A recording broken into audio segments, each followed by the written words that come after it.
Talmud, Kivi Perlman, and his wife Tamar. My relationship with Kivi goes back 30 some odd years when he was a Talmud of mine in 11th grade.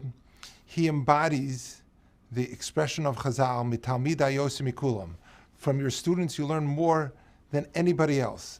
In my personal life, over the last 30 years, when I had challenges within my home, within my kehillah, I turned to Kivi for strength and for guidance. Kivi has, together in life, we've traveled and we've learned certain lessons. I believe we can express it in last week's parsha. The Torah describes Lavan's engagement with Yaakov Avinu. Lavan refers to his children as Banai, Banai. The children are mine, as if they are a possession. Yaakov refers to them as Achim. He refers to his own children as his brothers. Rashi explains, because they were brothers in arms.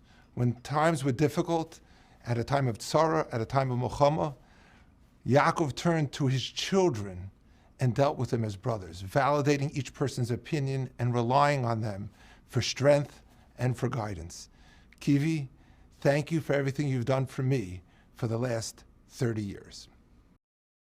Hey everybody, we want to welcome you into our dining room as we have a discussion with one another, with you, about parenting, about humility, about what it means to remain connected in a very unknown world.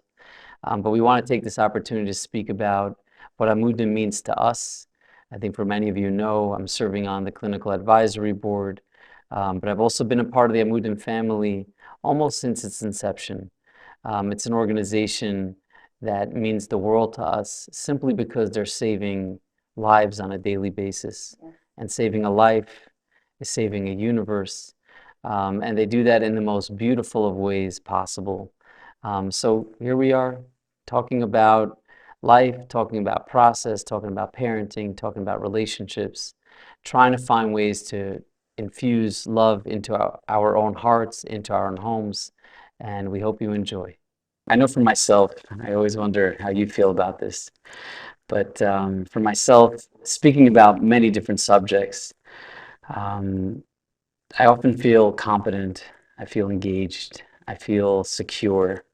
Anytime I speak about parenting, there's often like this imposter syndrome that overcomes me and a feeling of like, what right do I have to speak about this? Yes. This very humbling process, one that there's no real way to get it right. There's no real way to get it perfect. The best way to approach it is almost one where you're engaged in it and you're thinking about it and you're conscientious about what it means and what it means to us and what it means to our children. But it always humbles me. And the one thing I know about this process is that different than every other topic that we might discuss is that it's a topic that we're all in it together. There's no one that's separated from the crowd. There's no one that stands out. I think there are those you stand out by the degree of conscientiousness, much more so than the product or the result. And we put in our effort, and then it's bestowed upon us the ability to see the beauty in our children. That's the gift that Hashem gives us. But it's something that when we humble ourselves and get to a place where we really understand that this is about humanity and about us as a people trying to stay grounded in what's meaningful about being a parent and what it means to love your children unconditionally for who they are and what they represent. It's something that really humbles me. So I'm sharing this with you and with everyone else that's out there. It's a conversation in our dining room about what it's like to be a parent, the ups and downs, the struggle, and ultimately being in it together. It's interesting, we're both therapists, and I think there's a lot that people say about being therapists and raising kids and what that means for them. I myself am a child of a therapist, and as you see, many of my family members are also therapists as well. But there's certainly an expectation. You walk into a room, there's almost an expectation like you have it figured out differently than anybody else. And the truth is the sheer act of attempting to parent, attempting to guide and to nurture is one that humbles anybody who's engaged in it. I remember we had an experience which always stands out. We were at I think it was a Chalamoid, if I remember correctly. They had like some event here in Queens where they had all these like bouncy houses and things of that sort, like a trip. And uh, we were there together, and one of our kids started freaking out. There was like an event that happened, and we didn't really know what was going on at the time. And there we were trying to like settle it, and everyone is running around in different places. One of our kids was in excruciating amounts of pain, and we didn't understand what that was about. He was eating cotton candy at the time. We found out a minute later that there was a bee on the cotton candy. This really happened. And he ate the bee. The bee didn't exactly like it so much. Well, he didn't eat the bee. The bee stung his tongue. Yeah, he still has a mark. He still has a mark from it. And apparently getting stung by a bee on your tongue is extremely painful. Right. And there we were trying to parent as best as we could in the unknown, in this environment with all this chaos. And being watched. And being watched. And that was a moment. I remember there was a therapist, someone that we know well. Yeah. We were in a peer supervision group together. Yeah. And she made the comment as she sees us like trying to create some sense of normalcy and what it's like in that moment. Yeah. And she said, she goes, "Oh, look at the two therapists trying to raise their kids." And I still remember that moment. It was nice. It was like a hug. Yeah. Yeah. That's what it felt like ultimately. Yeah. It's like a reminder. Yeah. We're in this together. And that's ultimately, I hope, what this conversation is like. One where we speak about some of the things that matter to us, the things that are important. And hopefully we could learn from it just a bit. There are 3 ideas that we would like to cover. We'll take our turns with it. One is about attachment and connection in childhood and the importance of it all. And also another idea, which is quite controversial, especially at this particular juncture in time, is unconditional love versus expectations, which is certainly a challenging one, and different styles in parenting, where I think we'd like to speak about a concept that, we're so often raised with the idea that parents need to be unified and exactly the same. And I think if there's one thing that's going to become clear throughout this discussion is that however much we love and care for one another, which we do, we're very different human beings. And being different human beings is going to produce different parenting styles. And how does that play out, with our children? And that's where we want to start. So I want to start with an idea I was learning. We're actually learning this a couple weeks ago. Last week we were talking about it, which was nice. That we're in the process of the Torah where we're talking about Avram Avinu and the tasks that Avram Avinu went through. And there are a few that really stand out, and Rabbi Lord Jonathan Sachs kind of like spends a lot of time focusing on these dynamics. What does it mean to leave a house, to lech lecha? What does it mean to be tasked with slaughtering your son? What does it mean to be tasked with letting your son go, Yishmael, go on his own? And what could we ultimately learn from these particular elements? They're all about self, all about parenting, all about relationships, and how do we understand it? So with all the questions that are asked, there's certainly a lot to learn about self and parents. And Rabbi Lord Jonathan Sachs shares one critical idea where he says, all of these stories, all of these tests that Avram Avinu had, they all represent breaking free, breaking away. Avram leaving his household, breaking free from his son, and also letting his son go. They all represent a certain concept. And even though it was challenging for him to go through all these experiences, it was really hard for him to engage in this journey of letting go. Ultimately, that becomes like the fabric of the test. The success was his ability to separate.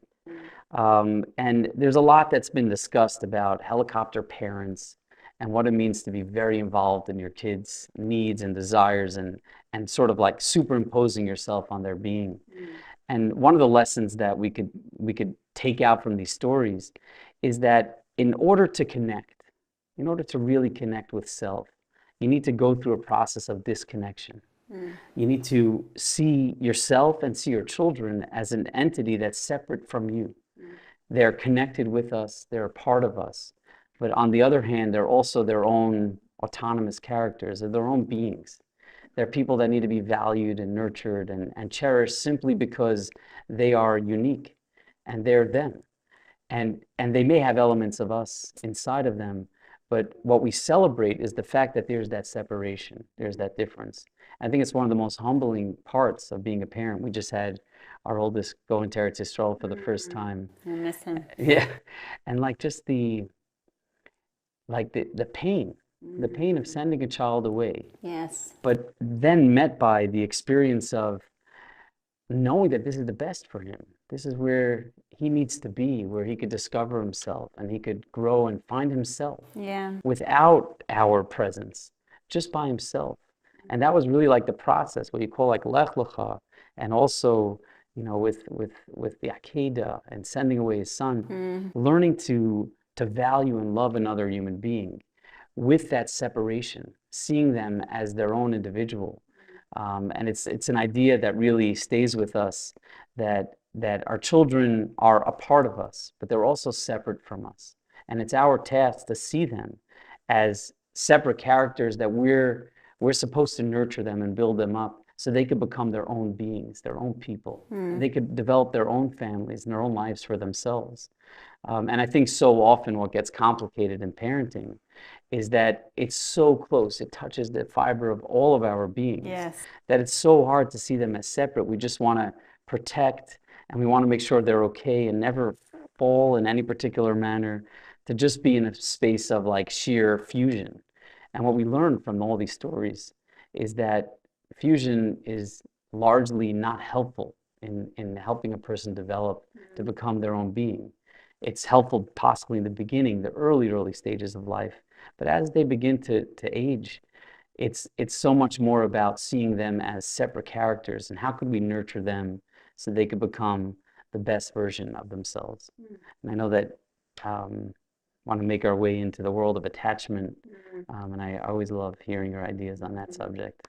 Yeah, but I'm like thinking about as you're speaking about separation. And I'm thinking like, I think that's in some ways one of the hardest things for me as a parent.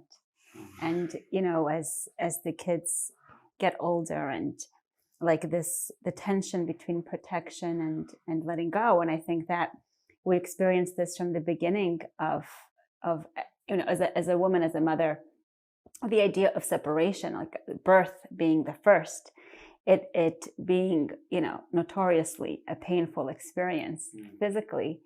And I think that as you know, children develop and grow up, the separation continues to hurt, but on a less and less physical level, and it just turns into more emotional and then and psychological, and it ends up actually being an internal process, I think, for the parent. Also, as a therapist, when a client is in like a deep experience and I know that she's touching something new and there's like a new tenderness that's happening and I need to become extremely in tune.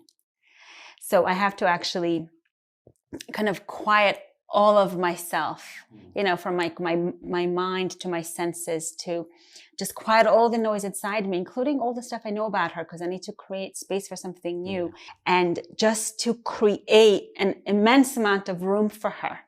You know, it's this idea that I've been learning recently of tzimtzum, of like making yourself like so small to give room to the other. And Hashem does tzimtzum for us so that we can grow, so that we have space for ourselves. And this is what you're talking about, like as parents, you know, acting on tzimtzum within our own selves to create space for them. So that's speaking to that idea. So I need to do that. On the other hand, if I do that, but then she has nobody to come back to, and she has no one to kind of fall back into routine with and a rhythm with. And if I'm not there so she can find herself, that's good. But then if I'm not there once she's found herself and I was never there before, then she has nothing to rely on. And it's the same thing with parenting, I find.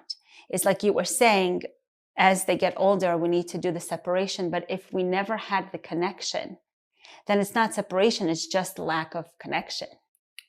And separation isn't a lack of connection. It's being connected and then giving space to them to grow.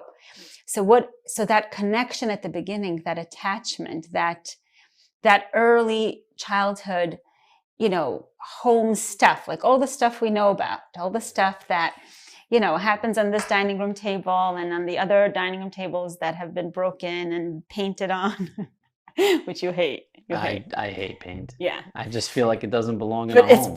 it's part of attachment. You think so? We're putting paint Yes, in the yes. category. Oh, it's Yes. necessary? I think so. If you notice, this table does not have any paint on it. And that's my attachment to you. I very much appreciate that. But this is a pretty relatively new table, so it's also speaking to that. But I think that being that self, that connection, is that needs to be built throughout and continue to be nurtured throughout. So it's this tension between giving space and then saying, I'm here. And I think that part of that is being able to be a separate person on our own. I think our children want to know that obviously we care about them in every fiber of our being and they impact us. But if they think that our entire self is based on them, that's extremely frightening to them. They need to know that we exist even outside of them and that we exist no matter with what happens with them. And that is for them. It's like you are there and I can lean into you. So that separation needs to be built on that connection. And that separation also fortifies us, which ultimately gives them a safer base. And this, by the way, is, I can't not talk about marriage stuff because that's just interesting. We're here in our dining room. I know, it's true. We might as well. We might as well, this is like a date, but it's not really. Cheers. L'chaim. That when a child learns this process of connection and separation, and he learns during the separation, he needs to be alone, right? So when you let go and you say letting go, that means you're saying you could be on your own.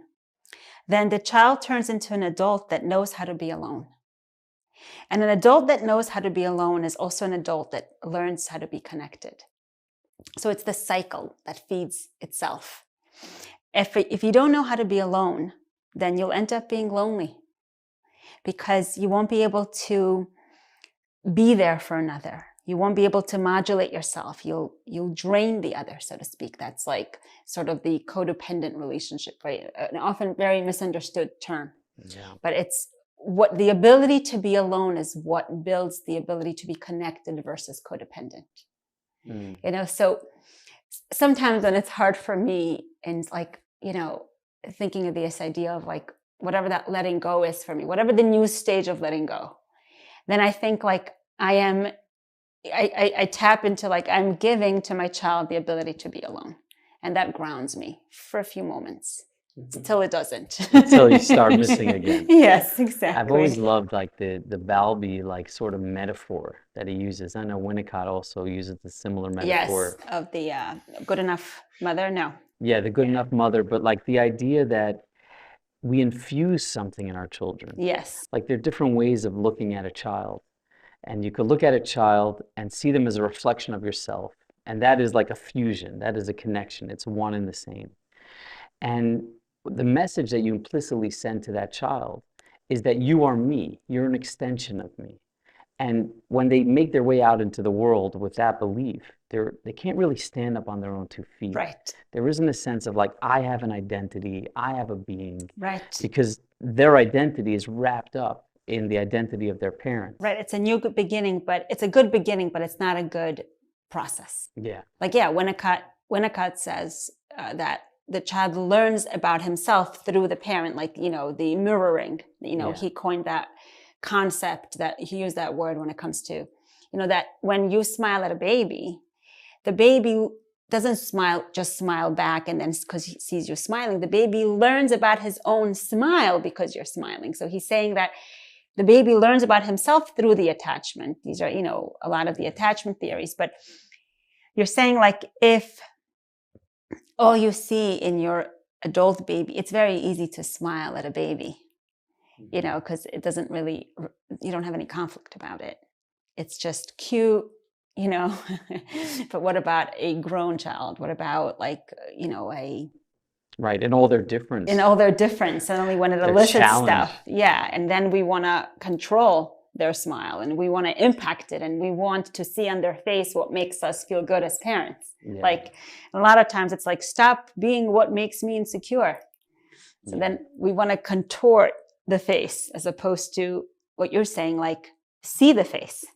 Yeah, that's the flip side of that, is that you either look and there's a mirror, and you see yourself, and this is just an extension, or you look and you see their soul. Right. You look at their eyes, and you're not seeing your own reflection, but rather you're seeing them. You're seeing something new. It's like the creation of something that's most beautiful and mysterious. And then you ask, like, questions like, who are you? Teach me who you are, and tell me about yourself, and tell me about your nuances and your sense of individuality. And that message somehow gets, like, imprinted on their own being. And when they make their way out into the world, there's a sense of, like, I have a self. Yeah. My self was given to me. It was gifted to me. And I don't have to fight for that identity. I could be different because I was seen as an individual. I was felt as an individual. And I think it's amazing to look at the research of even, like, the first year of childhood, and the implications that it has later on in life. It's all pre-verbal. There's nothing, there's no discussion of self at that time. All it is, do I see this child as its own entity, or do I see this child as a reflection of myself? Yeah. And its own entity, it introduces us to the world of mystery. I don't know who you are, but I know that you're beautiful, and I know that you're perfect, and you'll teach me about who you are. And I think a lot of times, as you're talking about this mirror, Keith, like, I'm thinking what parents end up seeing, and this is something, this has been, my own personal journey with it also, is that, but I'm almost perfect as a parent, but I'm saying in that almost Why part, almost? right? Exactly. Jump right in. Exactly. Is the piece with when they see something in their child, when we see something in our child that we don't like, then it's hard to see past the regrets, the guilt, the insecurities, our own stuff, our own mistakes, our own questions, our own mysteries and parts of us that we don't like. Right. So we end up, being blinded by our own selves in that way also. I find that this is something that I work a lot with women when it comes to their own. When I see, like, a stuck in a mother, very often what's behind a stuck is guilt and regret. And then as soon as we somehow, like, touch that and quiet it a bit, or at least put it to sleep for now, then, like, what emerges is this, like, uncontrollable compassion, almost like this deep, like, but he's so something, and she's so, and compassion is right underneath it. Well, there's, like, this parallel process that, like, if we learn to accept our own humanity, and when I mean by humanity, I mean our own flaws, we could accept the fact that we're very imperfect as an individual and as a people. We're just simply imperfect. If we could accept that in ourselves, it becomes so much simpler to accept that in another, certainly in our own children. And it's like, if we can't accept ourselves and our own flaws, we certainly can't accept our children's flaws. Yes. And if we can accept our own, then we could really lean into the fact that we're all trying to figure it out. Yes. They're trying to figure it out. We could respect that process. Yeah. And when we resist that process, we end up resenting the fact that our kids are making us do that process. And we end up blaming them for the process that we have to do. I sometimes say in, like, my lectures that if you're not, especially with adolescents, like, if you're not, like, changing in some way, like, if you're not, if everything is the same as 10 years ago, then, like, something's wrong. I'm not going to tell you should go this way or that way, or let go of this, or put on more boundaries in this. Just things need to be moving internally with you. And if it's not moving, like you talk about this often, like, if you're not in the tension, That means that you've let go of yourself and Given up. yeah. Yeah, tension represents like I'm engaged. Yeah. I'm a part of the journey. And that goes into our next topic of expectations. Yeah, and unconditional love. Unconditional love. Speaking of the tension. Yeah, for sure. It's I feel like one of the hotter topics today. Yes. You've seen it written about in the magazines, Yeah. you know, Mishpacha and Ami. Yeah. All this dialogue between, you know, what does unconditional love really mean? Yeah. And How does that mean, how far do you go with it? right, could we have expectations? Could we not have expectations? And I think it's very easy to get caught up in the narrative. It's very easy to get caught up in like which side, which camp are we on? Are we on we believe that unconditional love is a necessity, or are we on the other side where it's all about expectations? And I often find that that narrative certainly removes us from ourselves. It takes us away from ourselves. It doesn't bring us closer to our own internal tension with these real fundamental questions, which is like, how do we love children when they're different from us? How do we love children when they act in ways that we may not fully agree with or we may not fully believe in? What exactly does that mean? And what do they need from us as parents in that space? Do they just need, you know, like endless love, you know, unconditional, meaning it doesn't matter, Yeah. you just love? Or is that idea of boundaries, expectations, goals, whatever you want to call it, that other side, Right. you know, like that other side that has now become almost like the evil side, or like it's almost like, you know, Don't speak about yeah, expectations. it's like bad, you know? I always find like debates like this, I find that they're often detrimental because they like we lose Yes, nuance. that's a We good lose point. like the They facts. polarize. Yeah, like you have to make a choice. Am I here or am I there? And what's my fundamental belief as opposed to where do I stand and how am I personally responding to this question? Because and I want to speak about that for a second, but I just want to share a story of one of the dear people I have like the honor to work beside, a client of mine, and it's a story of conditional love. And it's like as basic as it gets. You know, when you're raised in a home where there are very clear expectations about this is how you need to be.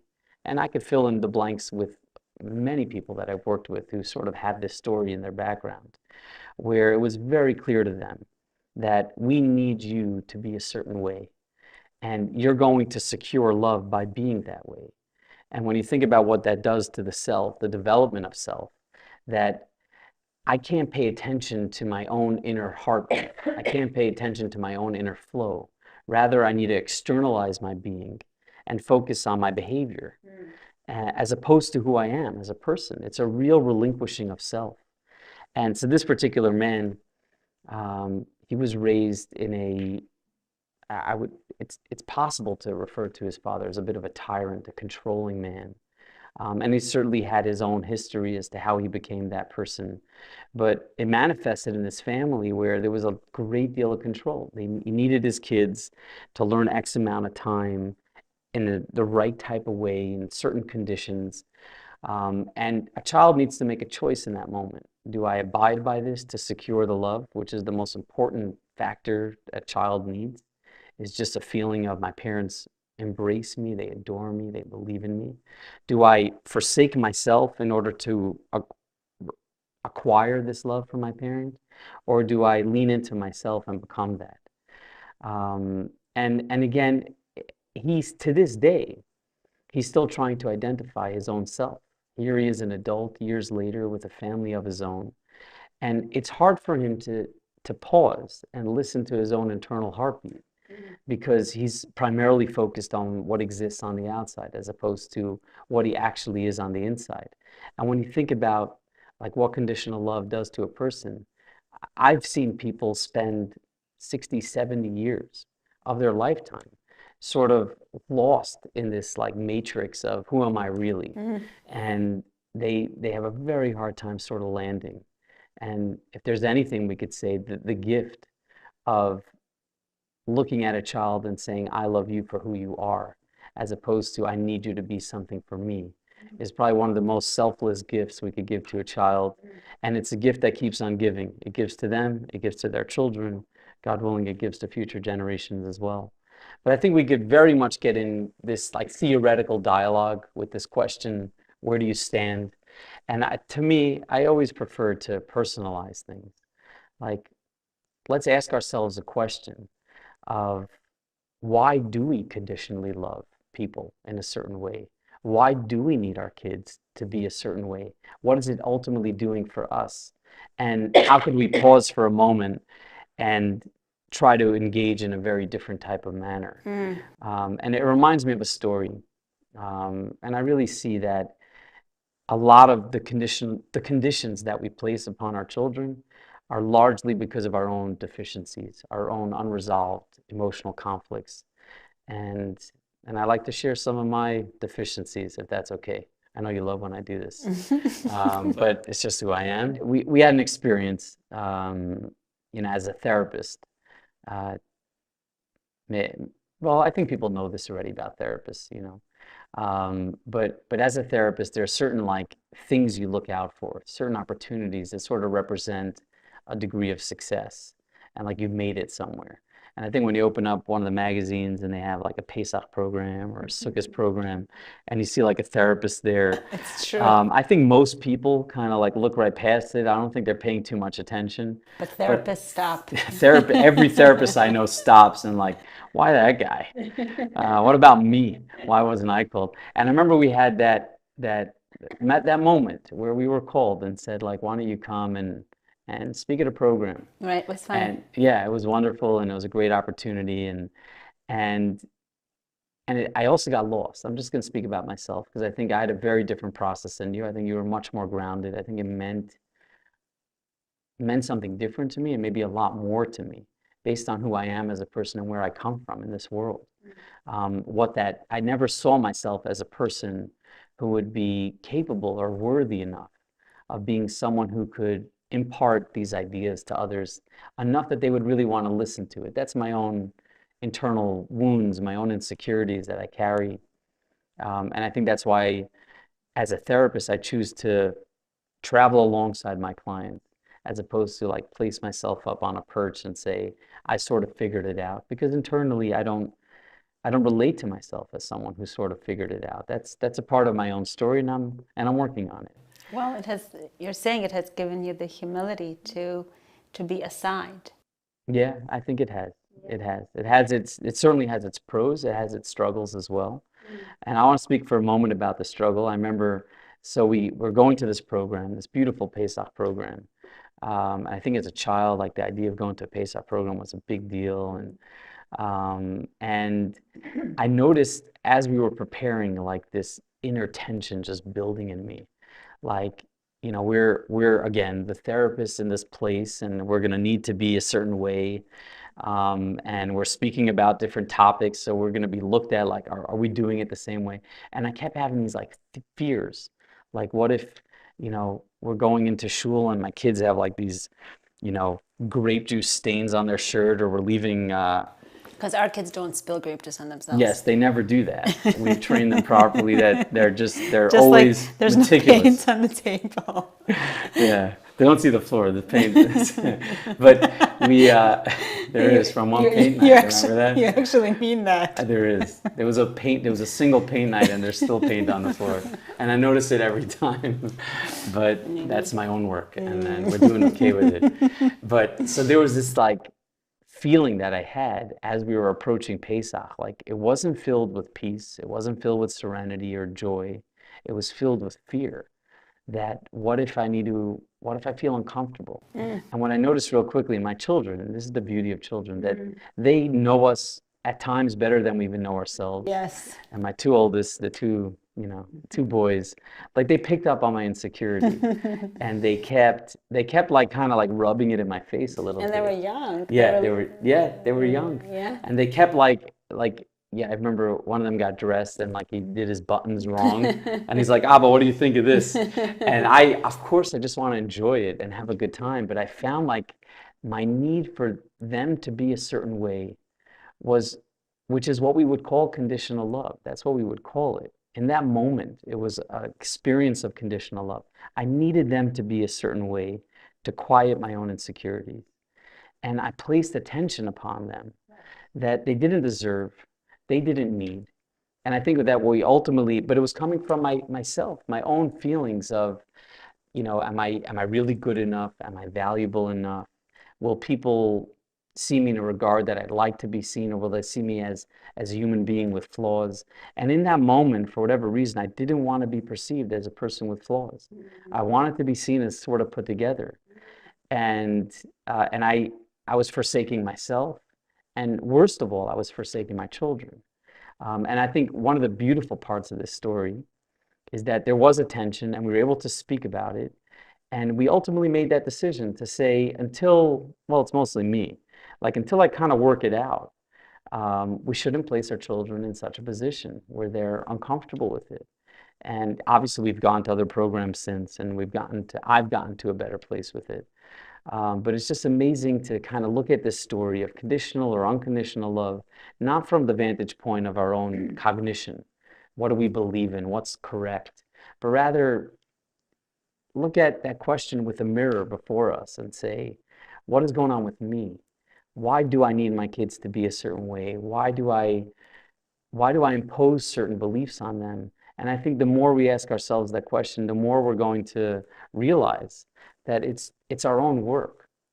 And if we do that well enough and we're aware enough of who we are as people, then we're going to have much less of a need to impose these sanctions upon other people that give them that sense of ultimate loss in who they are.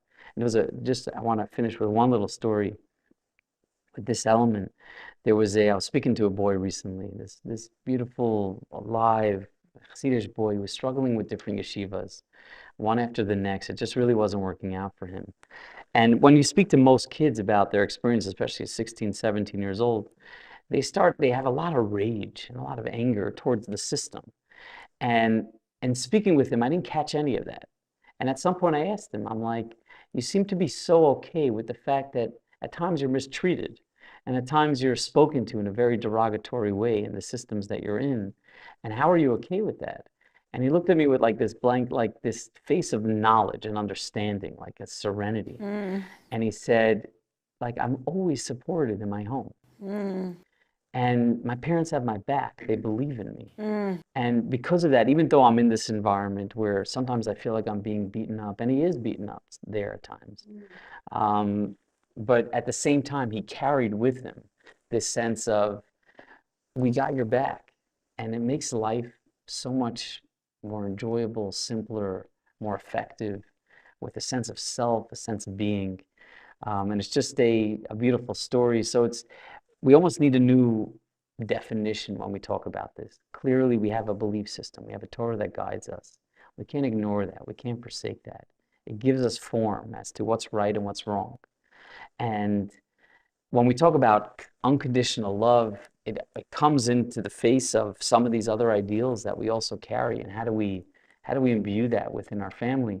And I think that to switch the word a little bit, instead of unconditional love to unconditional belief, which is a term that I sort of lean into. We need to unconditionally, and I don't have any conflict with this at all, we need to unconditionally believe in our children, believe in their capacity, and that's about them. It's not about us, because we're filled with insecurities, we're filled with flaws. But when it comes to raising children, they're not there yet. They're just in a state of pure innocence and pure goodness. So it's not so much about that love, because sometimes we're incapable of giving love because we're caught in our own narrative.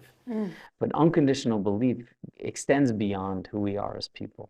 And it places the responsibility on our ability to love our children, as opposed to confronting our own sense of self or our lack of sense of self.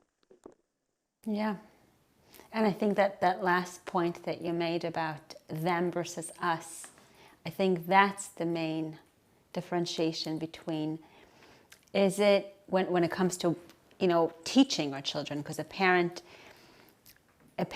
needs to also be a teacher. We need to guide them. They need our guidance, like you're saying. They need to be taught what to do, otherwise they're also lost. they need us for the rights and the wrongs. But I think like the key in what you're saying is it for me, so that for my own insecurity, so that I don't have to face myself? Or is it because I want you to be taught? I want this for you because this is good for you. And I think that learning the difference between those two is a constant, it's like a sharpening tool. And it has to get more and more nuanced, and then the challenge in figuring that out sometimes becomes more and more core, where you have to question even more core ideas inside you, like what is mine here and what is yours? Like what, and also it makes you kind of have to fine tune your own ideals. Like what is the main message I want to hold on to, and what is peripheral, what is external, what is the less something is defined by what it's not, the more it is going to be defined by what it is. So the more then it makes us need to fine tune our own, what are the messages we want to teach them, and what is it, and most importantly, is this, what is about them and what is it about us? Where do we end and they begin? Yes, because part of, like you said, like belief, part of belief is in the child being seen in his highest self. And, you know, one of my, I've had many teachers, and one of my biggest teachers was this girl that I remember she came in the first session with her father, and there was, and she was struggling, and she was mistreating herself in the world, and she was using many means of doing that. And the thing that bothered her father the most, for some reason, it was interesting. He probably has his own story with it, right? I never learned his story, but she did. Was smoking. Like for some reason, the fact that she was a smoker, despite other dangerous things she was doing, bothered him the most. And we ended up speaking a lot in the first session about her smoking. And eventually, you know, he let go of that. And he kind of leaned into just giving her space and quieting the tension in the home and quieting the fights. And that gave her space to grow. It gave her space to listen to that heartbeat that you talk about, and to listen and lean into herself.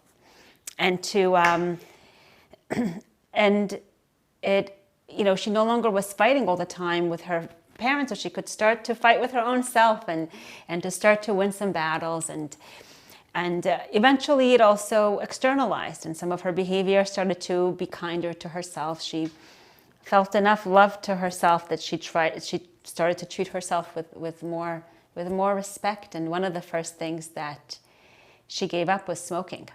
And I remember that moment when she told me, you know, Doc, guess what? Last night was my last cigarette, or whatever the context was, I don't remember. And at some point I asked her, have you told your father?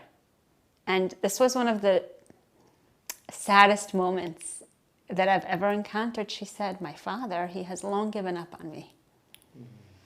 Somehow that lack of expectation didn't translate into love. It translated into looseness. Like apathy. Into apathy, into nothing matters. Like, we don't expect much from you. We just want you to stop fighting. And that lack of expectation translated for her as in, like, I don't matter, that they don't see much in me. They've given up on me. They don't see the non-smoker in me anymore. They no longer think that I could be that. And they gave up on the best self that she could ultimately be. So I think that this is the tension in parenting, is to be able to be okay in the child's worst self, while at the same time never losing sight of their best self, and respecting them in their journeys and their struggles, and also respecting them in the best self they could be, is part of love.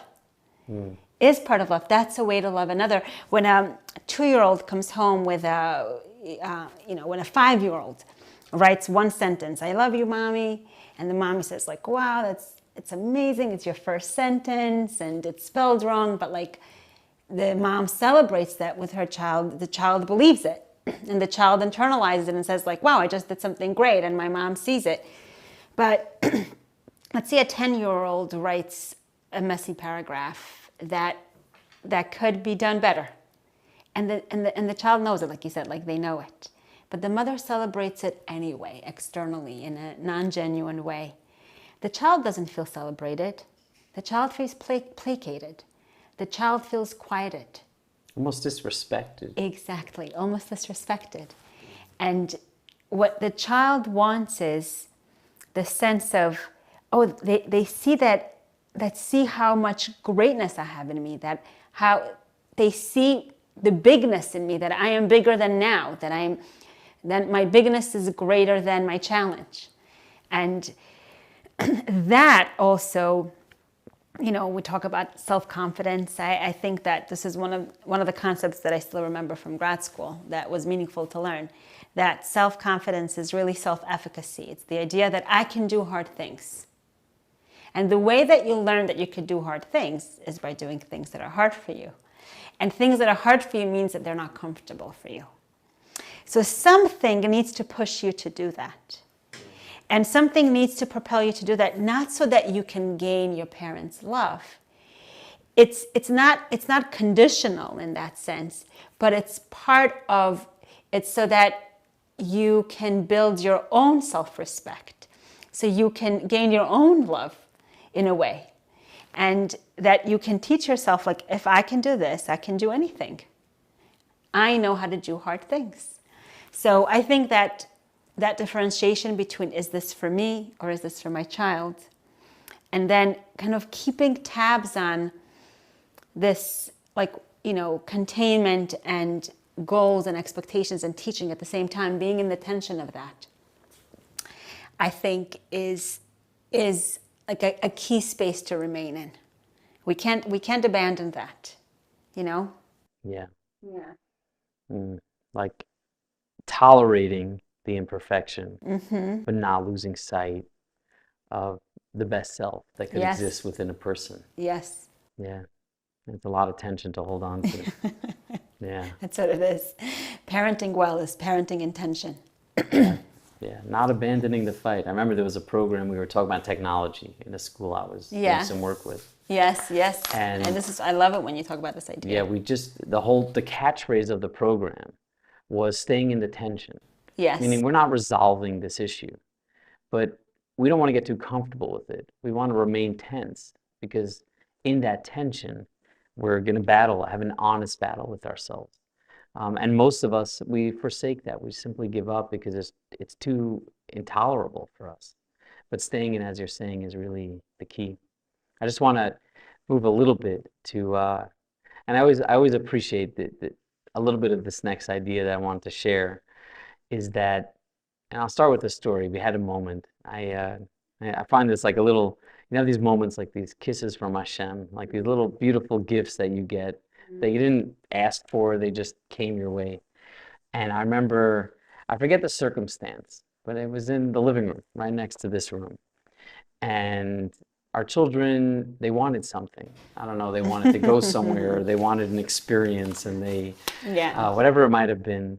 And I just happened to have walked into the room as they were having like a child conference amongst themselves. Sibling meeting. A sibling meeting. They got together. I don't think it was like officially called for, Right. But they were talking. And I walked into the room when they were speaking about, and they were sharing with each other which child Yes. should go to which parent, and what should they say to get their means met, you know, to get the trip or to get the whatever it is that they wanted at the time. And I remember walking into the room and I had the biggest smile on my face because they were so right. We're so transparent. We were so transparent to them. They knew exactly what to say, which child to send, how they should say it, and they were spot on. And I remember just like giving them a kiss, saying like, you're not getting this because you're busted, but I love this moment. I love what it represents. And to me, what it represented is like, you know, we talk about like a unified front and sort of being the same. And however much we try to do that. Being consistent. That's Right. like the big word. Right, but I think As parents, like being consistent with the kids. Yeah, Yeah. like together, we're in it, and we have the same belief, we have the same approach, we have the same set of expectations of our kids. And I think you read so much about this idea that parents need to hold this unified front. Always, like always agree about all the details around it. Right. And here we are having this moment, you know, this little snippet of an experience with our children. And there they are sort of like flipping that whole theory, you know, upside down on its face, saying, we see right through that. Yes. We know exactly how you feel. We know what you believe in. We know what matters to you. We know the type of way we should say what we should say in order to speak to your sense of individuality. And I think it's clear, I hope that it's clear, even in this conversation, that you and I think we think very similarly in many respects, but we're very different human beings. We come from different places. And if anything, we're trying our best to celebrate that, and to not pretend that it's anything but difference. That we could believe in the same objectives and the same goals, but as human beings, we're going to approach it differently.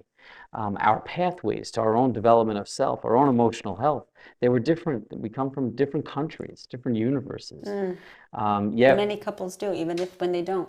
Yeah, even if they come from the same block, they're sort of different. Different countries. And it was that teaching that our children gave us, that lean into your individuality, lean into the fact that there are differences, and the fact that there are different ways to approach things. And by doing so, they already know, but by doing so, we're actually honoring ourselves, as opposed to like trying to, you know, force ourselves into this posture that is not really genuine to who we are. And I think learning to develop a relationship that could tolerate those differences and celebrate them, respect them. Yeah, that we don't need to be the same. Yes. We could believe in the same things, but we don't need to approach it the same exact way. Right. And because I think our children gave us permission to be this, that they taught us that even if you attempted to, we're going to see right through it. Yeah, but I think we also worked on that, love. Yeah? Like, yeah, I think so. I mean, our children taught us, but I know that, you know, like we both bring different things to this table. And I think a lot of times when our message as a parent, or our power as a parent, our impact as a parent gets threatened by the other parent, then the instinct is to quiet the other parent's voice, to make it weaker. And in doing so, you know, you're just defensive and weakening, and then you just end up having two weak parents. Right. And I think that, you know, this is something that I know that, like you're talking about how parenting has been humbling from the kids, but it has also been humbling for me as co-parenting with you. That whenever, now this is much more intrinsic, but because I've learned it now, it's become more natural. But even in a place where I just didn't agree with your point of view, whenever the spaces where I've just paused and like really leaned in and listened, like what's the sense in what you're saying? Like, what is the new point that I'm having a hard time integrating, that I'm too threatened by, that's threatening my sense, that's threatening my approach, that's even my vision, or even like even feels like even our child.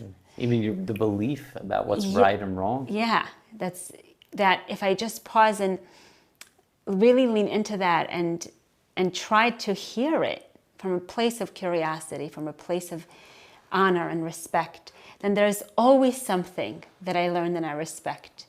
And in that way, you've taught me to be a better parent in many ways, like 1,000%, because you've taught me all the things that I needed to learn. And also in my quieting myself, I've heard more, I've been able to, you know, hear my own authenticity better. Where, like I was saying before, I had to sharpen and kind of get rid of and shed the parts that were not necessary and were in the way. Yeah. And I think that when you also do that for me, where you listen into like what's the nuance here. Yeah, well, what's the teaching you could give to me? Like then we end up offering to our kids two nuanced and different parents, and they need us both. Right. They need us both to be authentically ourselves. Yeah. and communicate together so we could find a way to discover what the other Right. is asking or could teach us about our role. Yeah. And I loved like how you changed the words to belief with the unconditional. I would say here, like maybe to change it from parents needing to be consistent to parents needing to be really respectful. And I think the word respect has the piece of like seeing you as another for me, you know, kind of weaving it back to the beginning of our discussion here. Seeing you as separate from me in this journey, and also honoring you as a father, and hearing and learning from you as a parent, and in having enough humility to quiet and re-listen to my own voices and question my own voices, while at the same time, like you're saying, finding even a more authentic self. So when you do that, you not only empower each other to be a better parent, you also end up being, like you're saying, more authentically and more powerfully you. Create room to lean into our authenticity. Yes. So instead of then having two disempowered parents, you have two more powerful parents that are more uniquely them. Yeah. It's so nice speaking about the journey. Yes, it's I think if true. anything this conversation represents is like a lot of our journey together and trying to do what's best and right and Stumbling along the way many times. many stumbling. With We'll continue scraped knees. to yeah. But at least we're trying to remain present Yes. and together in this journey. And I just want to end. Do you have any final thoughts? The piece that just came to me that I feel like I can't not share almost in the piece that in my most humble spaces where there is that complete newness and complete aloneness with your own self as a parent, that the only place that grounds me is that I have a relationship with God.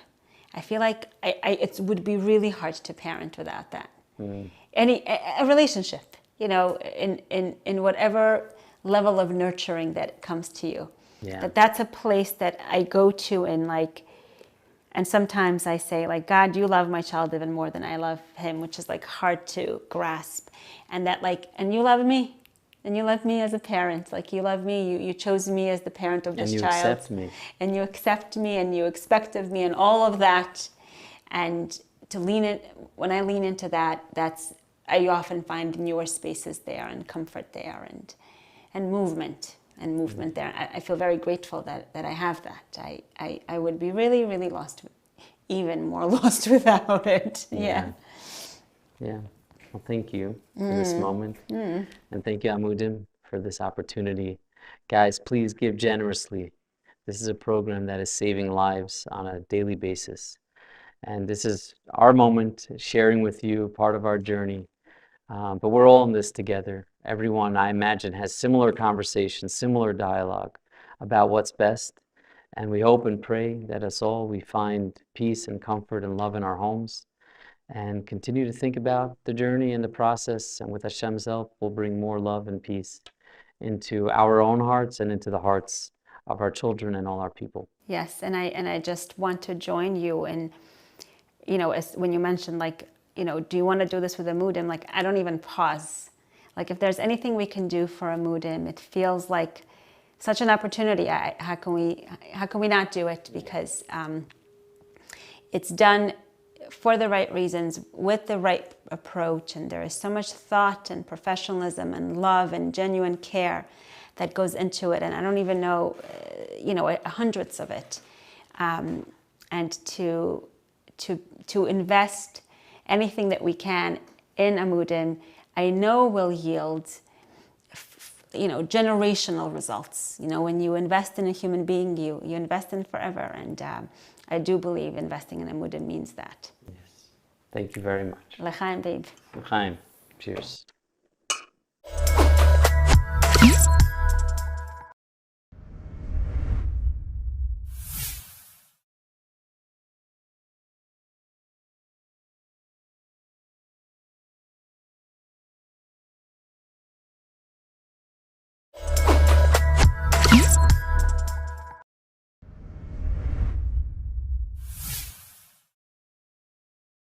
Welcome all to the Unite to Heal event. We are here tonight discussing what is missing, a conversation about social emotional learning.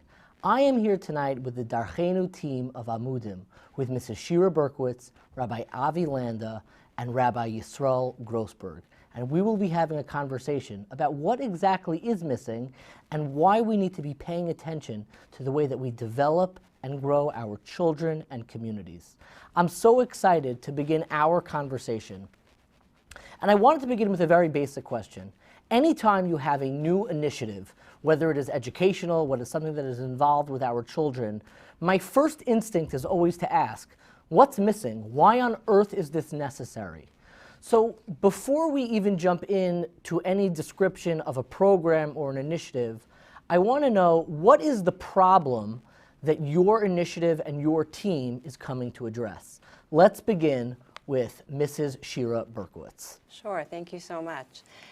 What's missing? We teach math in school, we teach science, we teach Chumash, we teach Navi. We teach everything that our children need to know from an academic standpoint. Who is teaching them to recognize what they're feeling, to express their emotions in a healthy way, to know how to deal with their stress when they get stressed? Who's teaching them to be okay, being mindful, being present, and not having to be with friends or on their phones every second? Who's teaching them how to have healthy boundaries so they have healthy relationships, so they say no when something feels uncomfortable? What we're missing is what we need to teach our students, to teach our children, our Talmidos, our Talmidim, how to become healthy people, healthy human beings, healthy teenagers, healthy adults, and have healthy marriages, and be healthy parents. I'm so happy that you brought that up, because let me add in another layer. You know, you talk about this emotional growth, emotional development, boundaries. Aren't we already teaching this? We have halacha curriculums, we learn Torah, we have role models from our rabbeim, from our local rabbinic community. So why exactly is what we were already doing not enough to address these issues? Meaning, these are all very important issues, but aren't we already addressing this with our Limudei Kodesh, with our Rabbanim, with role models, with our connection to Torah? Why isn't that enough? Perhaps, Rabbi Grossberg, you can address that. Sure. So I think that we live at a time where the struggles are a little different than when, at least definitely when I was growing up. Technology, busier parents. It's not only the fact that nowadays there's a parlor meeting every night, there's a yeshiva dinner, the chasnas, but parents are strapped. Two-income families are really necessary within the yeshiva system, and parents are less available for their kids than they've ever been. And additionally, we very often were brought up to kind of take our feelings and stuff them down, not to feel, not to get upset about things, not to allow ourselves just to kind of soldier on. It's both an advantage and a disadvantage, mostly an advantage that students are really feeling and parents are listening to their kids, but now what do they do with these feelings? Where do they go with them? Some of the, to quote the great rabbi, said that, we can't keep coming to the same nuclear war with the old bow and arrow. We can't keep coming, it's a new age and we have to have new tools to dealing with that. So Rabbi Landa, maybe you could help me understand better, because I'm not totally buying it. Maybe you need a curriculum and a program that addresses the parents, meaning Rabbi Grossberg just mentioned the parents are at parlor meetings, at chasnas. Maybe you need a curriculum for the parents. How exactly can you teach these very basic human skills from a curriculum? Don't you have to go to the proverbial school of hard knocks? That's a great question. And you're right, the parents are strapped, as Rabbi Grossberg mentioned. They struggle tremendously trying to be able to maintain the home at a functioning, healthy standpoint in terms of educating their children. It can be strained. And in many cases, parents themselves will admit, sometimes they won't admit, that the school really is there nowadays more than ever to supplement some of that parenting, to be able to supplement some of that education. How can we only supplement some of the academic processes of children learning, math and science, as well as, of course, lahavdil limudei kodesh, Torah and Mishnah and Gemara and Chumash, Navi? How can we only supplement those but not supplement what's arguably just as important, if not more basic and fundamental, to allow learning in all the other subjects, and that is that social and emotional learning piece. Many times in the past, as Rabbi Grossberg mentioned, there would be this encouragement, this thought process, maybe a philosophy, that emotions are more of an obstacle than actually a part of life to be embraced. The Gemara in Pesachim tells us that in this world, we make a tova hametiv on good things that happen and a dayana emes on bad things that happen. The Gemara says in the next world, when Mashiach comes, we're only going to make a tova hametiv and the tzlach. The Noda B'Yehuda says that means that in the next world, we're going to make a tova hametiv on everything we made a dayana emes on in this world. So I once asked my Rebbe, Reb Tzvi Berkowitz, so if we know we're going to make a tova hametiv on everything bad that happened in this world anyway, it's just we're missing the information at this point, why don't we make a tova hametiv on it right now? We should rejoice over even the hard times, because we know ultimately we'll figure out, it'll be just revealed to us how it was really good the whole time. And in our discussion, the idea that came out was that emotions are something that Hashem, the Ribono Shel Olam, wants us to feel and experience for real and with sincerity, both the good, the happy, the joyful, but also the difficult, the sorrow, the pain. And Hashem wants us to be able to understand those emotions, be aware of them, and have the skills to be able to process them in a healthy way. To live in this world, experiencing for real the sorrow at times, as well as the joy in appropriate fashion. And the social emotional learning curriculum is the vehicle to be able to teach our students and our children, the next generation, those skills, that knowledge base, and that understanding that, as Rabbi Grossberg mentioned, in many ways we're missing from the parents being able to fully give that over to their children. If I could just add, yes, just because you said a word that resonated, the school of hard knocks. We can sit and debate as to the whys, but I don't know if that's within the purview of this situation, but the school of hard knocks is really knocking them down, and not everyone is getting up. We, as being on the front lines, we see that, and being at an Amudim event, it's somewhat apropos, we're losing students. We're losing students at an alarming rate. And I don't mean to sound like a total alarmist that things are out of control, but whereas in the past somehow there was a certain resiliency that people picked themselves up, and whatever struggles they dealt with, they kept moving on, often people are opting out. And if we can teach them the skills, give them literally the toolbox to face that challenge and not just throw it all away, then we've done a tremendous amount both for their emotional health, but as well as their religious health as well. So I want to get a little bit practical to understand this better. In my own life and in my own home, I'm not only a graduate of Yeshiva Day School, and I learned in Yeshiva, I'm also a parent. And in our home, I think the issue that I struggle with the most is my emotional regulation. I could get so frustrated, dare I say, I can lose my temper. Not doing anything that I think is outlandish or wild, but me and my son are working together. My son is 5, and we both talk together about controlling and dealing with our temper. Explain to me a little bit about what a school could do and provide to help somebody with their emotional regulation. What do you do? You have a Marmakomo sheet.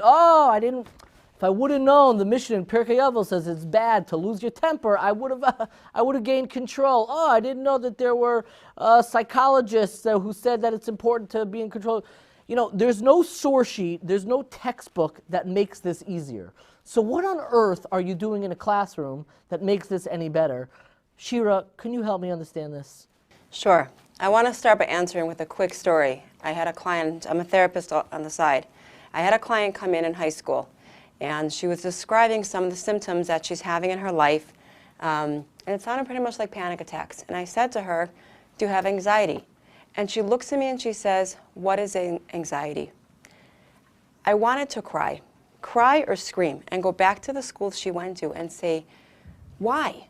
Why didn't you tell her when she was in 2nd grade, in 3rd grade, in 6th grade, what an anxious feeling is and what to do? So she's not at the point where she's in high school and now she's having panic attacks. Our curriculum is a complete comprehensive curriculum, every single step for the teachers. What are feelings? How to identify them? Activities, videos, step by step for the students, and every single skill that we teach, we have the children act them out. We call them behavior rehearsals. We have them act out every single skill because research shows when you practice it in class, you can leave class and then you're able to do it.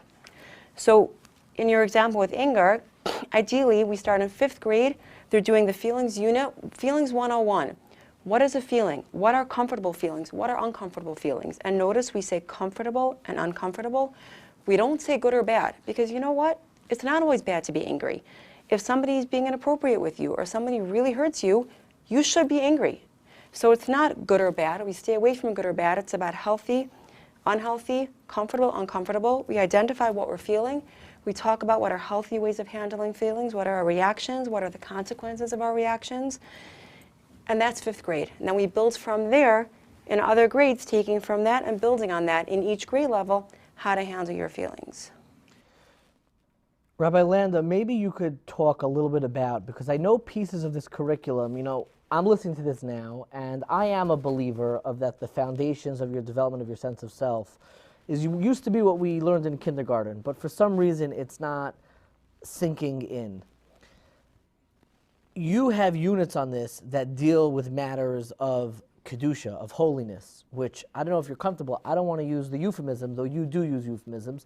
These are matters about sexual boundaries and how to be appropriate.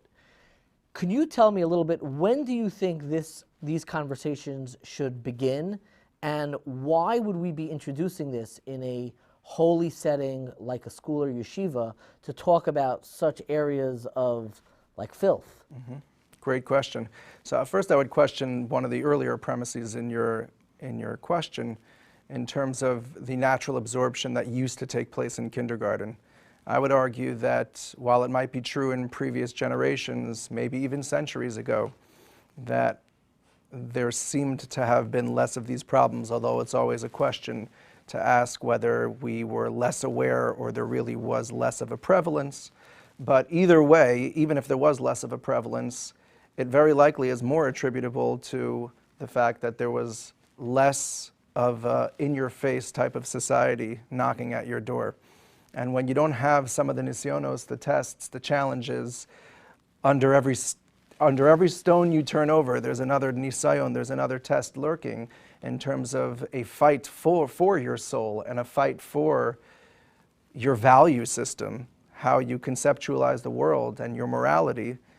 Like we have nowadays, the game needs to change, as Rabbi Grossberg mentioned. We need to come to the battle with a little bit more of a thorough approach to help our children.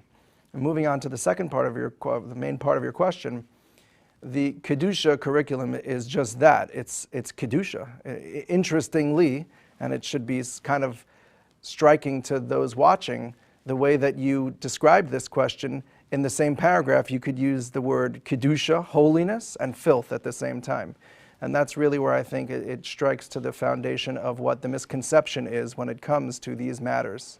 These matters may be very private matters, but first of all, they're certainly not filthy and dirty when approached and respected for the holiness that they actually contain. And they're also not secret matters. In other words, they're not meant to be kept to yourselves. They're meant to be shared, albeit in private fashion, in a more private and sensitive form. So the Kedusha piece of this curriculum, which is one piece in a very large curriculum addressing all sorts of social and emotional learning topics, is a part that has some potential group discussion touching on areas of self-control, general self-control, building of self-control, which is important, but also much more private one-on-one conversations where a basic level of education can be given to our students as they are approaching the years of becoming an adult, the years of puberty. Why should any child go through the fundamental changes in their body and be confused? Why should they not be aware that what's happening to them is perfectly normal? I've given many parent presentations on this about the conversations that I was then going to have with their children ahead of time.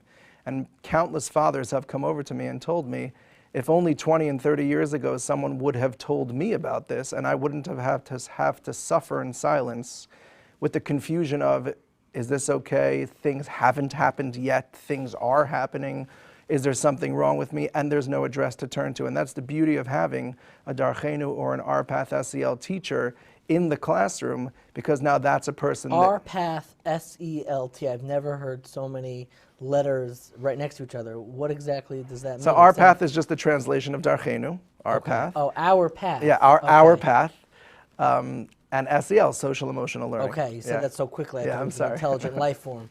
So Darchenu and our path, SEL, our path, SEL. So we have this ability to have the teacher in the classroom that is, could be a Rebbe, it could be a mashgiach, it could be a guidance counselor, but now the children are exposed to them in a whole new way, already broaching a lot of these topics, and there's an address for them to go to with any additional questions they might have, which is a supplementary huge benefit to having such a curriculum in a school. I think I let all three of you off the hook, and particularly Rabbi Grossberg, in trying to understand and conceptualize what the real issue and what changed is. Rabbi Grossberg, when you were describing it, you mentioned the term, you said, and technology. It became like the excuse for everything, like supply chain issues. So I showed up 20 minutes late to the meeting. And to me, it feels sometimes like this dismissive hand wave, like we got to do things differently, technology. And if you mean pornography, say pornography. What exactly has technology done that makes our emotional development any different? I generally want to understand better, meaning is it because what technology gives you access towards? So is that what it is? Then say that's what it is. Or is there something more fundamental in the way that it shapes the way our children and adults frankly develop? Right, so I think that it's an important question. Pornography is really just one small piece of the picture. When we say technology, we mean that the situations, the issues that are faced. I'll give you an example. And Rabbi Landa mentioned the idea of having the teacher becomes a safe person, right? So I'm a teenager. I have my smartphone. My parents are clueless. I'm now addicted to my smartphone all night long, and that's rampant. I'm not necessarily doing anything wrong per se. I'm not going places that are inappropriate, but I don't know who to speak to about that. I'm not going to my Rebbe about that because he's going to maybe be upset I have a smartphone. I'm not going to my principal. He'll give me a hard time. I'll get punished or whatever the appropriate consequence would be. But this is a problem that I can't go to my parents with either. So, we mentioned technology. The idea also that when we're busier with our phones than we've ever been, then the social emotional growth that we used to have, playing ball, just hanging out with friends, that is much less common than it used to be, has now become something that is not just a given. It's not something that we get through our social interactions with friends. So technology itself is not necessarily we're not talking necessarily about the parts of technology that are inappropriate or usher, but just the fact that it's changed the world that we live in, whether we like it or not. We can say that we're just going to check directions. Because we're busier? When we're on our phone, we are not socially interacting. When we're on our computer, even if we're playing one of the the various different games that have now become an issue. I'm playing technically, a kid will say, I'm interacting with friends. If you look at that list of people that are playing World of Warcraft or whatever with me, there's quite a few friends that I have, that I'm interacting with. But that's not interaction. That's not the healthy social growth that people have. And I can tell you, working in a summer camp, when kids are away from the technology, some of them have no clue. They're just not used to all this time and all this, the need to be with friends for so long. It's just too much for them. They don't know. I mean, it's, if someone is listening to this and thinking that this is an exaggeration, they either don't have teenagers or they don't know what their teenagers are doing. I actually want to check my Twitter account right now. I'll be real with you. Shira, do you have something to elaborate on? Yeah, I just want to add to that, this whole piece of technology that neither one of them covered, because it is so huge.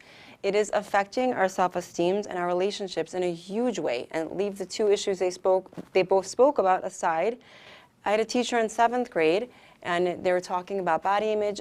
None of her students would ever think about forwarding a picture before editing it.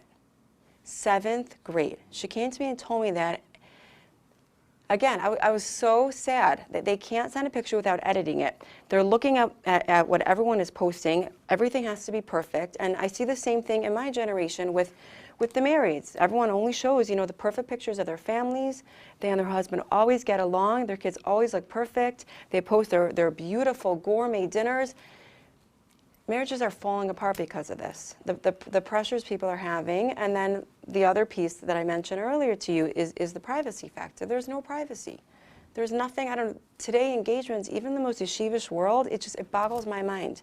It's a whole setup and people are waiting to video, waiting to take pictures. Like, I don't know, back in the day 20 years ago when I got engaged, it was like this was a moment between the two of us.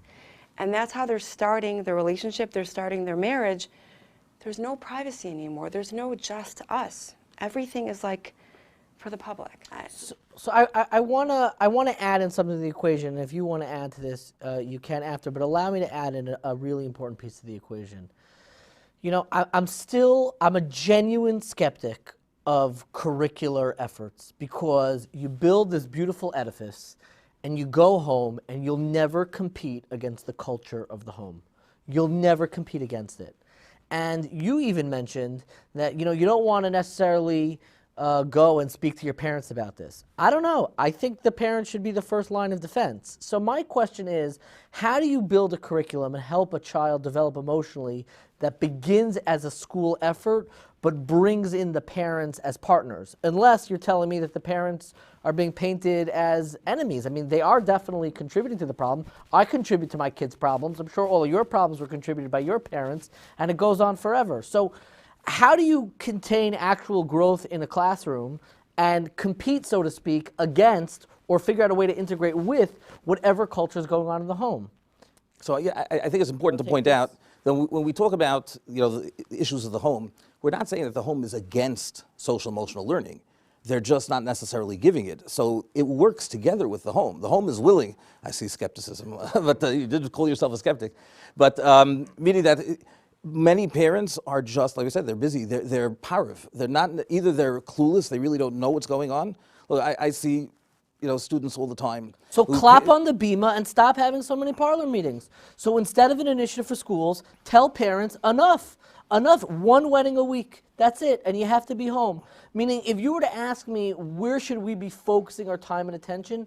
Should it be, again, obviously in a perfect world we could do both and get both, but I want to understand better. It sounds like you're just saying, okay, look, they're busy, what are you going to do? Who has time to parent their children? So we'll do it instead. I think there's an important word here, and curriculum. The idea is it's not just a contest, it's not just, you know, a nice, you know, for a parsha sheet about this midah. It's really taught, and that happens in school. We're taking a given that this is not something that we can just tell a nice story about a gadol, and those are all beautiful things. Don't get me wrong, but it's really taught. And you know, I wish we had the curriculum in front of us. You can see that it's taught in a way that really it's school. You know, we encourage the teachers that we work with, give a mark on the report card. Give homework, do things, make it real. Now, I know in your mind that might be so then they probably hate it. But if it's taught right, what I was thinking. I thought that I read your face. But if it's taught right, if it's taught by the right person and taught correctly, and this is, you know, the proof is in the pudding. We're seeing this. They look forward to this part of the day. They look forward to, you know, and granted, every teacher decides homework may or may not be appropriate, depending. But this is, for some of these kids, it's a breath of fresh air. They're being given a green light to feel the things that they've been feeling and not really knowing how to identify them, that it's okay to be feeling this way, and what to do, where to take those feelings once you have them. Rabbi Avi, do you have something you want to add? Yeah, I'd like to comment on the whole curriculum piece that Rabbi Grossberg was mentioning. I think there's a lot to say on that. But to more directly address your question, let's be real. We owe all the good parts of ourselves to our parents, just like we owe the bad parts of ourselves. And we owe all the good and bad parts of ourselves to ourselves also. So it's not all on the parents, and we certainly can't just blame all the bad stuff on parents. We have to attribute the good stuff too to parents in generally healthy situations. We work with the parents.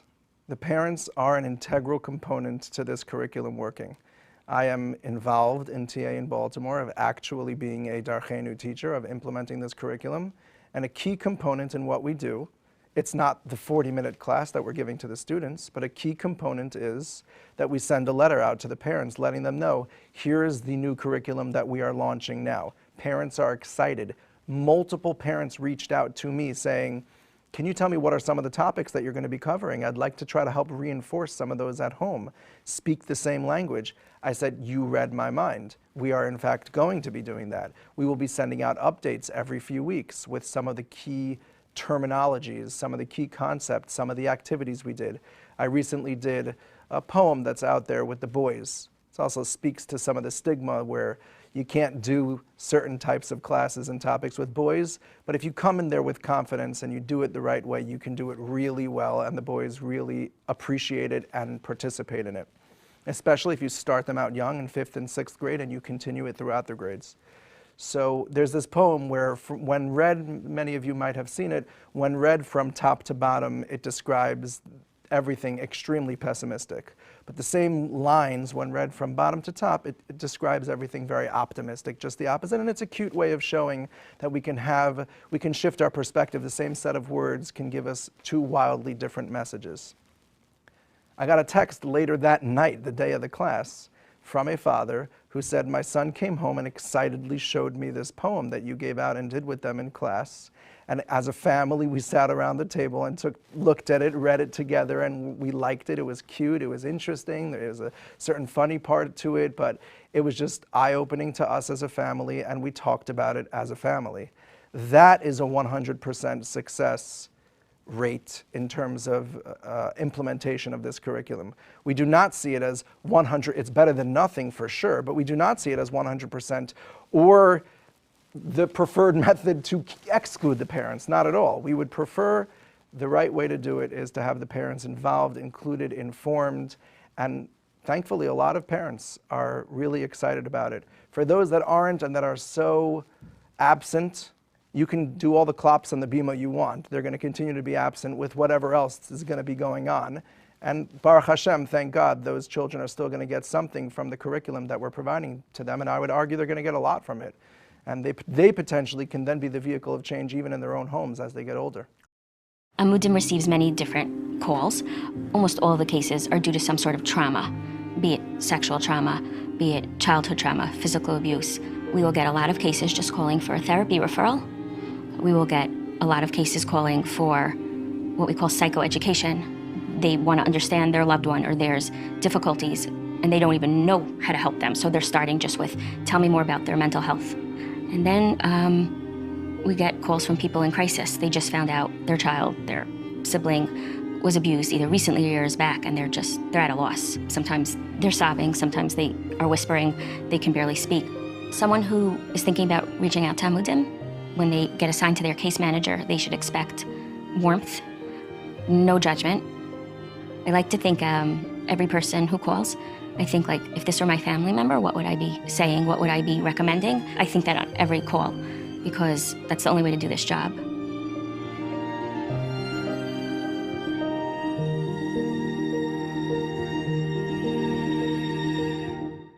So you've developed these two curriculums. One is called Our Path, one is called Darchenu, one obviously being the translation of the other. And this isn't obviously the wild, wild west. This is under the auspices of Revelia Brudney, and this is in conjunction and partnership with Torah Masorah. So I understand this is the wild, wild west, and I hope that you receive my questions with the love, respect, and curiosity with which they are stated. My question now is almost to get a little bit more personal, to highlight some examples of what exactly we're teaching here. And I would ask each of you, and we'll start with Shira and go all the way across. Tell me something from this schedule of learning, from this curriculum, that you wish you were able to have when you were growing up. Tell me the grade, tell me what you were struggling with, and why this piece of this curriculum would have benefited you. I'm very much a relationship person, so I definitely would choose something in that realm. I'm thinking about 9th grade. I came from a small school and joined a high school that had girls from other schools in a much bigger class, and I just kind of remember floundering. I became, the best friends really quickly with somebody that totally fell apart after a few months. Didn't know how to handle it till I found my place. I think specifically, and I think I mentioned before boundaries, but I'm known to be a little bit obsessed with healthy boundaries. I really feel like that's the foundation of how to be a healthy person. I work in a camp, and I'm known as the boundaries police in the camp. That's like my thing. I feel like understanding where I end and where you begin, what my role is in different relationships, how to handle situations, how to solve a conflict, use I statements, all these things relating to relationships, I feel like I would have gained so much had someone taught that to me. I just want to follow up because you said that so quickly. You said using I statements. What exactly do you mean by that? Okay. It's one of the things I love teaching. We teach it first in 6th grade, and I tell them this is the secret. I say, guys, I'm now going to teach you the secret to having healthy relationships. If you can get this formula down pat, you can have a healthy relationship with your friends, your parents, your teachers, your boss one day, your husband one day, your kids.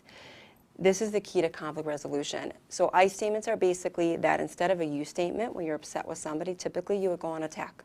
You call them names, you start with you. You did this, you are this. And instinctively, when somebody attacks us and they start off with you, we either get defensive, put our shield up, nuh-uh, no I didn't, or we attack back. And we say, well, you did it to me last week, and the conversation is a non-starter. Immediately it escalates and there's no conversation. So we teach them this formula, starting with I feel, and I tell them you don't have to sound nerdy when you say it, you don't even have to use the word feel, but focus on I. I was upset. I was hurt. You can't say to me, nuh-uh. No, I'm hurt. You can't tell me I'm not hurt. Wait a second. Why are you hurt? All of a sudden, she's listening to me. She's not attacking. She's not getting defensive. She's listening because she cares about me and I'm hurt. That's an I statement. And we teach them it's I feel, because, and I want. That's the formula. We teach it in 6th grade, and then in 7th grade in the friendship unit. We teach it in 12th grade in the dating and marriage unit, and a few times in between. I absolutely love that.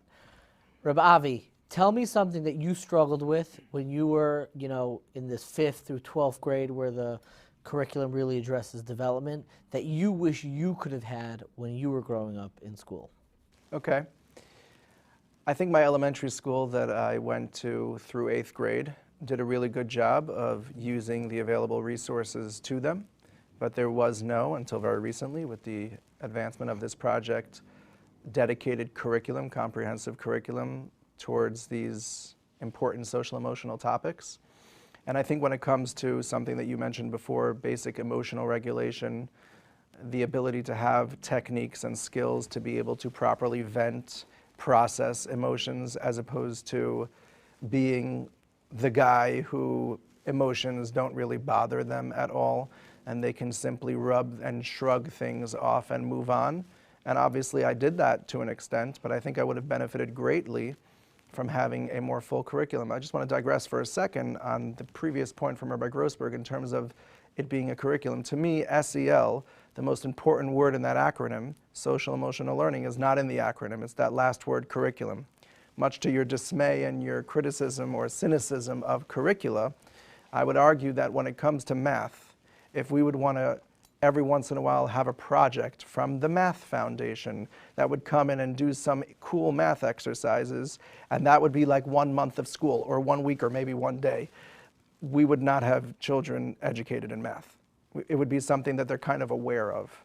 So the same thing when it comes to bullying, or when it comes to conflict resolution, or when it comes to basic social emotional regulation, when it comes to being able to properly vent your emotions. If you don't have a weekly class or a bi-weekly class where there's a regularity to it, and then not only within that grade is there a regularity, but it then builds the next grade on a foundation that you established in the earlier grade, much like we teach the secular subjects, and much lahavdil like we teach to all Limudei Kodesh. We don't jump into the intricacies of a Ketsos and an Asivas and a Rabbi Kiva Eger when we are first teaching the children the building blocks of reading a piece of Gemara, of learning Gemara, of understanding how the Torah works. So too here, making it into a curriculum gives it not only a certain chashivas in the eyes of the children and the teachers and the parents, but it also appropriately builds from the foundation up those skills. So while my elementary school might have done a pretty good job utilizing certain projects and opportunities, Rebbeim and Moras all the time utilize opportunities that come up in Parsha and come up in Mishnah to teach a lesson, to teach a skill, but it's much more project-based as it comes up, as opposed to it being a full, thorough, repetitive building block curriculum. And I think that's something that I could have benefited from greatly, and it would have enormously helped me moving into high school, where it was difficult as I became in that mindset of between child and adult, what we sometimes call teenager or young adult, and there's that transition happening. It was challenging for me to both be able to handle the emotions that I experienced when there were adults in my lives the way I perceived it as still treating me like a child, and I would have wanted a certain level of autonomy or independence afforded to me. Being able to handle some of those emotions in a healthier way would have done me great benefit personally. And I think I read this recently, much of what we want to accomplish in our youth is actually going to happen in the middle school years and then taking them through the high school years. But if you just start in high school, you've started too late. You can argue you got to start in elementary school already, in kindergarten, but once they get to those middle school years, if they're not already developing some of these skills, they're going to be way behind in their development once they just enter into high school and they're thrown into that environment without these skills. Rabbi Grossberg, tell me a skill that you wish you could have learned when you were in this developmental stage. Okay, going with the theme of confessions, with Gedolim stories first. I was far from the perfect high school bacher. And being, our curriculum was basically we learned best case scenarios constantly. In other words, you shouldn't be doing this, you shouldn't be thinking about that, you shouldn't have any thoughts, concerns, etc., about the movies, television, etc., all these other things. And all of a sudden we say, well, I'm really not living up to who they want me to be. Does that make me a bad person? You take that and it segues right into a lack of self-confidence. So all of these things that are, again, it's all in the curriculum. I think that every bacher who's in high school facing the challenges, and we're not talking about crazy challenges, we're not talking about, things that are off the wall, but just simple growing up in 2021, having just an understanding that you're not evil, you're not bad. And yes, of course, the Rebbeim are shooting high because that's what Rebbeim do. That's, they want the best for us. And maybe in a, best case scenario, a Rebbe will understand, it won't. But the bottom line is understanding that there's a place for growth without guilt, growth in a healthy way. That I think myself as a teenager would have taken away a lot of angst and a lot of feelings of inadequacy that I felt at that time. I'm so sorry. What specifically if you had to pick one aspect of the unit that would have helped your younger self, what would that have been? Dealing with guilt. Dealing with guilt. Dealing with guilt in a healthy, positive way. Fantastic. I wanted to transition with maybe a few rapid fire questions to understand a little bit of your own development. You can weave in some of the topics and ideas that you've been speaking about, but I wanted to try to begin to move a little bit quicker. I'm curious from each of you, and I know I have my own answer, what was your favorite grade in your development through K through 12 and why? For me, as I said, I had a more difficult time going through high school. I imagine that I could have, in a more positive environment for myself, I could have had a lot of amazing experiences there, and I did have some. But for me, 8th grade was an amazing year for me. I was captain of the basketball team, wow. which was amazing for me. David and I grew up a little bit in Ner Yisrael, but I'm not sure if we ever played against each other on the courts over there. We did not, professional. So what's interesting to me looking back on that is that one of the highlights of my educational career is an element of the school that's not part of education. It was part of, call it the outlets or the extracurriculars, the sports in this case. And what I see in the students is that many of them get a feel for these classes because the rules are a little bit more relaxed. Obviously, as a good teacher, you have to have basic classroom management skills. You can't be devoid of that. But with the basic classroom management skills, if you're able to give over these skills and these activities in a fun, more interactive way, the kids actually relate to it more like what you might call an outlet as opposed to just your typical class. Shira, favorite grade K through 12 and why? 12th grade, I feel like I was settled, I was confident, I had my group of friends, I had good grades, I got into the seminary, I was choir head. Like I had my place. Wow, that's more than captain of the basketball team. I don't know. It's prestigious. Rabbi Grossberg, favorite grade K through 12? I'm feeling a little inadequate over here. No, never choir head, definitely not on the basketball team. But I would say 5th grade, but it's interesting, it wasn't so much the grade as it was the Rebbe. And that it had a profound, I would say to this day, profound influence on who I am and even the profession that I chose. So that just showed me just what the right positive influence in life can do for you. My favorite grade was 11th grade. It felt like I was seeing the destination of my own personal development, and there was something very beautiful about that. I'm curious to hear, just from your perspective as an educator, Growing up, what was your most difficult grade? Where did you feel like you struggled the most? What grade? Let's start from Rabbi Grossberg. So it's funny, just quite the opposite. 12th grade, I was very unsettled. You know, it was that question, college, yeshiva, kollel track, business track, you know, where I was going, and it was kind of like this tremendous pressure. I felt that somehow at 17 years old, I needed to decide the rest of my life, and probably it would have been great maybe to have a Darchenu curriculum telling me that I didn't have to worry about that. But it was just the whole entire time I went, and I was a roller coaster up and down. I would, go from short haircuts and very white shirts and everything to the next day say, no, that's not for me. It was a very unsettling year for me. Mm-hmm. Avi? I would say 9th and 10th grade are kind of blurred together for me. That transition, like I mentioned before, being what I felt was unprepared in contrast to the wonderful preparation we're offering through this curriculum. I felt left me less equipped to be able to healthily transition into that particular high school. Shira? I said before 9th grade, I just want to say, just quick thing about Darchenu, the units that address all these things that you all just said and what you said about 11th grade, knowing where you were going. 8th grade, transition to high school, a whole unit about it, dealing with change. 9th grade, transitioning into high school, what are your expectations? Have your expectations been met? How do you handle your expectations not being met? 11th grade, self-knowledge unit. We talk about goal setting. I have the girls do a vision board or a whole values collage of what they see for their future. 12th grade, life after high school, we go through and talk about the skills you need after high school. Just, if you think of all the things we're saying, we literally address each of these topics. For me, it was without a doubt 10th grade. 10th grade to me was Gam Ke'elech Begeit Salmavis. It was the shadow of death because you're really rootless. You're not just starting something, you're nowhere close to finishing it. And I felt unmoored from any sort of sense of self of where I was, and that's really where I began to struggle the most.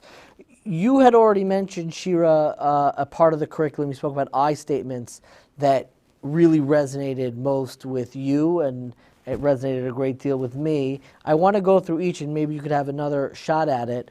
What is one thing from the curriculum? Avi, you had previously mentioned that poem that could be read both top to bottom and bottom to top. One thing from the curriculum that has resonated with you personally in your own home.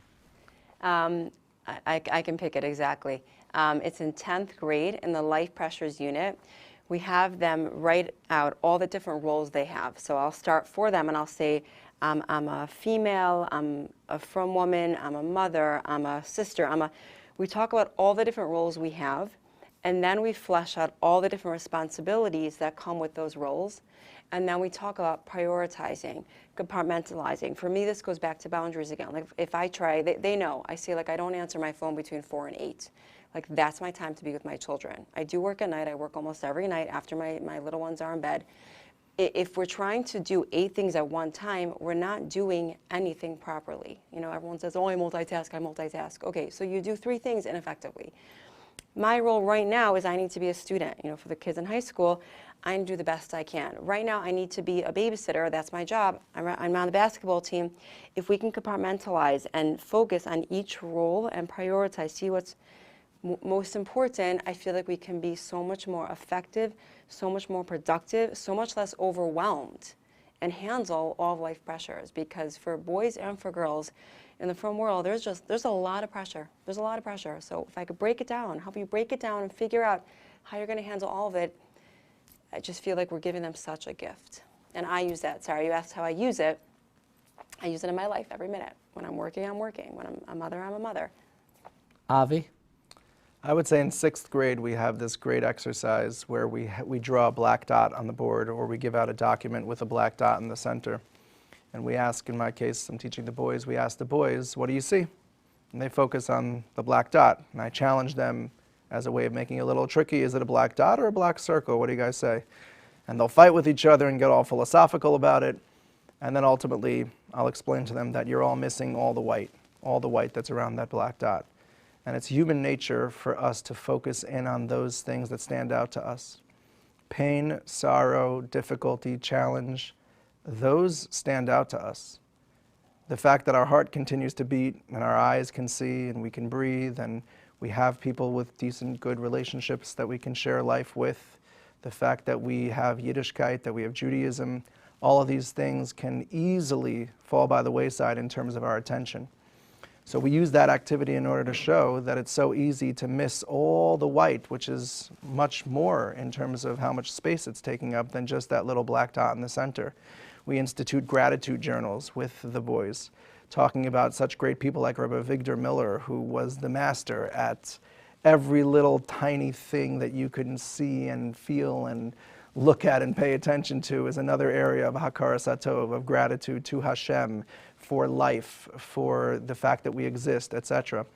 I actually have an interesting situation this year where my son is in 6th grade in TA, where I'm teaching the curriculum. And I get to kind of listen in on some of the conversations at home. And once I heard him telling one of my daughters, I don't know if necessarily I would argue that that's the smartest way, that one sibling should tell the other sibling. It's great for the parents to hear about these messages and then transmit it. But he was telling one of his sisters, that's so pessimistic. You're looking at the black dot. You're not looking at the white space. And a little nachas point there. Maybe he knew out of the corner of his eye that I was watching, but that's really a powerful idea that I think everyone should know. And I love that the kids bring it home to their parents, as I mentioned before also. So I know that Darchenu is used sufficiently at home because it officially gets the eye roll when I say, well, in the Darchenu curriculum, and right away, oh, here he goes again. But I think that in the relationships, the unit on relationships, there's a lot of talk of being able to put yourself in the other person's shoes, to understand where they're coming from. Before we right away jump to, they didn't invite me because they're obnoxious, they hate me, etc. But really putting yourself, and it's such an important thing in all relationships. My kids are a little bit older. We have some married, some single, and there's a lot of different dynamics. And this one didn't call this, but if we can train ourselves for all of our relationships to always have that ability to see things globally, to see things that not just from our angle, but from the other person's angle, we're really arming them with the ability to have positive relationships despite some bumps along the way. Now, if I could just add to what Rabbi Grosser was saying, we utilize sources in Torah as well to be able to bring those points out. So like Rabbi Grosser was mentioning, empathy, the ability to put yourself in someone else's shoes, will bring various experiences and incidents from Tanakh, from Chazal, to be able to make those points so that there's this very seamless connection between those very special Judaic holy sources connecting to these very important human talents and skills that we want to teach our kids. Short of going through the entire Darchenu curriculum, as we mentioned so many times before, this is a dialogue of our children's emotional development between our school system and the parents. The parent comes to you and says, I want direction, Eitzah, in order to help my children grow emotionally. What is a piece of advice or a book or an article that you would recommend to a parent to help get them on the right path? Shira. My favorite parenting book is How to Talk So Kids Will Listen and Listen So Kids Will Talk. Totally changed the way I see everything. Validation. I think validation, I think, is huge. Again, it's just a really quick story, but I had a client in therapy, and she had a lot. She really had a lot, and a lot of symptoms and a lot of suffering. And she was describing to me some of her symptoms, and I said to her, wow, you must have been in so much pain. She froze. She froze, and she started crying. And she says to me, no one has ever said that to me. I didn't use any fancy, I'm trained in EMDR, ACT. I didn't use any fancy skills there. All I did was validate her. If her parents had validated her when she was 2 and 3 and 4, would she be here? Would she be in therapy now? Avi? That's a good question. One of the pieces of advice or little tip that I offer parents all the time, it comes from my clinical work and counseling, but it also comes from the curriculum, is the idea of looking at time as an ally. Time is not your enemy, it's your ally. And what I mean by that is we almost never, unless there's some type of imminent physical threat to someone's safety, outside of those much more rare circumstances, we almost never need to react to anything immediately. It's almost always appropriate to react within the next few minutes, and even with the next few hours or days. If you simply say to a child who might have crossed the line, this is something that needs to be addressed, but I want to cool down. I want to relax. I want to think about this, and then we're going to have a conversation about it. I love you no matter what. I know you love me, and this was a mistake, but give me some time to think about what the right next step is going to be. Those types of messaging to children, I think, can be extremely powerful, and time is not your enemy. You can utilize time in a way in which it is extraordinarily helpful. And when we view time in the opposite as an enemy and we need to jump in and quickly fill in the blank, it almost always results in failure and destruction. So that's one of the main ideas. Rabbi Grossberg. I don't know if I can call myself a Talmud or a Volba, but I did learn and I heard many shmuzim from him. So Zriya Ubinyan B'chinuch, building and planting in chinuch, is translated into English to me, is the Bible. It really, the premise is that parenting takes two different roles. There's the building, which is the direct, meaning the parent is directly involved in building up the child. And the zriya, which is the planting, is where you cultivate. You do what's need, make sure that it's watered properly, but then leave it to grow as it needs to grow. And it's that balance and that ability to balance. If someone would read it and not know who it was written by, they would think it's a forward-thinking, modern-day psychologist. It's there's so much in it, and I suggest it for every parent. Zriya Ubinyan B'chinuch. You addressed very early the ills of technology. I'd like to hear from each of you, what are the internet and technology policies in your own home? Shira. Sure. My brother-in-law is director of TAG in Passaic, so I really get a lot from him. I ask him for guidance all the time. I think they have a thing like prevent, protect, like there's like a whole thing. Try to push it off as long as you can. What age do your kids get cell phones? So I think a lot of things also depend on the school they go to. Like for us, a priority was a school that doesn't allow smartphones. And I spoke to the principal and I said, at what age, I want to push off as long as I can. I said, at what age do they need to them cell phones? She said, by 11th grade, they all have cell phones. So that's what we did. But in their school, they only have dumb phones. They're not allowed to have smartphones. So that took the battle away from me, Baruch Hashem. We have filters. I go with the tag rules. So the kids can use the computers, the kid's computer that's heavily filtered in a very public space, only when we're home. Mm-hmm. Avi? Technology is a magnifier. It's nothing more than a magnifying glass. If you want to do something good, technology explodes it potentially into doing a tremendous amount of good. If you want to do something bad, it can explode how much bad you can do. This curriculum teaches that we are supposed to healthily integrate technology into our lives. It's not something that we just try to shelter ourselves from. Therefore, the way that I think it makes sense and the way that we do it in our home is we absolutely do have elements of technology in our home. Our children use these devices. They do not, my children are still pretty young. My oldest is only 13 or 14, so we have not gone into the later years of teenagehood yet, and we'll cross that bridge when we get there. But at this point, they do not own their own phones or smartphones or dumb phones. There's no need from our perspective that they should need to own any of that. But certainly in our home, there is usage of technology in smart ways, in safe ways. We filter the router so that every device that's automatically connected through the Wi-Fi and the internet in the house is going to be automatically filtered. And we look at it as this is our opportunity to train our children. The essence of chinuch is to train children to be able to, when you're not around, to tell them what to do and what not to do to make those right decisions. And if they're first encountering things that they most likely will encounter, and you're not around, and that's when it's happening, they may be in trouble.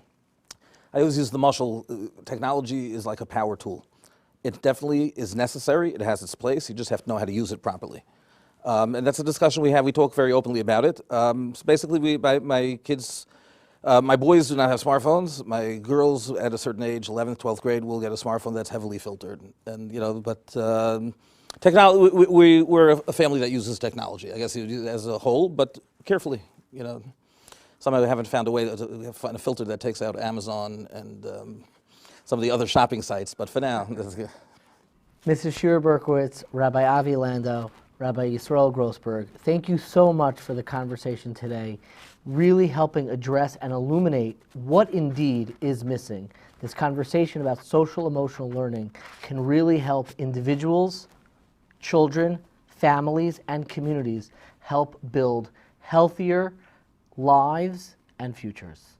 Thank you so much to United to Heal for organizing this incredible event, and thank you so much for the Darchenu team and Amudim for bringing this conversation to the fore, an important conversation that helps us reflect not only on what our children are struggling with, but how parents, communities, families are all partners in helping build a healthier Jewish community and a healthier future for ourselves and the next generation. Thank you so much for joining us tonight.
Hello, everyone. Welcome to Amudim United to Heal. My name is Chaim Haas. I've been working as a public relations professional in the innovation economy for nearly 25 years. Throughout my career, I've worked with some of the startups and biggest brands in the industry like Foursquare, Skype, and Microsoft, and some of the most visible executives in the sector, people with visions of a future radically different from the one that we're living in at that time.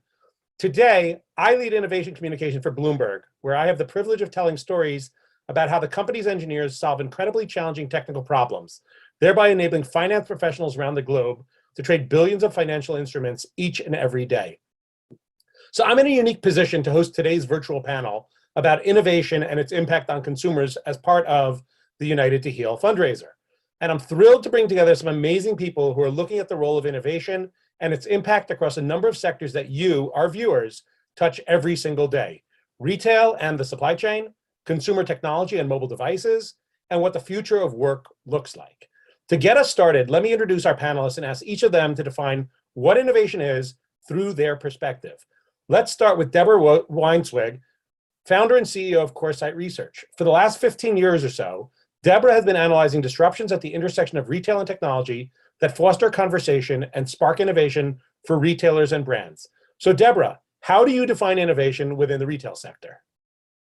I think that, first of all, it's a great question. And, I think sometimes we can very much overcomplicate innovation. The kind of taking a very tried and true CPG product and, changing the color from black to pink could be defined as innovation, right? Because that drives sales, productivity, efficiencies.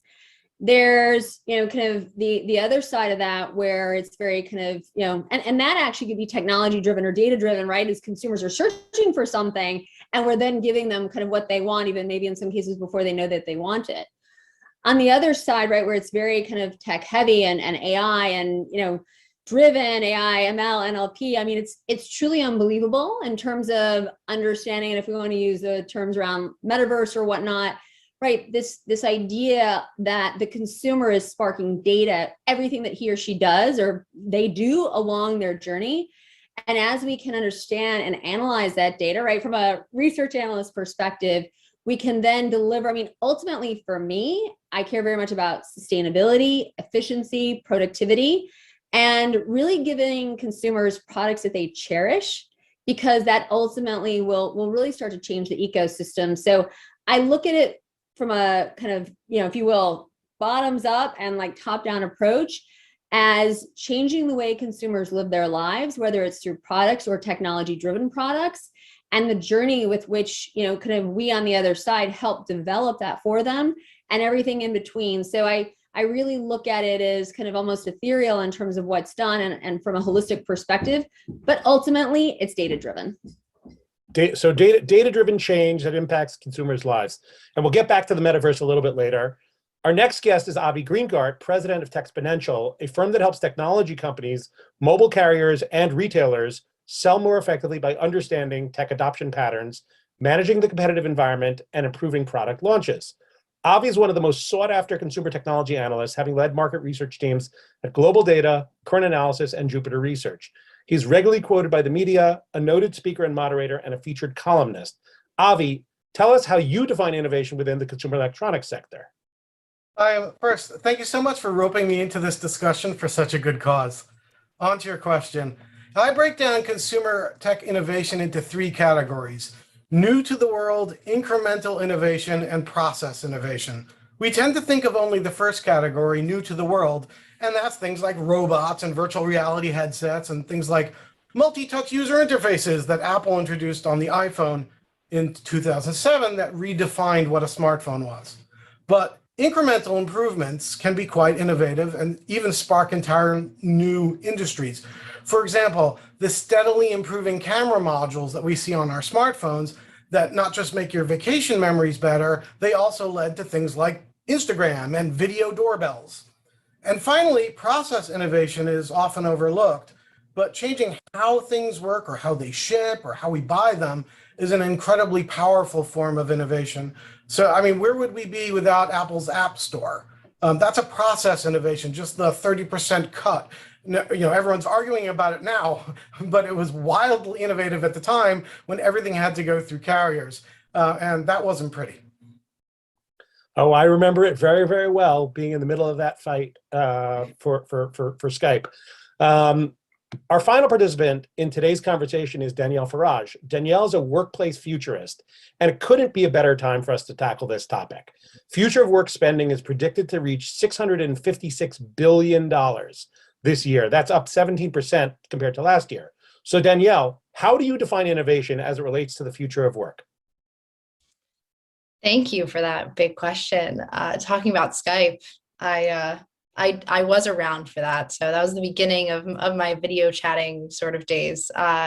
So the ability to really reimagine how we work in this new hybrid reality is how I would define innovation. And I think it's actually two-sided. So when you think about the future of work, there are, there's a worker economy, and then there is the employers, right? And that's a two-sided sort of approach. So in terms of employers, I think innovation really is the ability to question everything about what we were doing in 2019. To say, for example, why weren't we involving entry-level folks in these discussions about transforming culture? And how can we move forward to run these meetings differently? And do they have to be synchronous? And is how we gather really important, which I think it is. And so on the other hand, it is the employees and the talent. There is this need to innovate on their side as well, which is, how do I want to be a hybrid professional? How do I want to deal with this new hybrid reality? And I think that is just kind of, that is going to explode in the next, 5 to 10 years. Just how do you navigate this new hybrid reality is going to be a huge point of innovation, especially in like the personal, professional side. And I really do view innovative leaders and people as those who can handle the speed of change because they're at the forefront of it. Right? Whether you're a job seeker, you're on the phone with your friends about, what kind of culture does this company provide? Like, what kind of lifestyle is the new hot one? Always being able to know what's happening. And then I think the innovative leaders at organizations, it really requires being on the phone with leaders of other organizations and in different industries across the world, having conversations with people at all levels of their own organization to understand what people want. And really teaching others how to adapt to today, act on tomorrow, and plan for next week. So it's clear we've got a lot of ground to cover to discuss innovation in each of these very big sectors of the consumer economy. So Avi, let's start with you. I know the Consumer Electronics Show is coming up in Las Vegas in early 2022. This is the place where pretty much every tech brand shows off the latest in their lines of everything from TVs and refrigerators to new laptops, virtual reality headsets. Give our listeners a sense of how big this industry is and how the new tech is impacting consumers every single day. All right. Well, I could quote you numbers on the size, but it's easier to put things in perspective just using comparisons. And then just a sort of an anecdote that gives you an idea of how tech has sort of infiltrated our lives. Just the video game industry alone, games for game consoles, PCs, and now mobile, that is bigger than the entire movie industry, like 4 times over. Really. Everyone has a smartphone, but literally everybody has a smartphone. The smartphone is without question the most successful consumer product of all time. There are over 6.3 billion smartphones in use, and 80% of the population of planet Earth has a phone of some kind or other. It's huge. I'll let Deborah talk about the impact of remote work and learning on the growth of PCs or the regrowth of PCs. But here's a much more mundane story for how tech is woven into our lives. Here's version 1. The way we tend to think of it. The other day, I took a bus into Manhattan. Here's the version 2, what's actually going on. The other day, I took my connected supercomputer out of my pocket. I opened a free app I downloaded from the App Store, and the app used my 5G connection to connect with computers in the cloud to see when the next bus would arrive. It knew that because both my phone and the bus have GPS systems that ping satellites to determine our exact locations. The app then sold me a virtual bus ticket using a tiny camera, biometric identification, and encryption to charge my credit card account, again, using a 5th-generation cellular connection. When I got on the bus, I used the phone, wireless headphones with advanced noise cancellation, 5G, and a Spotify app to listen to an album that I had not directly purchased and had just been released. That's a lot of tech, but I just took the bus. that really puts it into context. And that's that's not like some wild, only tech analysts do that. Everybody does. Everybody does that. That's right. That really just shows how everything we do every single day, you're touching this whole ecosystem of technology and innovation. It's in everybody's lives, and they don't even think about it. It's just big and it's pervasive. Yep. So Deborah, let's come to you. There's something we're hearing in the news every single day. We're in the middle of the holiday shopping season, and the prices they pay, the retail goods, gasoline, holiday gifts, they're all going up. What's going on with the supply chain, and why does that matter to today's consumers? Well, I think it starts, especially for this audience, around the chip shortage, and that has had unbelievable impacts. There are literally, different areas of the supply chain where, kind of the product to complete your kind of, if you will, getting it from like the cotton field to the consumer is missing a chip. There's also a chassis shortage out at the ports, which seems like very basic technology, but when you don't have enough of them, it is really driving the capability of kind of getting product off of a ship and into a trailer at a very dire level almost. And so going back to Avi's comment, right? I mean, if you think about even some basic items, right? So I think in 2020, we ended up seeing like an 11 to 12% increase in PC sales to almost 300 million units. The assumption was, as kind of children returned to school and kind of we were working in a hybrid environment, that we would see probably north actually of 15% growth. That was people were waiting for like the Windows 11 upgrade and whatnot. But with the chip shortage, right, there is just a lack of units. And it was fascinating in 2020. Coresight was asked to kind of rethink holiday, right? What could we do to think differently about the pace? So we ended up creating a shopping festival and kind of trying to pull as much as we could into October. As we fast forward to 21, and we were like, okay, it was June, Delta variant, we probably should try and do things remotely. So we made the entire festival this year remote, and was on October 10th again, which was a Sunday. And what we saw was already at that time, 40% out of stock levels for many of the companies. We had 35 who participated because of challenges in the supply chain. So it's real. We are seeing inflation, as you mentioned. I think that, they're right now that price is ahead of inflation. So retailers will, and I'll leave you with this phenomenally positive thought, will have their most positive margin quarter on record in the fourth quarter of this year. And so from a retail perspective, and then as we think about technology right next year, retail media, NFTs, the ability to monetize their own data, it's not like your mother's retail, right? This is a whole new sector. Totally true. And we're seeing it, just the online shopping alone.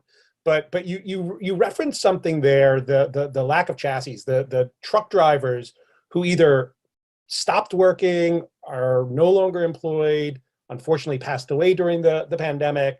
That's impacting this delivery of product from the ports to the retail warehouses to the consumer. But on the flip side of it, there's this thing called the Great Resignation, where millions of people are quitting their jobs as they seek new jobs that offer them more flexibility. Danielle, what's going on here, and where is innovation playing a role in the Great Resignation? Definitely. So I actually entered the HR tech world right before the pandemic. And throughout it, I really was able to be a community manager and lead conversations with, head of talent acquisition at EY and Deloitte, and have, produce a podcast actually with them as people, and really understand sort of what they were thinking throughout the entire pandemic and going through it.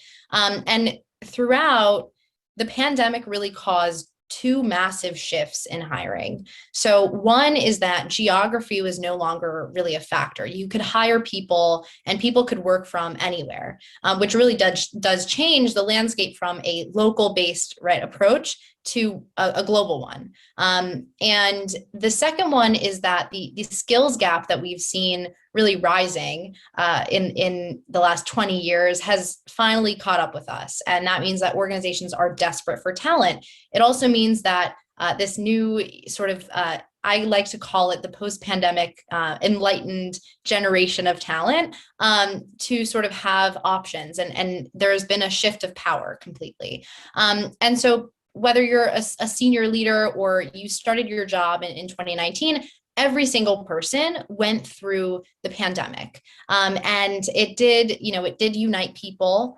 and communities saw a huge surge in activity. A lot of communities were born, whether it be on Facebook or Slack and Circle, whatnot. But it also highlighted, the foundational issues and underlying resentments within an organization itself.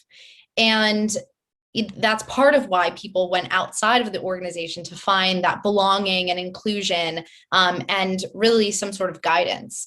And so, as people sort of reflected and they said, I'm not happy, or I'm not happy with how an organization may be handled, the response to certain situations like diversity, politics, communications. How are they talking about the pandemic? How frequently were they really updating people on their plans? Did they have plans? I think a lot of people were disappointed with how their organizations dealt with these problems. And they sort of maybe tried to dodge questions and maybe made commitments and overcommitments that they didn't really follow up on.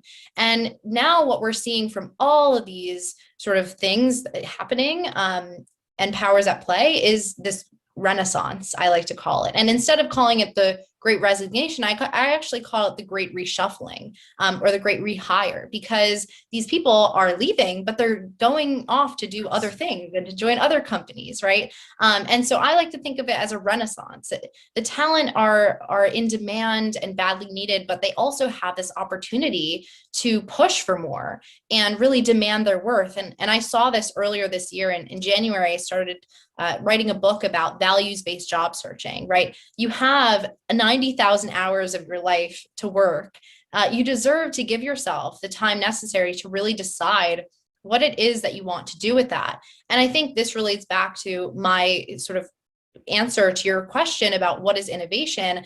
I think innovation is two-sided. It's the companies like Spotify who have opened worker hubs based on where people actually live, to give their workers, different dynamic spaces to work from, where collaboration and creativity are at the heart, right? They're designed for that purpose. Or Bumble, who, they gave their workers a week off for burnout because they realized that, mental health is really important and we do value it. So it really was up to them to step up to the plate and not just talk about values, right, in a corporate communications, but to really show up how they in an authentic way to that culture. And then on the flip side, I would say for talent, I think there's an opportunity to, and part of my personal mission is to really teach people how to conduct a more values-based approach to job seeking, and always be that sort of culture investigator, which I like to call myself,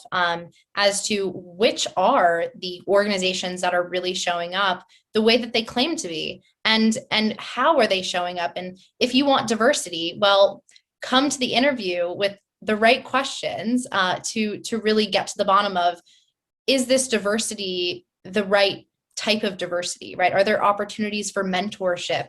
Are there opportunities for reverse mentorship, right? And really start to pay attention and tune in to what an innovative organization is really doing today and tomorrow.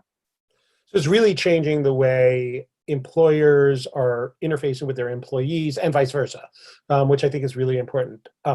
Deborah, let's come back to you. We just talked about the white collar workplace side of this.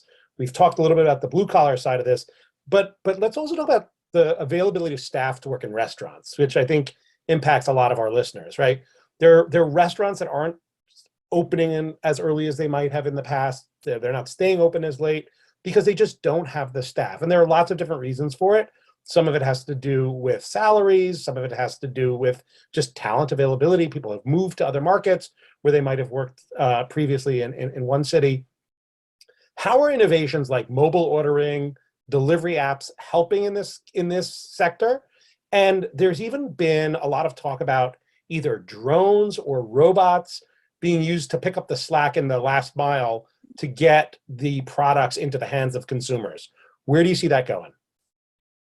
Great timing on the question. We just did a report around the instant needs market.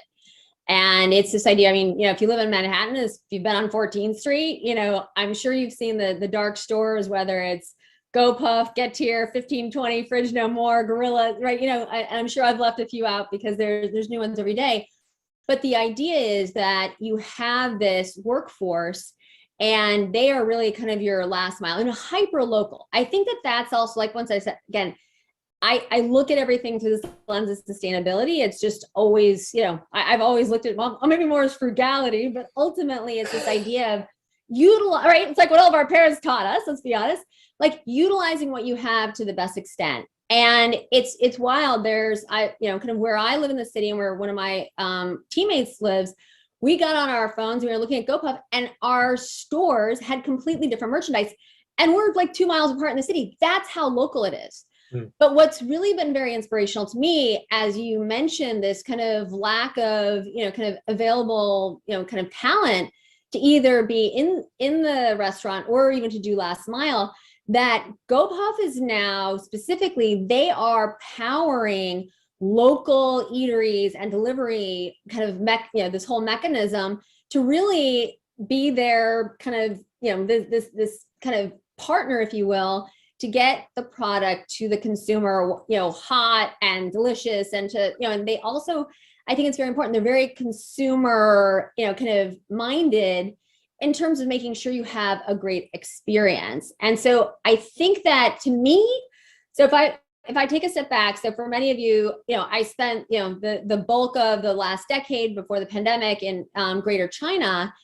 And, we were seeing that with like Meituan and Ele.me and, kind of ways to get product to the consumer in a surprise and delight kind of way. And there was, gamification and whatnot. And so if we look at how consumers consume, right, there's stores, which, number one, we're seeing an unbelievable change in terms of in-store technology. Number two, e-commerce, which obviously, especially in kind of grocery, went from like 2% penetration to 12 during the height of the pandemic. Number three, an area where we're spending a lot of our time is live streaming, live selling. So this idea, and what we see, there's a 50% reduction in returns when someone buys something in a live stream. Why? Because I'm talking to you, right? And I'm asking you, I'm short-waisted, I'm this, I'm that. Like, do you have a model who's my size who can try this on? And so you buy with much more knowledge. I've always been very surprised, right? When you go to any one of a number of websites, right, there's one photo, maybe two, there's no embedded video. Things that, in China 5 years ago, when we were helping Western brands go to China, right, in a minimum, you had to have 16 photos, PDPs, and an embedded video. So you knew what you're buying. So the return rate in China was 1/4 what it is in the US because the consumer just had more information. And the reason I bring all this up is that I think now, right, you've got stores, e-com, and live streaming. I actually think the fourth kind of, if you will, vertical now is the instant needs. And this is a whole new way to consume, to deliver, right, retail media and everything else. And so I will tell you what's amazing to me is we've literally seen during the pandemic 2 entirely new channels of distribution for retail. And I think that will, it's permanent, it's exponential growth. And I think that, so many of us, when I think about innovation, that's where we're seeing a ton of new innovation. And what I love about it is it really powers the SMBs. Talking with Danielle about this whole idea around like diversity, right? you're able to have everyone participate, whether you're a PWD, a person with a disability or whatnot. You can participate in this ecosystem in a way you never could before. And that I find incredibly something that's very important to me, to Coresight, and I think to consumers in general. That's awesome. And I always thought the thing that blew my mind coming out of Asia were the vending machines that I could walk up to with my cell phone and pay with Alipay and have the product drop down. I remember seeing a demo of that a number of years ago at South by Southwest, where Oreo had vending machines that you could just walk up to and order from. But it sounds like it's far more advanced and far more built out, and hopefully we're learning from that and bringing those best practices into our supply chain here in the U.S. Now, Avi, we talked about a little bit about this semiconductor availability issue. I've seen stories about car companies, device manufacturers like Apple, even the military who are reporting that this is impacting their manufacturing plans. So how do you see this resolving itself? Obviously, Samsung just announced that they're going to be building a semiconductor plant in Texas, but that's not going to come online until 2024. Right. Yeah, the answer is not easily and not anytime soon.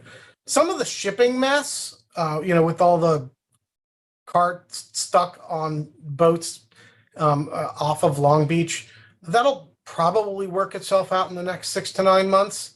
And in the case of Apple specifically, they've locked down their supply chain so well that you can usually get what you want, just not when you want it or in the exact configuration that you like. And they claim that they lost $6 billion in sales last quarter, but they sold like 70 billion. So, yeah. Yeah. So the core go supply ahead. issues, the core supply issues require investments in fabs that take 2 to 3 years to build, and most of that investment is going into the latest and greatest next generation process nodes, the kind of plants that build pricey, profitable processors for phones and computers and 5G radios. But every one of those phones and every car and everything has a bunch of smaller, less expensive, simpler parts that require older fabrication processes that aren't getting the same investment.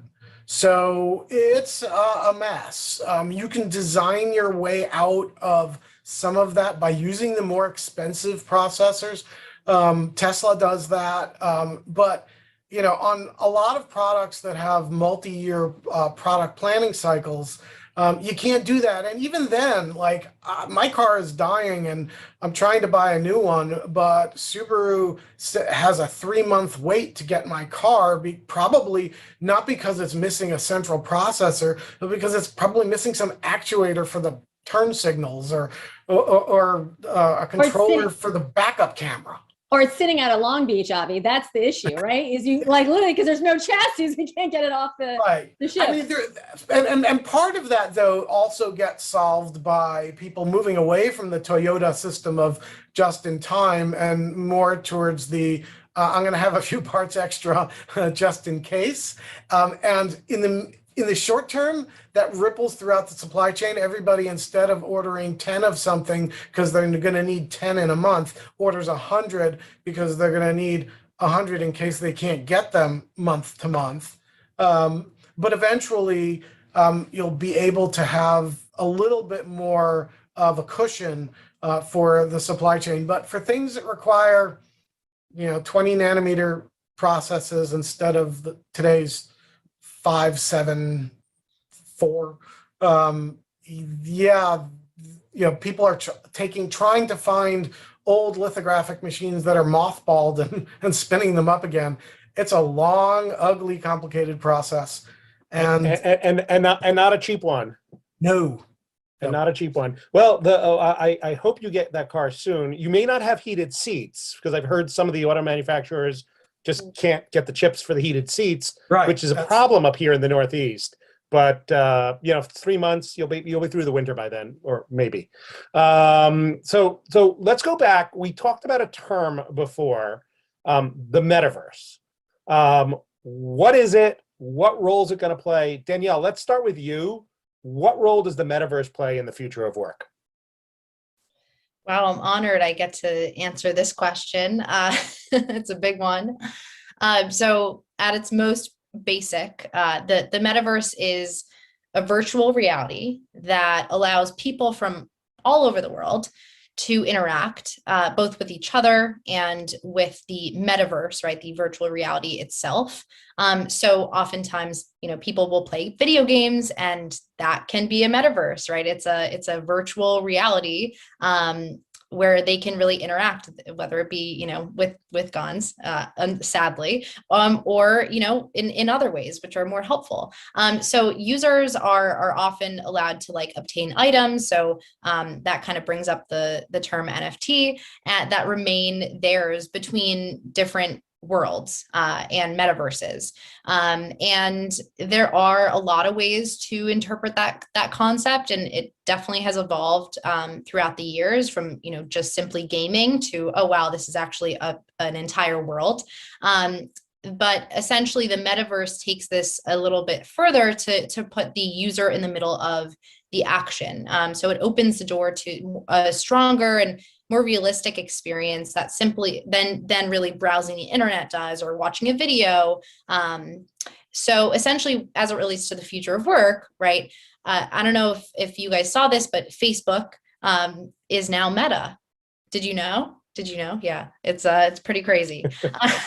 So Reports on it.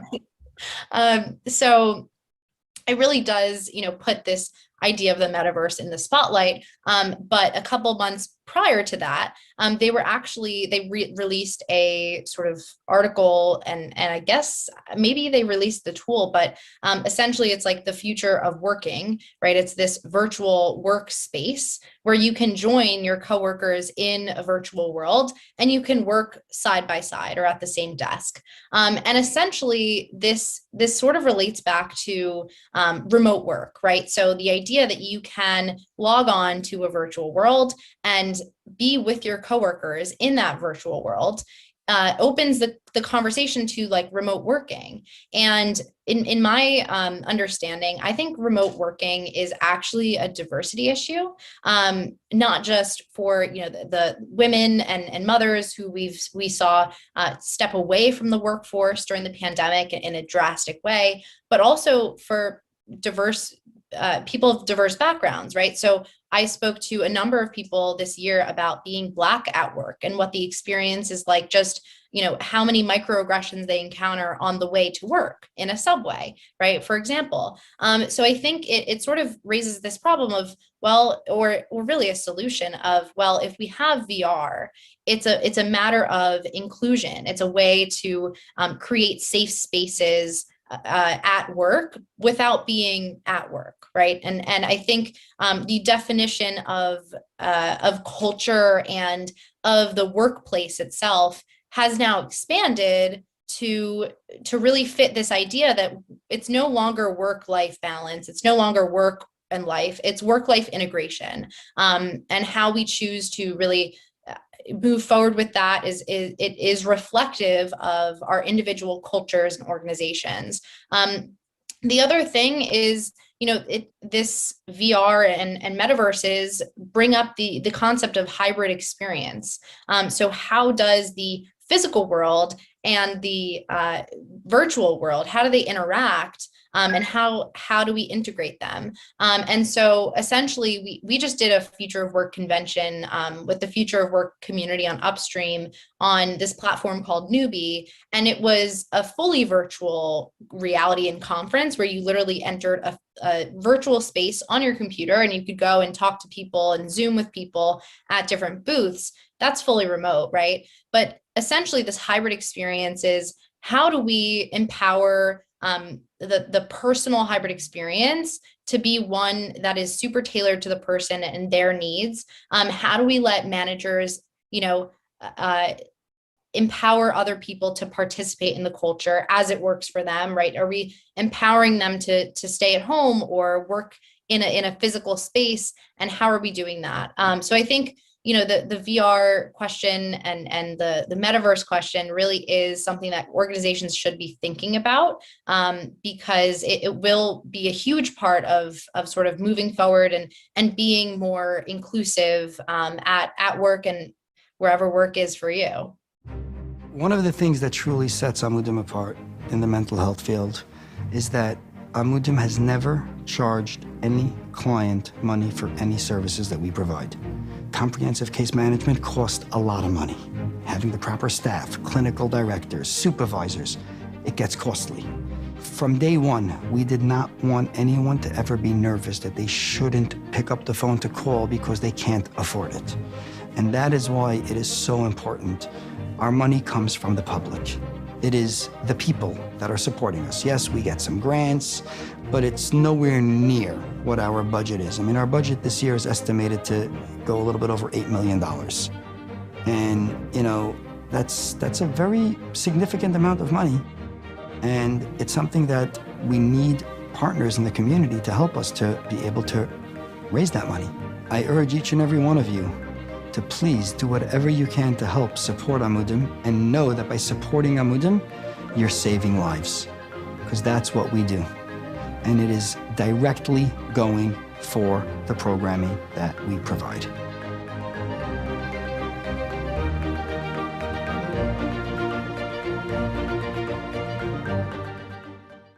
So I think we all encountered this idea of work-life integration when our work desks ended up in our living rooms over the last 18 months. So I think that was sort of a rude introduction to the concept, but I definitely see where you're going with this. But Avi, I'm going to come to you, because for the metaverse to come to life, it sounds like we're all going to need either augmented reality devices, virtual reality headsets, something in between, not quite sure yet. Talk about the market for AR and VR. I know you've been playing with different devices in this space for a very long time. Yes, I play with toys for a living. I know. I'm jealous at times.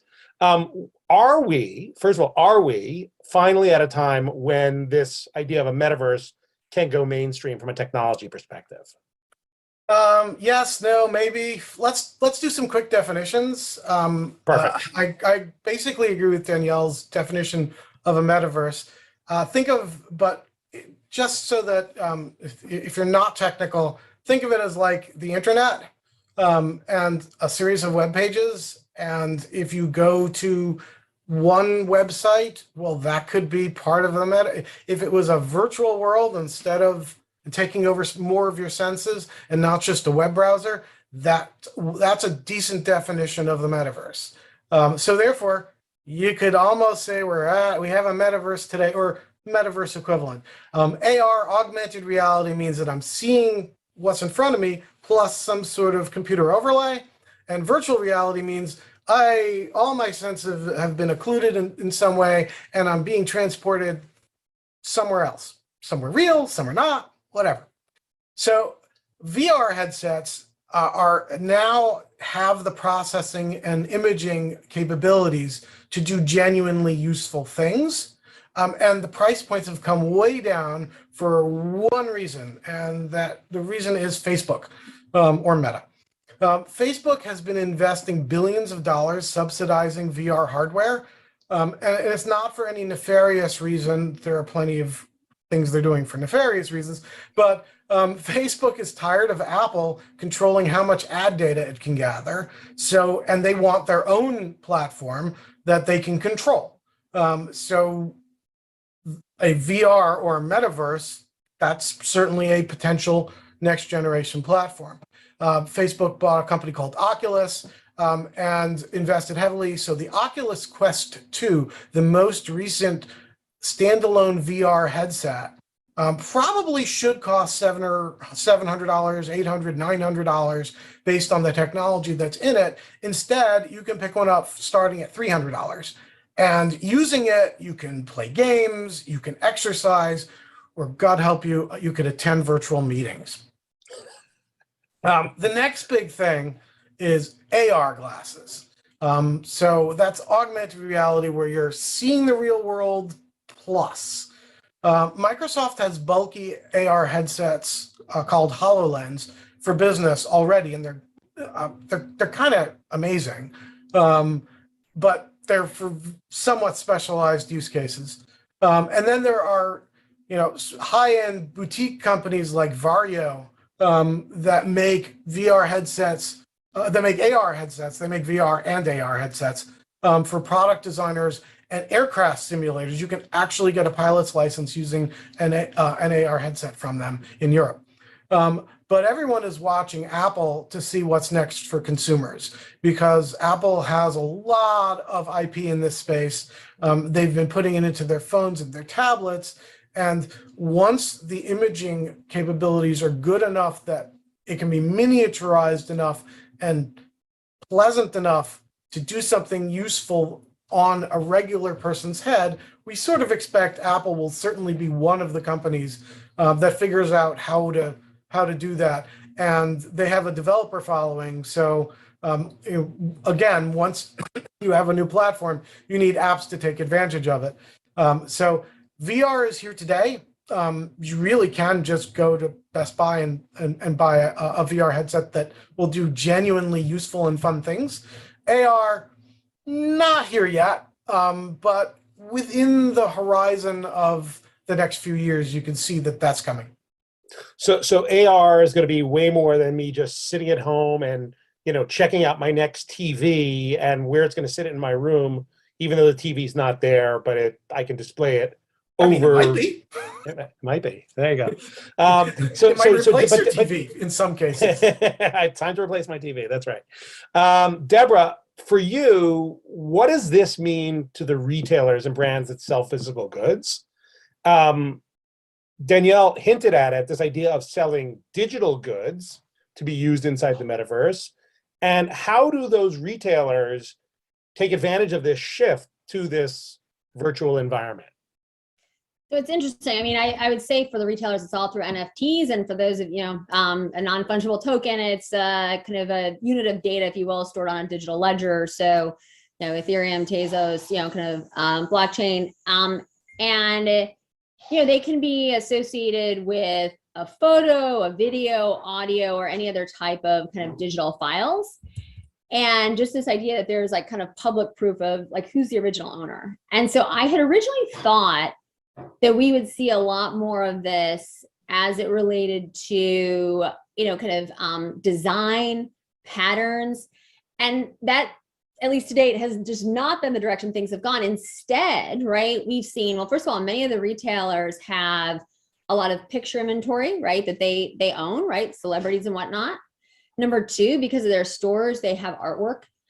But what's been the most interesting, and we started to see more of this kind of come to play on Singles Day, is that they are starting to have NFT opportunities around product, right? So whether it is something you might wear in a game or, so for example, Burberry on Lawn Jeans, they actually sold out of all of their NFTs on Double 11. We've since seen American Eagle, and Macy's is doing it with the Macy's Day Parade and the balloons. And where I believe, at least today, that we will see the greatest growth is we've seen the most success to date in the luxury sector. And so our prediction is that by the year 2025, that 10% of revenues in the luxury sector will be driven by NFTs. And what we saw last month, that like Dolce & Gabbana had, I think it was 9 NFTs. It sold for almost $6 million. So it's real. This isn't kind of, hypothetical anymore.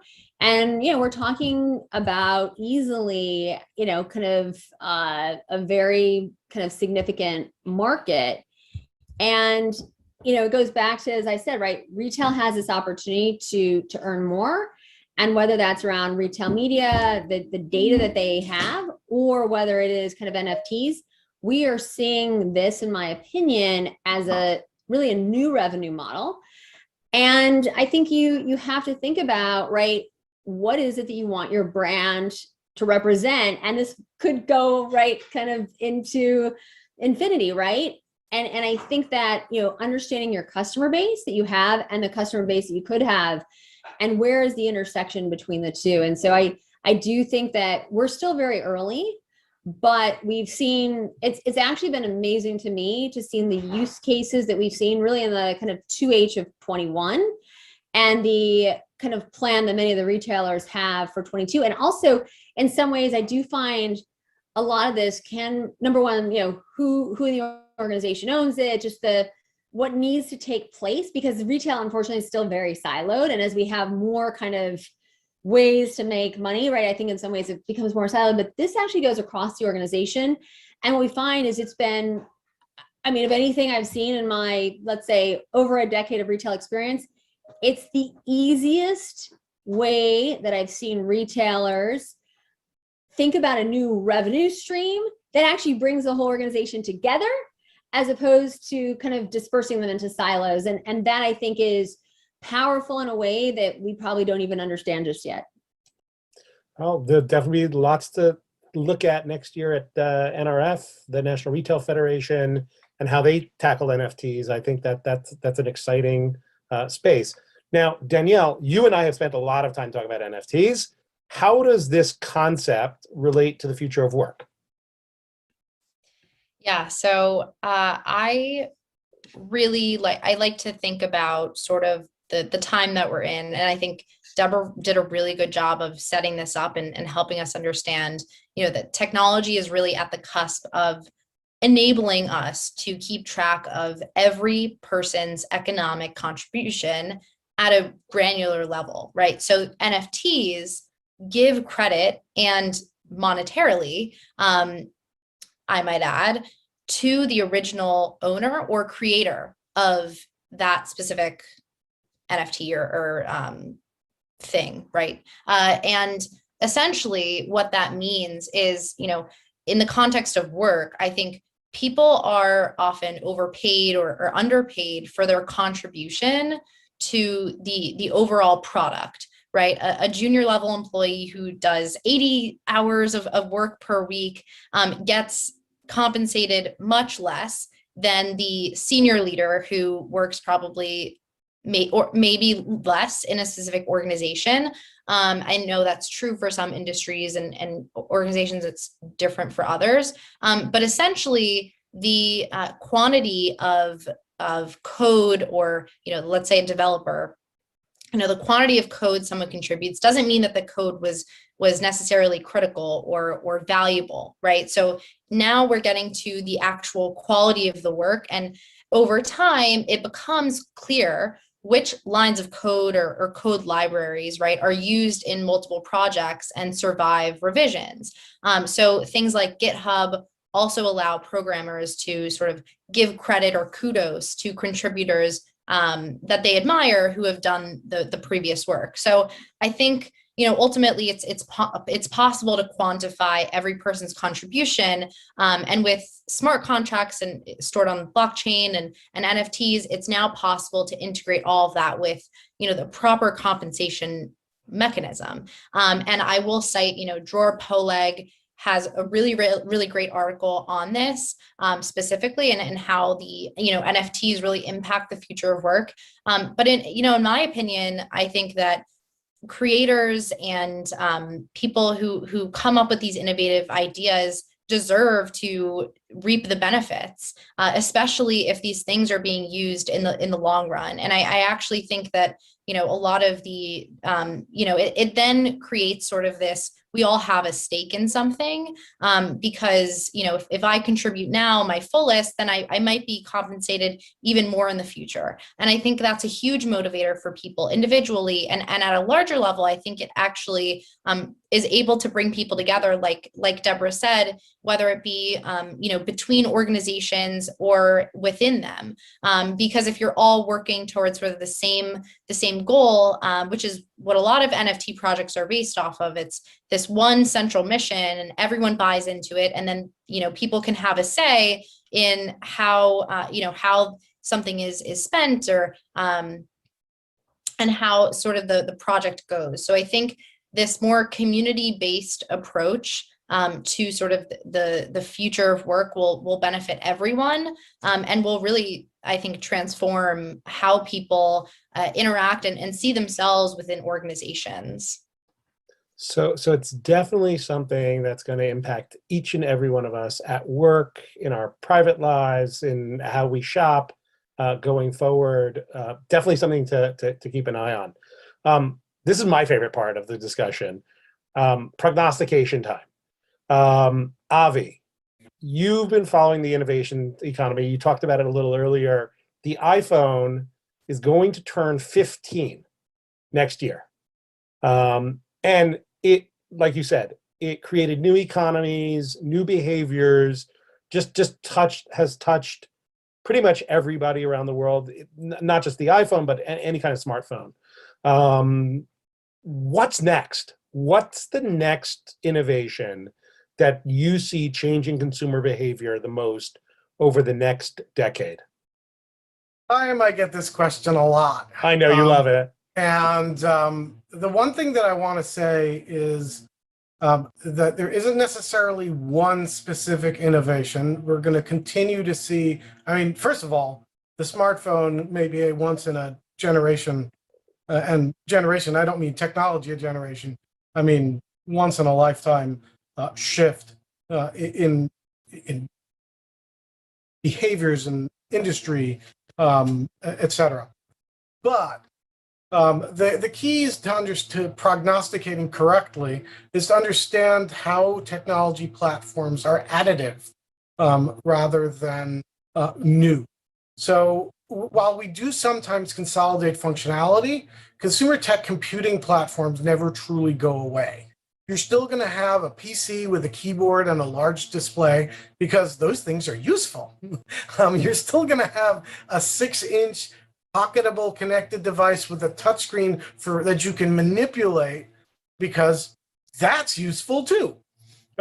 Even if you're having something on your face that you can interact with, either the processing could come from the what we call a smartphone, or the interaction can come from there. But in many cases, you're still going to be using that as a primary device. Wearables and headsets supplement those things, and they pull more on our time and connection and sense of self, and will assuredly have people saying this is the worst thing ever and we're all doomed, and we'll have other people saying this is the best thing ever, and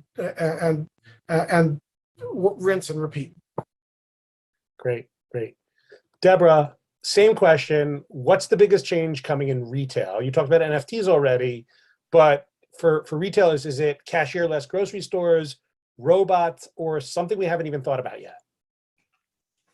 Great question. I mean, I think that when I think about dollars and cents, I think that live streaming, because it's been shockingly slow in terms of adoption here in the US. I think it could be just the lack of integration right now from a payment perspective, right? So you put the item in your cart, you've had this great experience, and then you go to check out on the retailer's website, and between the stream and their website, the item like falls out of the cart. And then if you haven't shopped with them before, right, it's like 18 clicks to get all of your kind of payment data entered. And, we're still seeing kind of shockingly great numbers. We'll end this year at about $11 billion in the US. If you look at North America as a whole, it's about 15 billion. And that compares to our official number right now is like 300 billion for China, but all the data we have right now is we're already a little over 300 billion. So we're probably talking, let's call it, kind of 310, 315, maybe even 325 for the year.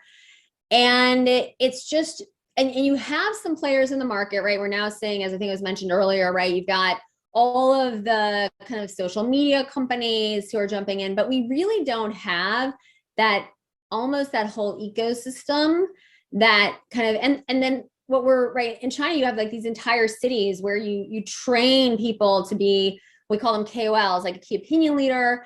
And then you have KOCs, which I guess are technically in the US, like a nano influencer or micro influencer, which a key opinion customer. And, it's interesting, right? Because you're completely changing, right? And these are things they would have done in their lives anyways, this idea of influence, but it's just like with NFTs they're now being paid for it, right? And so things that they, right, I think in some ways, going back to this like renaissance, we're able to get paid for what we love to do. And I think that there's something more to this. And I think that's why this conversation today has been so rich. And if we look at just kind of live streaming, we expect it to be doubling almost every year. And, that's great for new brands. That's actually great for even, if you think about some of the retailers who have platforms, but there's a lot more opportunity. I mean, there's been so much that's been tested and tried and true, but I think a lot more for us to learn. And, this idea that I think retailers is, if they're as a media house is right, like, it's just, I think that their role in just the kind of ecosystem continues to evolve. It's not just a place where you go to buy a product that, you need that evening or that you want to wear to a party or something. It's more about your values. It's how you think about diversity and inclusion. And ultimately, right, as you as the consumer now, you can also, if you don't know this, you can download actually your data, and some retailers are buying it back from you. So, I mean, there's like I said, it actually is kind of mind blowing. If I think about retail in 2019 and retail in 2021, it's not even the same industry, but it's more around what they can do for their top and bottom line and how the consumer participates. And that, I think, is I'm very big on gamification and personalization and whatnot. I mean, it's like there's malls I've been in China where I've run around in augmented reality chasing red packets. And I think now, right, when we think about retail, right, we're kind of chasing how it defines us, right? How our actions, right, our spending, where we decide to kind of spend our time and effort. And so I think that we're at the beginning actually of a new journey. And, and 22, I think it's just not even been written yet. And I think that we will see the fewest number of retail bankruptcies next year that we've ever seen because of the opportunities that surround retail and in a completely different way. Which is ironic given how many we saw over the last 18 months. Wow, that's quite the crystal ball. Something we should all be really excited about. Danielle, you've talked a lot about this already tonight. The changes in how we work. We're living through one of the biggest changes in how we work in decades. So what's your vision for what does the office look like 5 to 10 years from now? So when I entered sort of this industry of HR tech, I saw that there was this new trend, and that was talent analytics. And I think it's something that can really unlock the full potential of what it means to hire someone. How are they onboarded? How are they, what is their experience like? How do they react to changes? And then why do they just decide to leave? And really this sort of notion of tracking, retention and tracking how many people are applying to your jobs, it wasn't a full circle yet. And I think we're getting there. We're not there at this point, but I think with a number of the buys and acquisitions that we've seen just in the past year with virtual reality and chatbots and recruiting, I think that we're certainly getting there. And we're getting there to a point where once we have the talent analytics to understand people a little bit better and their motivations, I think we can then start to personalize work a little bit more. But that doesn't mean that that's not currently happening today, right? So I like to think of the office in 5 to 10 years as more of a perk and more like flexibility first, which Amina Morrow, who's the founder of Radius, she talks about a lot on LinkedIn, which is, having all these policies around going back to the office and going to the office, really having it be more flexible minded. So some organizations will inevitably end up being office first, right? Having people go in at least 4 times a week. Some will go hybrid, whether it's 2 to 3 times, per week. And then some will go full remote, like GitLab, which just went public. And that will depend on the culture, again, around the culture of how people react and how they want to work. And it's this more personalized approach to, okay, what is the culture today and what's the culture that we want to build. So inevitably, people are going to be moving around. There's this other idea that Nellie Hayat, she's an influencer in the future of work. She talks about this 365 event strategy. And this is super in line with William Timcup. He's a speaker in the future of hiring. And he talks about fractional hiring being like the #1 trend and something that if you're not doing today, you should be doing, which is if you need something done, right, a project, then you essentially say, oh, how could we fill this instead of hiring someone full time? We could hire 4 students and have them all work together on this project and get the same results or even better. So essentially this 365 event strategy is where you have something going on in the office at every time. And by having that and by having sort of this office as a perk, the office becomes more a thing of, a dynamic space where collaboration and creativity happen. And the office is also maybe a hub. It's maybe something hyper local. It reflects the communities of where people live and reflects their needs, right? Maybe it's something more similar to a WeWork, or maybe it's something similar to a traditional office space, right? A focus zone, for example.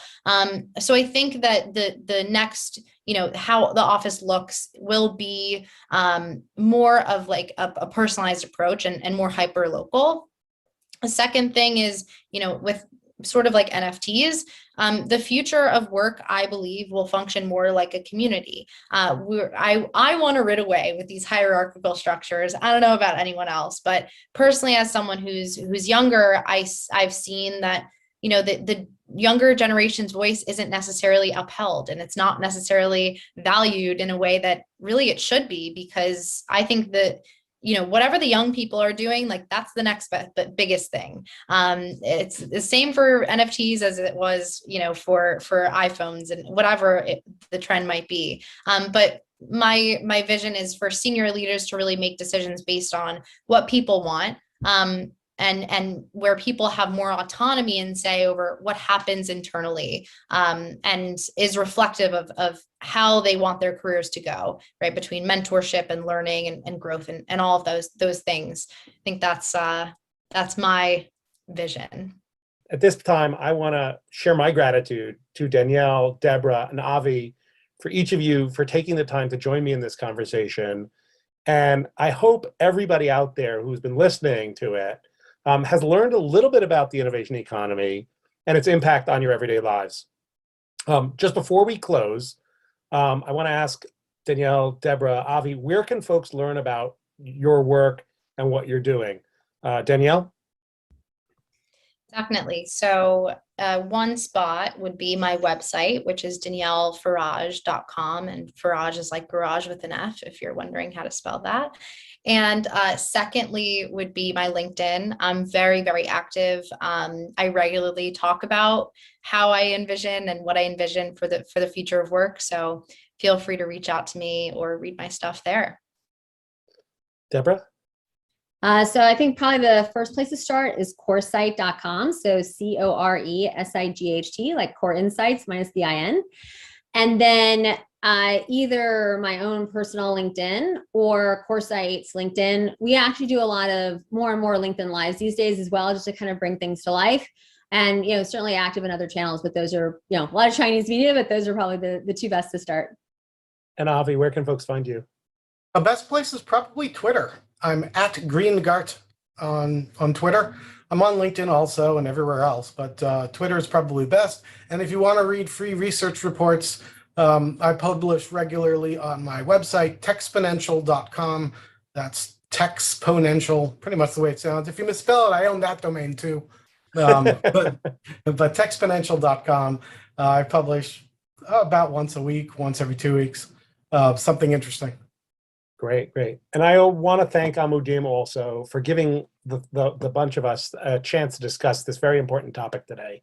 As innovation changes the world around us, it introduces both new challenges to our community and new opportunities for an organization like Amudim to deliver the important support that people need during times of personal and collective crisis. We hope you leave today's conversation inspired to help Amudim deliver on its mission. Thank you so much.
We're here on behalf of Amudim Unite to Heal, a day where Amudim is going to raise hundreds of thousands of dollars, maybe even millions of dollars. But the truth is that's up to you.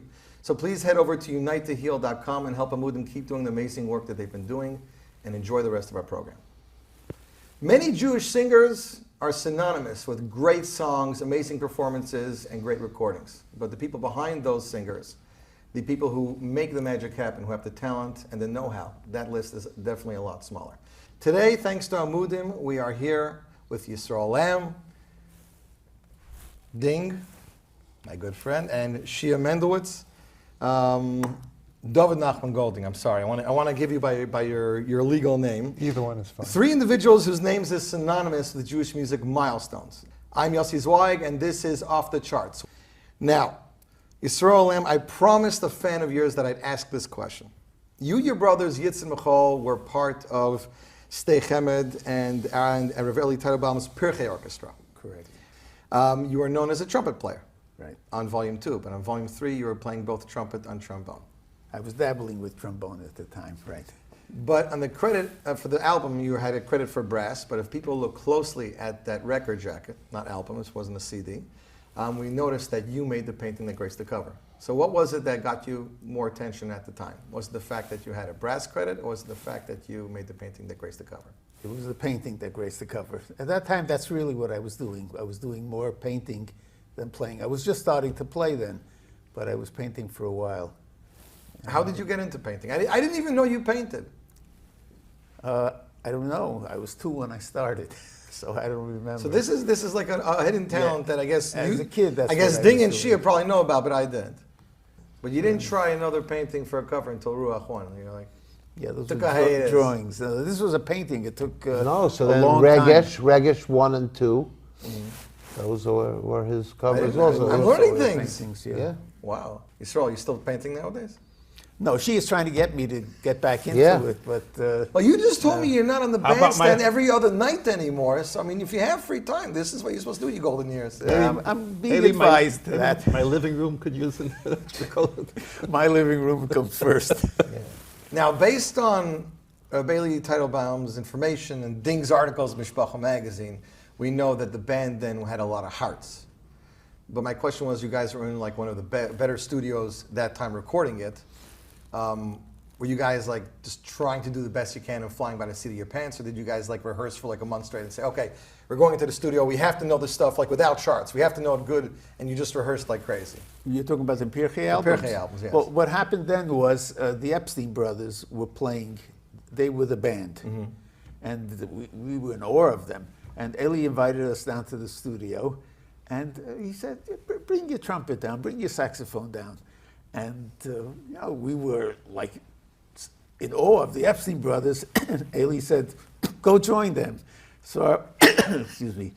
I remember there was a song Kiva Simcha, Kiva Simcha, say, and me and Michal made up something, da da da da da da da da, ba ba ba ba, and we did it. And the Epstein brothers looks at us and they say, "Wow," and Eli said, So that was the contribution. I don't think they had this then back then. Something like that. Staying in the Reb Eli Teitelbaum genre, let's go to Shia, who of course you weren't just a student of his in yeshiva back in the day in Torah Das, which is now Torah Tamima.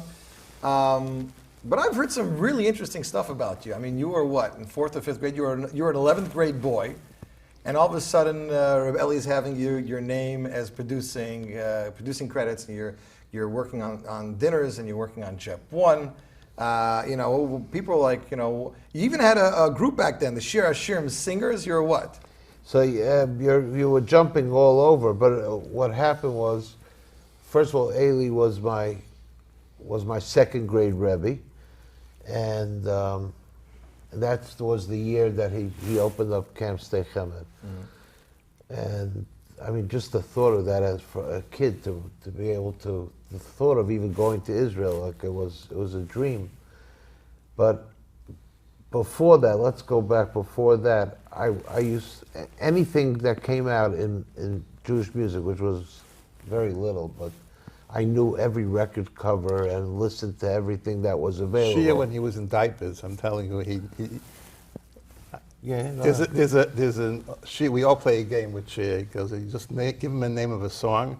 He'll tell you, not only will he tell you what album it came on, he'll tell you what side of the album and what number on that side of the album. You just have to Test give them the out. first note, just Right. the first Right, note. but 8 If you tracks ever only have have named like that 2 or too. 3 tracks per side. So doesn't sound so No, on the complicated. record, we started with the No, record. I used to know the orders of the songs. I wish I could have done that with Gemara and stuff like that. That would have been. But in any case, so Eli Teitelbaum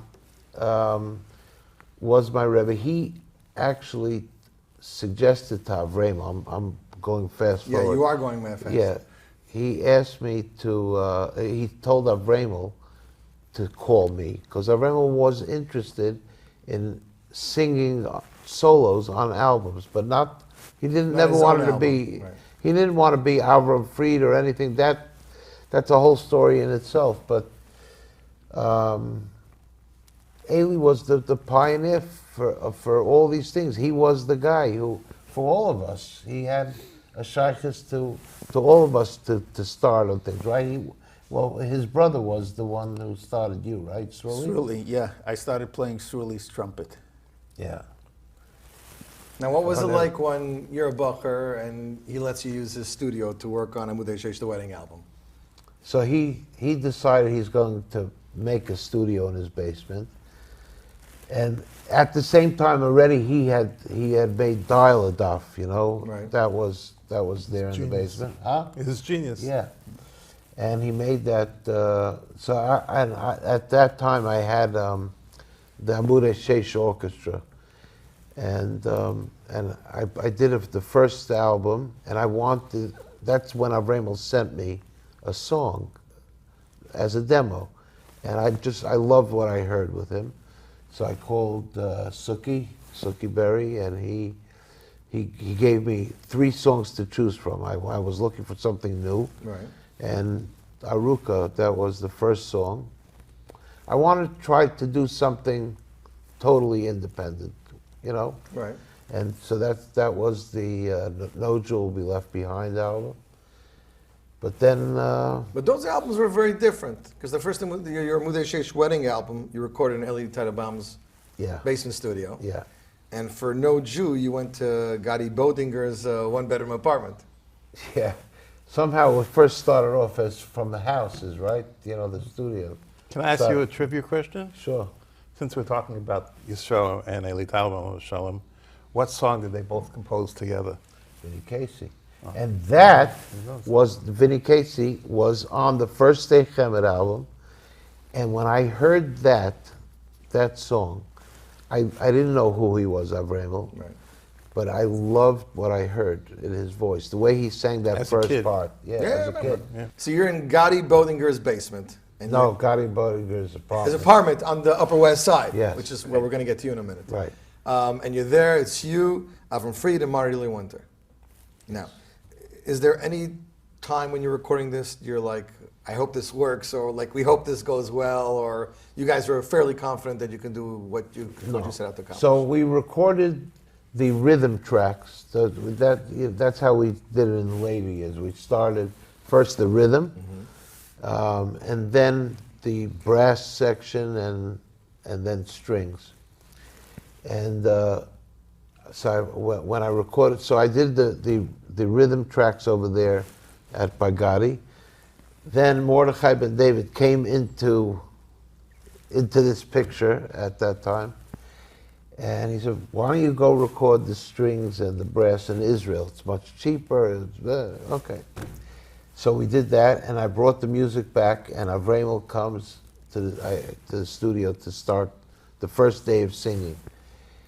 And Gotti puts on the music for Kelly Dice, and he knows where he's supposed to sing. He knew the Nowadays you'd have a guide, but over there you have Right. to know where to start. And every time we had the intro, he listened to the whole thing and he just froze. He was nervous, so that session didn't work out too well. When I interviewed him a few He- years ago, he he said at the told you? beginning he was a green. No, he said I was a greener. Like but I never. So Avram Fried froze. Yeah, he froze for that, and for that whole session, That was it. And then, yeah, so then after that, he got used to it, and the rest is history. Since we're talking about Gadi Bodinger, who lived on the Upper West Side, let's go to you, Ding. Okay. Now, your two first projects could have been more different than anything. Over here we have a wedding album that was very unique and different. Right. Suki with a Touch of Ding. And on Right. the other side we have Uncle Maishi, which is now has his third decade of fans. You know, we're talking about probably a quarter of a century worth of fans are still listening and going nuts about his albums. Right. And both of them recorded also in very different studios. Correct. One was recorded by, I think one was recorded by Gotti or not? The Uncle Maestro was recorded Maestro by was recorded by Gotti. Gotti, and the other one was in Sound Ideas. Sound Ideas, which was the first digital studio in New York. Digital, yeah. What happened with my first album was Suki with Touch of Ding, was a music album. And I met Suki on Pesach of 1977. I went with him to Camp Aguda of Toronto, and we became close friends. And on the way, when camp was over, he told me that he was going to Israel that Thursday night. We came back from camp, it was like on a Sunday night, and he said, he's going to Israel on Thursday. I said, let's make a record. He says, how could we make a record in 2 days? Right. So I said, we'll make it a wedding album. It'll be just music, and we'll do it. We'll record it one day, and we'll mix it and put it together. But this is the first time you're doing this. Right, this is the first time we're doing it. you I know- had a little experience because Suki had a lot of experience, and I had a little experience because my brother made the Jep albums. Right. So we went ahead, we went into a studio, we recorded the entire album in one shot, maybe 5-6 hours. And then we came back the next day and we mixed it and we put it together. And that night I was going back to Camp Corina, and I was driving with my brother, and my brother said, what are you going to name the album? Your brother Yosef Chaim? or your Yosef other Chaim, brother? Yosef Chaim. So what are you going to name the album? So we were thinking, I remember it was raining, we were thinking about it, and then I came up, how about Suki with a Touch of Ding? And that was that. So what happened was that we did the first music album. Yeah. And Suki went to Israel that Thursday, and then a week later we were scheduled to. I started teaching in Lubavitch, and then all of a sudden, What like did you teach? 4th grade English. What? Right, he meant subject, English. You know who was in my class? One of my Rabashkin. What? Yep. So then one day, after teaching for about 2 months, Yehuda Spinner comes back from Israel and says, you really have to come to Itri and learn in Itri. I said, I'm teaching here, I'm making a living in teaching. He says, no. I go home that night and the phone rings, and who is it? It's Sal Tischler. He tells me, I have a check for you, from my first check from Suki with a Touch of Ding.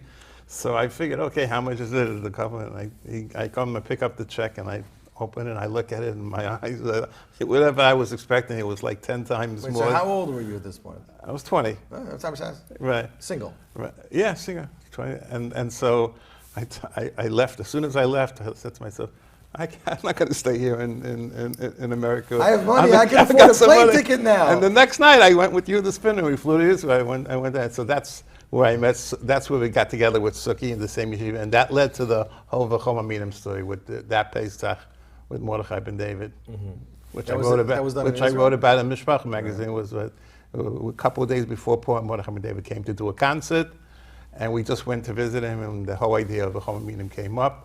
And he said yes, and that's how. You guys were like, oh, we can record albums in 2 days, and he's like, yeah, let's just try to do that. And that was the legacy. It was always 2 days. And then, well, we tried. Actually, we did one in 1 day. Right. Yankee Strudel and his Kosher Rocker, we actually did. But then what happened was, so then I went back to. People listening to the albums 30 years later. It's like, yeah, we did it in 1 day. We had 19 hours straight without stopping. We Wow. did Yankee Strudel from the first note until the final mix. And then I went back to Itri, and that's when the Uncle Maishi thing came up with that year. So I met Zale Newman. Wait, what was there for children to listen to in There those years? Ask Yisrael, because you did 613 Torah Avenue, Right. and there was the Mitzvah Tree.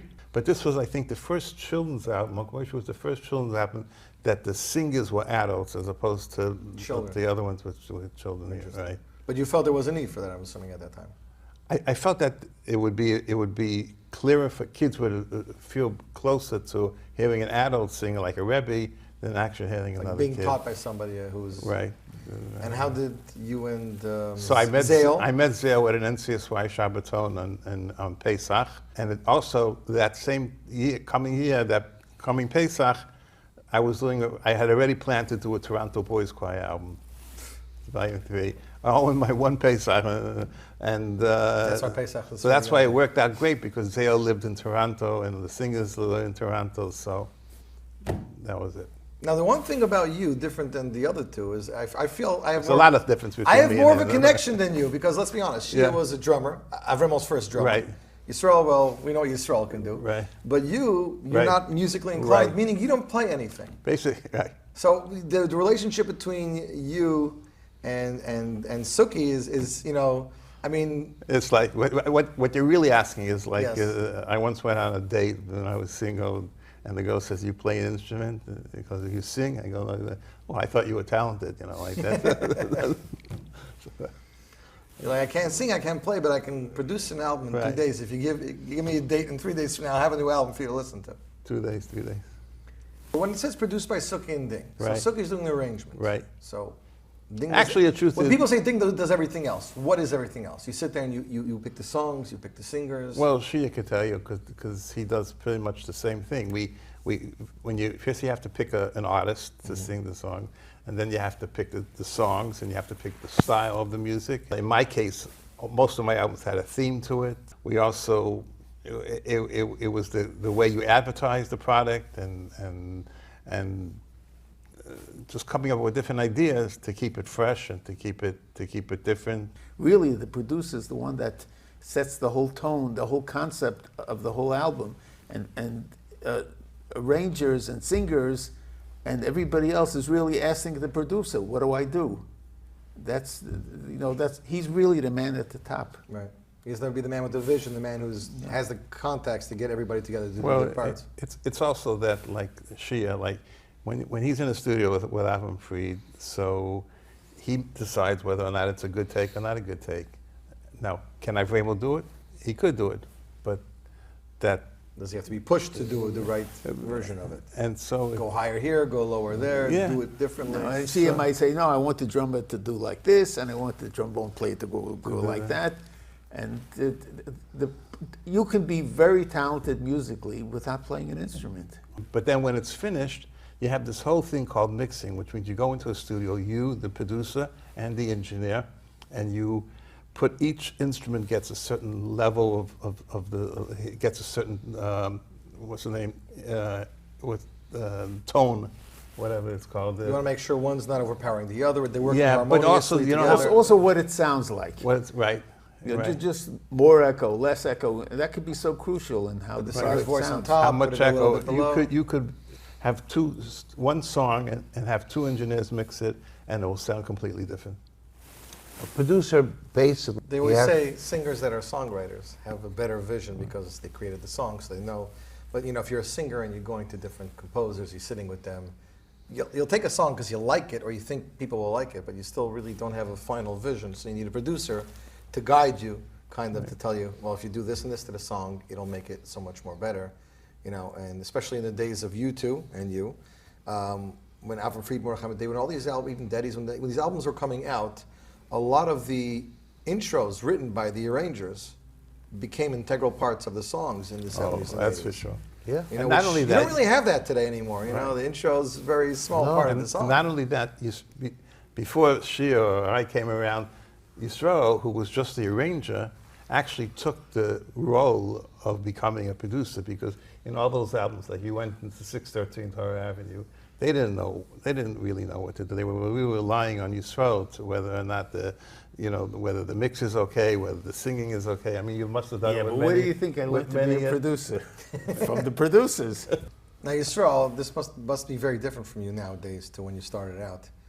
Did you really have to write every arrangement out on paper by hand? Every little note on it? You had to do it like that, mamash. Yeah. And nowadays you have digital components, you can play it out in the computer and it'll print it In out. those days, I used to write the master score by hand. So after I had the master score, I used to look at the master score and write the individual parts for each musician. Which is called copying. Copying. And she has said to me, what is this, crazy? What are you doing this for? Yeah, I told him. I said, this is nuts. What is a master score for, though? The master score That's the is- master arrangement. Of every instrument there. Of You see everything. all the instruments on Yes. a sheet of paper, so whoever's looking at it could see or read what's Okay, what's fine. going on. That's what I was trying to understand. But when you go into the studio or at a concert, musicians, individual musicians, don't need to know what's going on. They just need to know Their their part, part. right. So that's called the copying part. Basically, they're taking the music sheets and they're playing what's Playing written. it, and they have no idea what they're playing They're either. playing. And then You never used to give it to them prior to try to learn the part? not. They didn't need it. So it's not because you felt it was magic if they played it the first time by reading it. You just That's what they were paid for. That's what they're That's- expected to do. And that's what they did for a living, these musicians. They're called studio musicians. So when you're writing an arrangement, Yisrael, how do you do it? Meaning, what instrument are you using to try to figure out what you want to go where? Okay, today we're using computers. No, but not today. Go And back to then- the beginning, yeah. Yeah, it was the same thing. You were learning trumpet. That was your Okay, first so instrument. you had a piece of paper that had score lines on it, and you vision in your mind So what you want you the never played arrangement it to out on a sign. guitar, piano, or asked anybody to do anything for you? No. You hear it in your mind and then you write it. I mean, just like you're writing a composition, you're writing a speech. You hear the speech in your mind, you write it. It's no big deal. So, When I'm writing one speech, yeah. When I'm running one speech with 15-part harmonies and other instruments, yeah, it's a chokhmah. It's not. That's a different language. Yeah, That's, but it's music is a she's language. saying it's a language, and the writing is a language. The only thing that maybe is a little tricky is if you're writing a speech of 30 people talking at the same time, Right.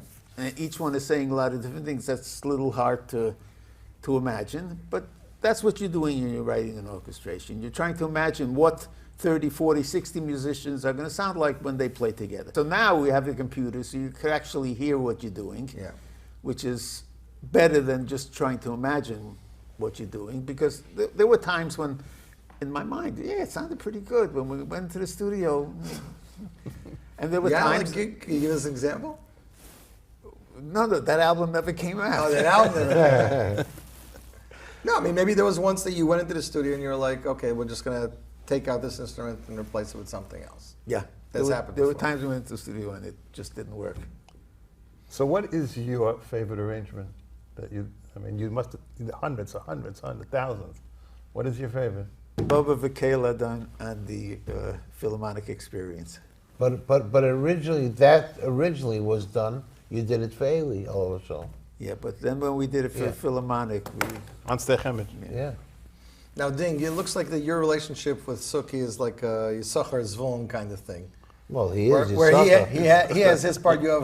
Have you ever tried your hand to do it right at arranging a song or anything? No. You don't want that. You want me to? There are certain things, just like my wife always says, don't try to cook it, right? So it's like, I don't sing and I don't write music, so that's off the table. Hi, I'm Delegate Dahlia Attar from Baltimore, Maryland. Amudim is an organization that is very close to my heart. They are devoted to helping members of our communities at the most difficult times. This organization is about compassion and kindness, from helping those suffering from many forms of addiction, to victims of abuse, to helping those who lost family members and are in need of assistance. I personally have been helped by this organization and have seen them help so many others. When I organized a Narcan event to help community members suffering from drug addiction, Amudim did not hesitate to send representatives from out of state to attend the event and speak about their experiences. This organization is truly there for all of Klal Yisrael.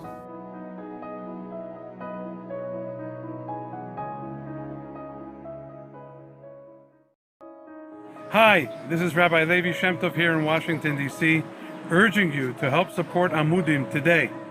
You may wonder why I would ask you to support another organization, and the answer is very clear. Every day, throughout the year, thousands of people approach Amudim for help, whether it's youth or family in crisis, or people with other logistical dilemmas they need help in overcoming. Amudim is there with everything they've got, every time. Somebody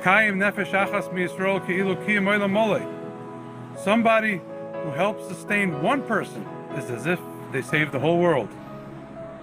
And therefore, Amudim is there saving worlds every day of the year with people who rely on them, sometimes very urgently, for their support. And now Amudim is relying on you for yours.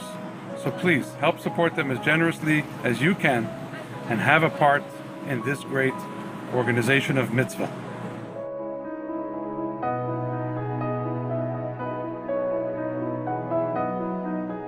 Now, we're talking just now about the symphonies and whatnot, right? So Yisrael was 1971 or 72. You're fresh off two Nagina albums. You're off the Hineni album, the London School Koyamar. And Reb Eli says, you know, come in. We're working on Camp Stechem and Sings Volume 2. And I have the Israeli Philharmonic. You know, you'll come in and, like, this is your first time working with, you know, what we call probably symphony, professional musicians, guys who have practiced and honed their talent. What was it like for you? And did you hear anything from them about how they felt, you know, somebody with your credentials conducting them? Well, look, in Stechem, I was a kid, and Eli said, you know, you're going to conduct the symphony. I think we had like 35 musicians. You know, it was a different time. I really didn't take it that seriously. I looked at it as a great opportunity. Like Dink was saying, we were just having a good time. And so there were no nerves at all? Really not. Wow. Eli said, do it. And, well, you see, the thing was that I really didn't know what I was doing. And when you have the clue what you're doing, you just get up there and just do whatever happens. And if I could take a minute to be technical, yes, I was not born a natural conductor. You know, some people get on a bike and they're just off, and some people, they just never get the balance. I was not born as a natural conductor. So just to get technical a little bit, when a conductor conducts, it's almost like the beat is like when he's banging on a table. It should be 1, 2, 3. So it almost sounds like the beat is on the way up. It almost looks like that. But what comes naturally to a lot of people, and to me then the beat starts when you're going down. So it's like 1 instead of 1. So it says 1, 2, 3. Right. That's wrong. It should be 1, 2, 3. That's right. I couldn't get that right. So I get up there in front of 30 musicians, and they're all looking at me. Musicians always do that. Who's this conductor? Who does he think he is? You know, right? And I start going 1, and they're doing something totally different than it's in my mind. So the whole thing was a disaster. We pulled it off one way or the other, but it was fun. It was a learning curve. So let's say 15, 20 years later, it's just like Eli said to me then, Yisrael, you're going to conduct the symphony orchestra. Shia said to me, you're going to go conduct the symphony orchestra in Lincoln Center. Now, by that time, it wasn't a joke anymore. This was a business. But was there any time in between where you did this again? Or? No, I was still doing it wrong. No, but we recorded the album first. Yeah, but I didn't conduct it. Yeah. But Shia said, this was the first time of you conducting a symphony in 25 years. Right. As a 16-year-old and now as a... Yeah, but now I had to do it right. Right. Then it was a joke. So I went and took conducting lessons, crash conducting lessons, and we pulled it off, you know. Yeah. How do you know enough what to do when you were 16, the first time, without any lessons? There's nothing you have to know how to do? So besides the beat? Sometimes you go to an orchestra, a concert, and you see the conductor shakes hands with the first violinist. And the reason for that is because many times everybody's really following the first violinist. The conductor's just up there to make faces. Theatrics, and, you know. So correct me if I'm wrong, but the truth of the matter is that it's not your personality to become more flamboyant, right? Like you always like to just... Yeah, but I think now I'm actually conducting. I still have to shake hands with the first violinist, but many times they're watching the first violinist. Right. And that's really what we did. Itcha, remember Itcha, Markowitz? He really did the conducting. And that's how we got through. You want to know the $1 million question? Yes, Ding. He never took a music lesson, is that correct? You never went. I never took formal lessons. How do you know about arranging? How do you know? Like by listening. That's amazing. That's really by listening to writing. No, because most musicians that could play by ear, they can't read it. No, they can't read it right. Most of them. I don't know how he does it. But it's like any field. Anybody will tell you. When did you really learn your trade? You know, when you went out to work. You went out to work. Experience it, yeah. Did anybody come over to you after the session to congratulate you or say you did a good job in Israel by the Philharmonic, or they were happy the day was over and they just wanted to go home? Actually, one compliment we got was when the choir, when we were doing rehearsal in the Steichemet dining room, and the song was Laman Achai, and Eli had the choir there and the orchestra, and I remember the trumpet player saying, "Oh, sounds like Henry Mancini." So I took that as a real compliment. That was nice, yeah. If he does a real good job, he gets lunch. Okay. Next question is Yes. for all three of you. I'm starting off with Dingus. Dingus already talking. Sure. What was your "I can't believe I'm here" moment? You know, what moment in your career were you doing something, either a show, an album, recording with somebody, where you're like, wow, like I made it, like I can't believe that I'm here doing this right now?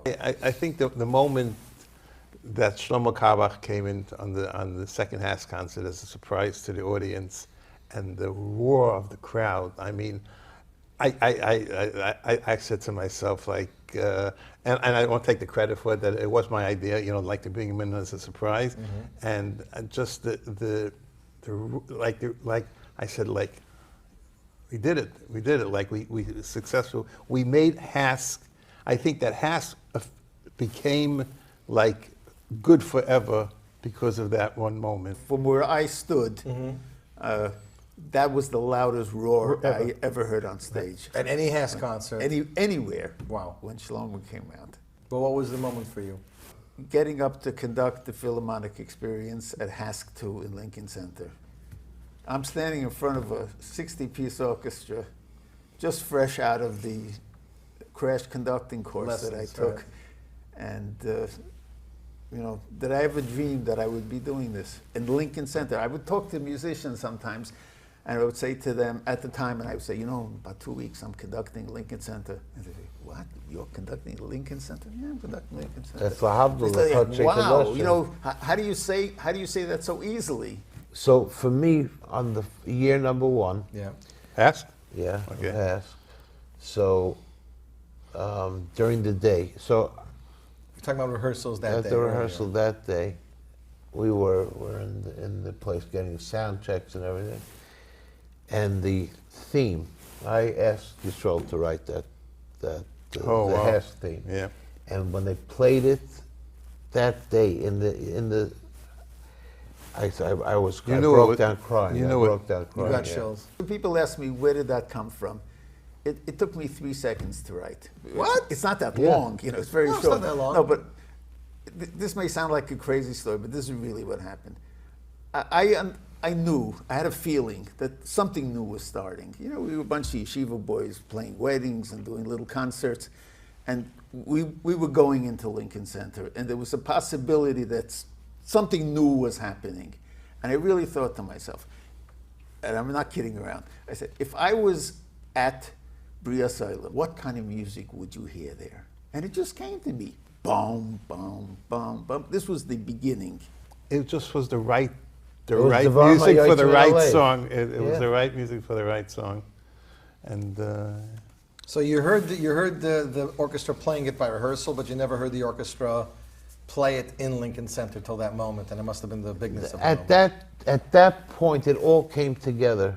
I mean, there were a lot of. You got to understand that first year, we were just working nonstop. This is how this went very quickly. Yes. When I went to Hess to sing with Matcha and to sing for the kids, I invited my family that I asked to go. I wanted to experience Hess. Nothing. They weren't talking about any concert. They had no idea of fundraising. And then they told me they're going to close. They're going to close the camp. Because you can't afford to keep it open anymore because there's a lot of costs. No, yeah, they were cutting. They cut the funding. They cut from the all government. These, and it was so. I said you can't do that. And the idea, Hashem put the idea into my head about making a concert. My idea was to do a concert at the Felt Forum. I called him, Ding. I told him what I want to do, and he said no, don't do it in Felt Forum. It was his idea to go into Lincoln Center. And from then, it was non-stop. We were all going non-stop, right? And for 6 months. It was nonstop, but it was so fun, and it was so, like, we didn't stop working, but it was just fun doing it. Like we had a good Fun, time. and but there was an it was adrenaline, nervousness. We were yeah. nervous. We were a little nervous we were a little because nervous. things were going up and down. Up and down. The sales The were sales, not. right? Yeah, but also you guys have never, at that point, have you produced enough concerts to be confident that you know how to put one together? No, because this Even was just a, the program without this the was tickets a and whole everything. new animal. This There were a was lot of complications that we didn't have in Brooklyn College. Like? Dealing with the unions over there. Yeah, which is what I've learned a lot about over the years between these two and the other Things producers. really, had to be right. But I think... Did they make you shut down an hour before the show too? yeah. So we bought you could buy the hour. There was another way for them to schlep geld. The first time we had a meeting, we were all sitting around the table, a little bigger than this, with Jack Kirkman and Lee, and the guy sitting there with his pad. And he goes, "Okay, Ding, who's your LD?" I go, "Shit, what's an LD?" I think, Shia, what you were saying was... What is an LD? Lighting director. What got to you was, it's happening. As soon Yeah. as you heard that music, you realized, this is happening. Right. It's coming together. But there were a lot of lead ups to that moment. The week before, we were sold out. We were sold out. You couldn't get a ticket. People were offering crazy money, right? Yeah. And when the concert was, you're going to remember, when the concert was like more than three quarters, there was like 3 songs left to go to the concert. Shia comes over to me backstage, and he gives me this hug, and he says, "We did it, we did it." Yeah. And I said, "Shia, we didn't do it yet. It's not over. We still have 3 songs," because and then all of a sudden, for the last song was Forever One, and Avram was singing it and just ripped it apart. And as soon as he finished the last note of Forever One, Mordechai Ben David and Yoel Sharabi comes out wheeling a Haas child on a wheel, and instantly 3,000 people just stood up. And then I turned to Shia and I said, "Now we did it." Yeah. Now, speaking of musicians and performers, we're going to name a few performers that are no longer with us and whose absence can never be replaced. I'm sure you guys all have fond memories, but I thought this would be a good space to talk about some stories of people that aren't here. So I'll start off with Yossi Pimentel. I loved him. I love him.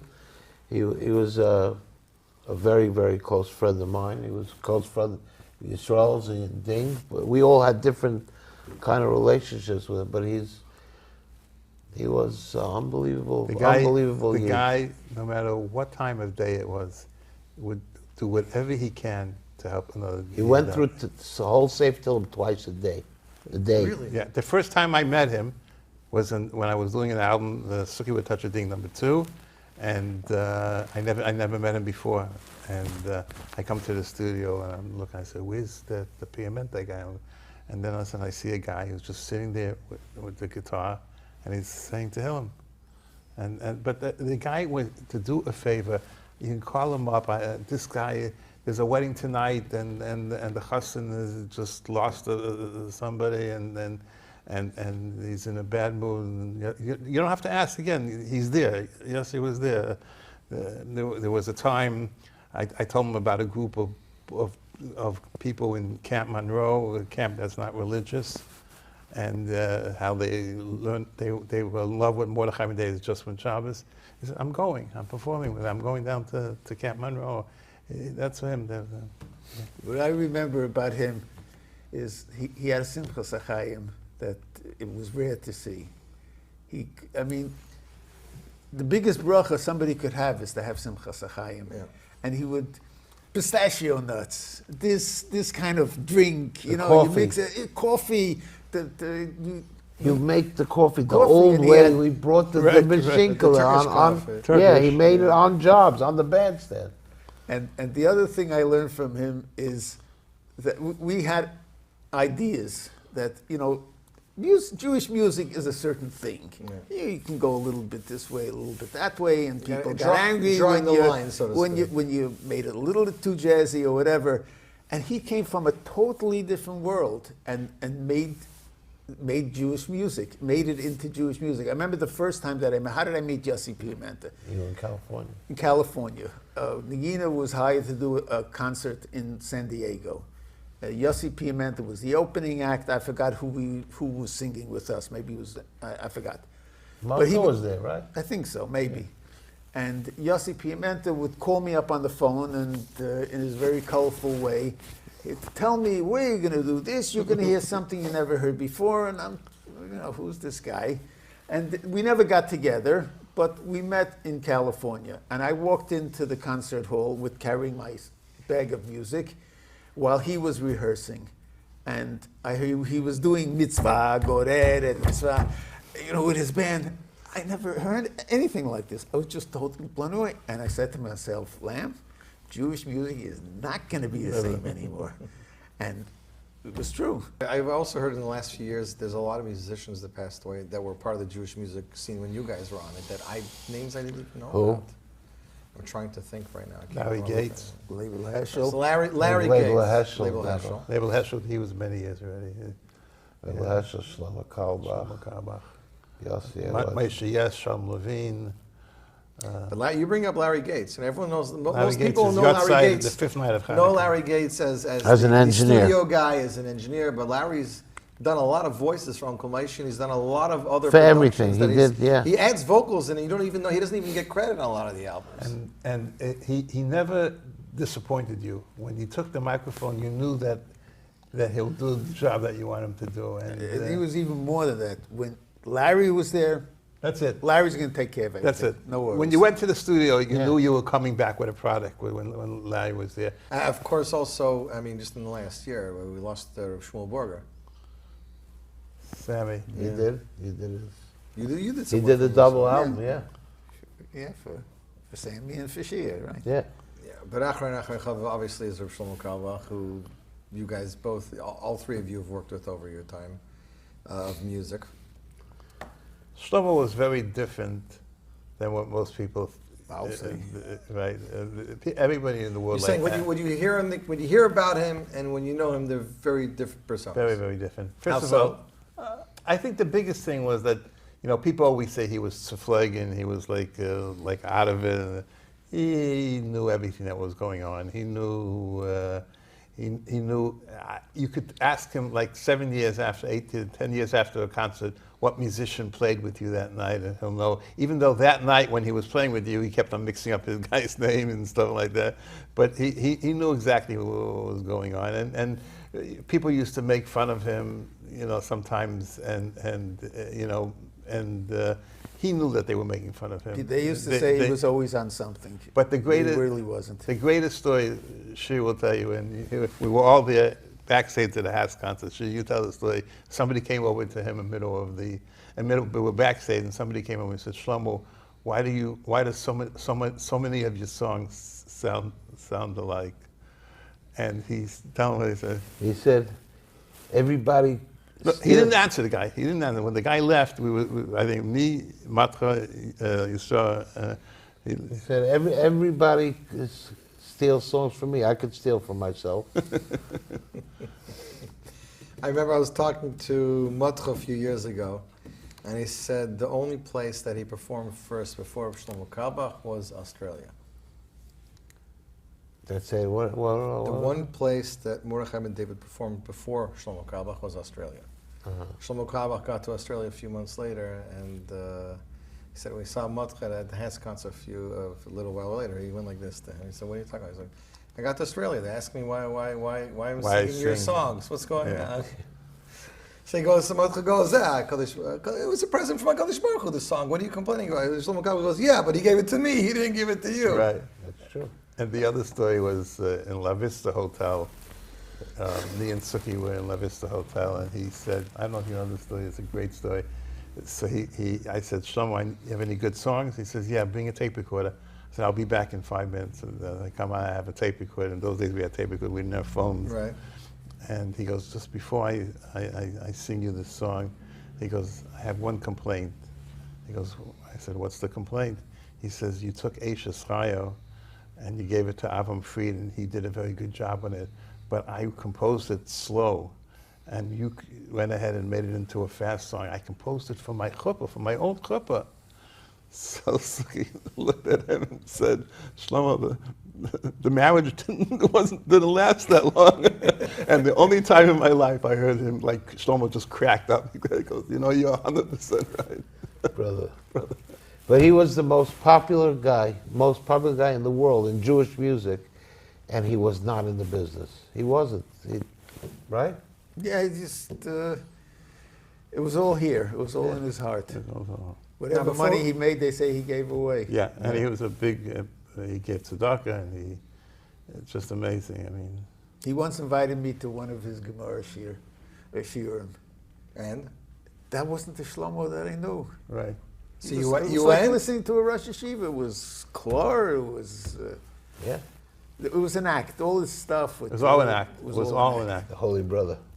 The famous story that's written up in the book was that Moshe Yes broke his leg a couple of days before Lag Boma, and he was scheduled to do a concert in Montreal, and they didn't have anybody. So Moshe Yes called up Shlomo and said, "Can you replace me? Are you busy?" He says, "I'm available. How much are you paying?" So Moshe Yes said, no, so the Chabad rabbi was going, the Chabad says, "Look, we don't have a very big budget, but whatever comes in that night, whatever comes in at the house goes completely to you." So they had a concert. A lot of people showed up at the door. It was a great concert. And at the end of the concert, the Chabad rabbi comes over, gives him a chunk of cash, and he puts it into his pocket. And about 10, 15 minutes later, after the concert, people were coming over to say, shkoyach to Shlomo, and a couple came and told him, we just got married a couple of weeks ago, and unfortunately we don't have a lot of money, and they were pulling out the hearts, and maybe you can do something, whatever. Shlomo never looked at how much money was in the pocket. He just put his hand into his pocket, pulled it out, and gave it to them. Before we leave, Big Lamb. That's me. Where's this from? Where's the Big Lamb from? Because Michal and Yitzchak, they were, that's how we differentiated between ourselves. I was Big Lamb, Michal was Middle Lamb, and Yitzchak was Little Lamb. Michal was Cook. No, but when we started, I don't know, for some reason people called us Lamb. It's very easy to say, just say, hey, Lamb, Lamb, Lamb. So there are three lambs, a big lamb, middle lamb, a little lamb. We were all about the same size. But you're the oldest, you're saying. That's pretty much it. Right. Yisroel had a and little Ding, lamb. I guess Ding is just shorter than Golding. Yeah, no, it's actually not. It's David Nachman Golding, DNG. Ah. I started in high school. My friend Josh Kalowitz, one day I was not feeling well, and they were running for GO elections of the school, and so he put up signs. He goes, "Vote Ding," and that's how that's done. And the last question for Shia: what was the idea to turn Avram Friedman into Fried, and why? Good question. So very simple. He did not want to. He didn't. His idea was that he just wanted to sing solos on an album, not to make his own record. And I wanted him to do an album, and he said his mother doesn't let. He was still a bacher. And I said, so the pshara was he's going to call himself Avram Fried instead of Friedman.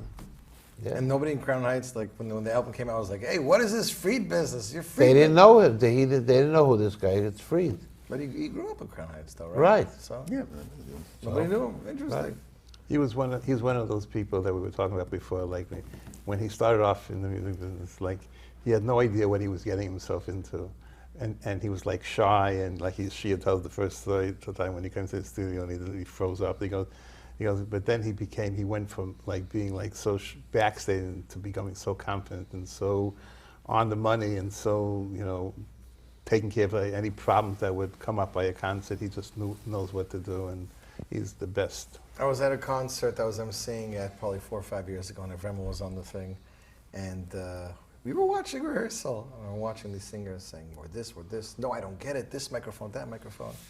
And Avremel gets up and he goes, he calls the engineer, what's your name? Okay. He calls him by his name. Just get a little bit more reverb, a little more of this. He's done. Everybody else is taking 45 minutes. He goes to his room, he says it to him, he puts his stuck on his pushka. He is for sure one of the sweetest, most real people I've ever met in the industry. Unbelievable. So I'd like to thank our guests, Yisrael Lam, Ding Golding, and Shia Mendelowitz. Thanks to Amudim for supplying the access. I'm Yossi Zweig, and we'll see you at the next session of Off the Charts. Please head over to Unite to Heal and support Amudim and do what you can to help them continue their amazing work. We hope you enjoy the rest of the night. Thank you, Amudim. Thank you. Thank you.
Kosher Guru here in the hot seat with Zvi Gluck of Amudim here at Wall Street Grill. We were about to taste some spicy deliciousness and learn all about Amudim. Let's get fired up and roll. I know Zvi eats here a lot, but I don't know if he's coming back after today.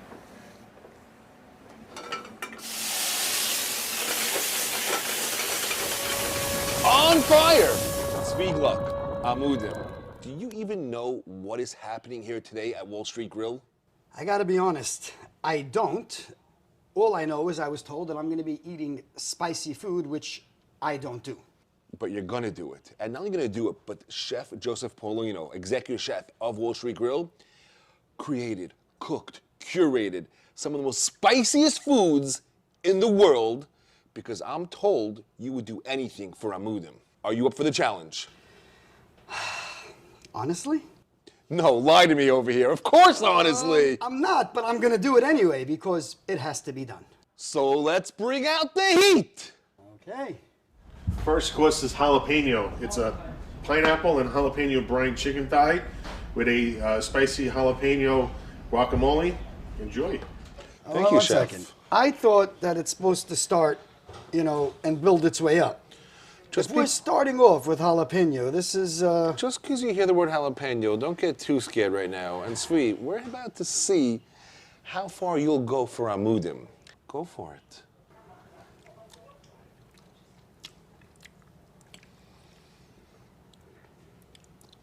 You know what, I was actually moving this closer to you. I'm gonna move the water closer to me just in case you need extra, you can't get to it.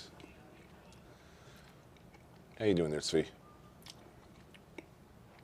I survived it, so far. So far. Still more to go. Still a lot more to go. Let's get down to why we're here today. Growing up, you learned so much from your father in your household, watching, observing, seeing what he did for Yidden around the world. But a lot of us don't know exactly who your father was and what he did for you to learn and grow from that.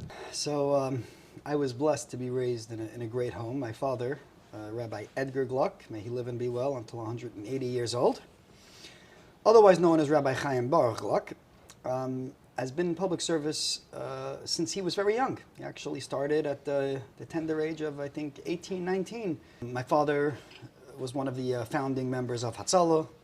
He was, very involved in drafting the autopsy law in New York State, prohibiting autopsies for religious reasons unless it was a homicide or public health emergency. A real game changer. My father is, growing up, he was the only game in town. Any emergency, someone needed to get an emergency passport, somebody passed away in one country, another country, someone needed to get any sort of government red tape, it didn't matter. He would figure it out, find ways to make it happen. And Baruch Hashem, he's doing great, and he should continue to, but he's a man that, you say the word chesed, he personifies it, to the umpteenth degree. I don't know how much you're going to be able to eat later on as the spiciness gets hotter. So you might as well have a little more right now and take another bite and enjoy. It's not like you're giving me much of a choice over here. And no, I'm not.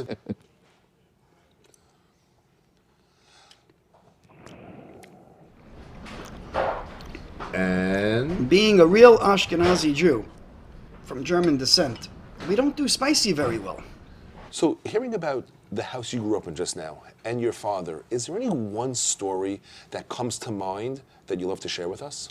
When I was about 13 years old, I'll never forget, my father got a phone call from the superintendent of the New York State Police. Said to him, Rabbi, we got a problem. We got, a bunch of people that are driving up to the Catskills on, Thursday in the summertime. For some spicy food? Maybe, but I don't know if back then there was as many restaurants up in the mountains, but there was definitely water for the spicy food. That I can tell you. And he says, these guys are pulling over on the side of the road and it's very dangerous and they're just standing outside their cars and they're shaking and the kids are running around and we're going to start a very serious enforcement of this. So my father, realizing that this was people looking to daven mincha, right, before his man, figured it out. Shaking, And chuckling. He said to them, you know what, I have a better idea. Why don't we take a spot on the side of the road and designate it as a mincha area so that people can pull over, they'll be safe, and they'll not have these issues of kids running into the highway or anything of that nature. And that was actually the creation of the Mincha area, which for the first few years was actually on the side of the highway before now it's actually part of the Sloatsburg service area. But then came the interesting part. The New York Civil Liberties Union sued my father and the state for separation of church and state. Because how can you make an area called Mincha area that's only for one group, regardless of the safety factors, and that was the only group that needed it. And they ended up having to change the name to meeting area because that was the way it is. So that to me, Sloatsburg meeting area. So now if you go there, the sign says meeting area.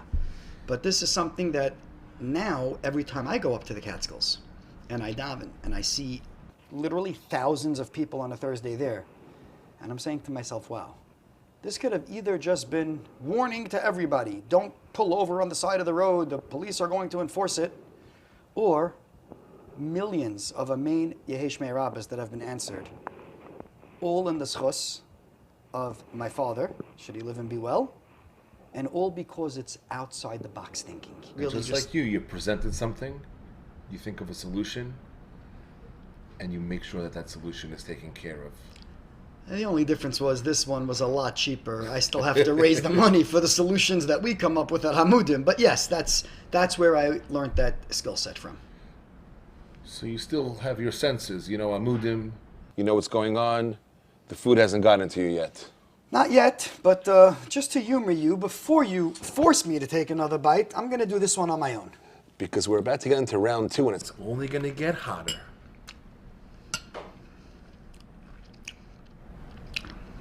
It's for the people. Zvi, we're ready for round 2. Chef, bring it on out. When you say we're ready? Oh, meaning me and the chef. Oh, okay, just making sure we got that. No, we're on the same page with that one. Okay, that's great. Round 2, Serrano. We have slowly cooked lamb belly ribs in a Serrano oil with a Serrano salsa verde. By the way, chef, that envelope I gave you is to make everything 10 times hotter the next few rounds. Yes, sir. Thank No you. problem.